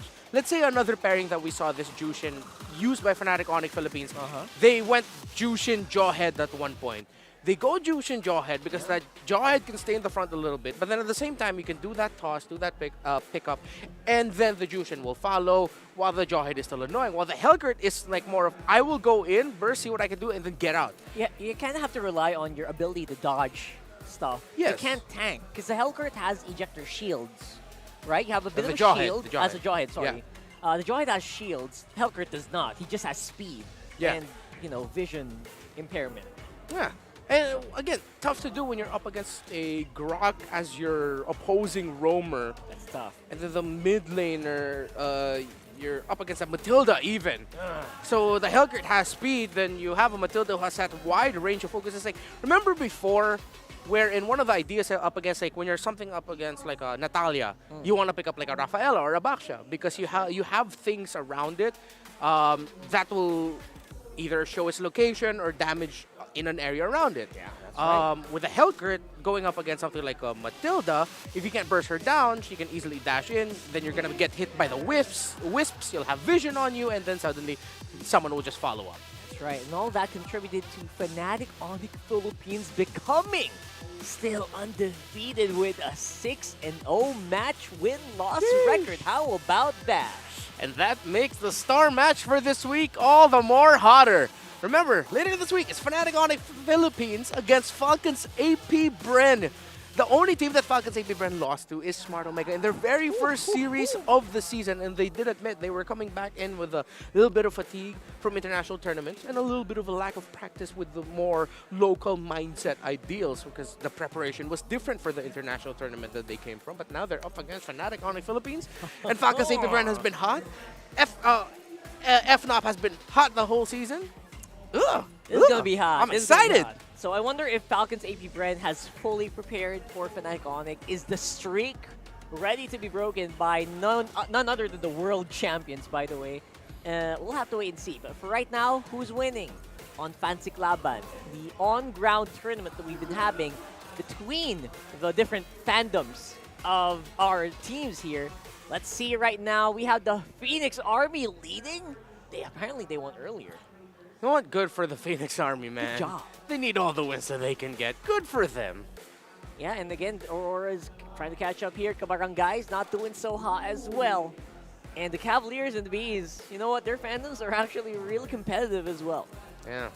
Phoenix Army, interesting. You know what? I should go into the waiting area. We and gotta watch that. Yeah, go to the lobby and let's watch some Fancy Laban games. Let's do that. Let's do that like on TikTok, separate live, Yeah. something, right? And again, Let's if see you're that. a member of, well, any of these communities and you're from the Philippines, maybe you want to fly all the way from abroad, go to the Philippines and I mean, join why one not? game of Fancy Laban while watching MPL, why not? Message the communities of each team.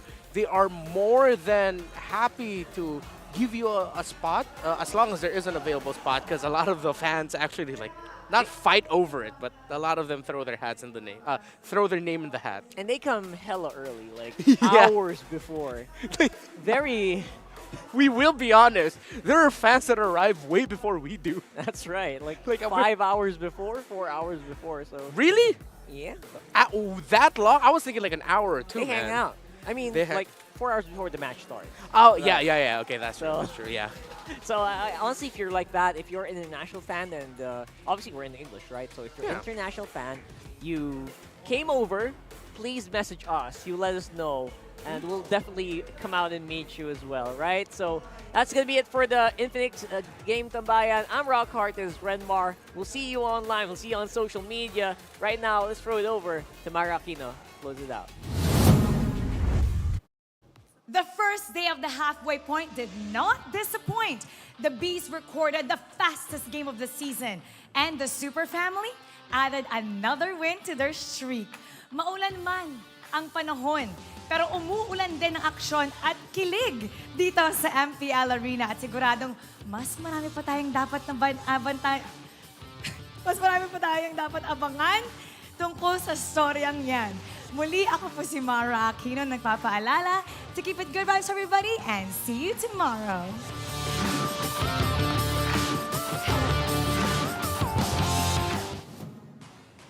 The 14th season of MPL Philippines is brought to you by the following sponsors. Smart, the official telco partner of MPL Philippines Season 14. The official tournament phone of MPL Philippines, Infinix GT20 Pro. Official suppliers, EMC Asia and Index Salon. Experience the MPL PH Season 14 action live at Green Sun, Makati City. Grab your tickets now via official MPL PH website. Don't miss any MPL action by following our official Facebook and subscribing to our YouTube channel. Follow MPL PH on TikTok for more content. And to ensure the equality and fairness of our games, MPL Philippines is also monitored and supervised by the Games and Amusements Board.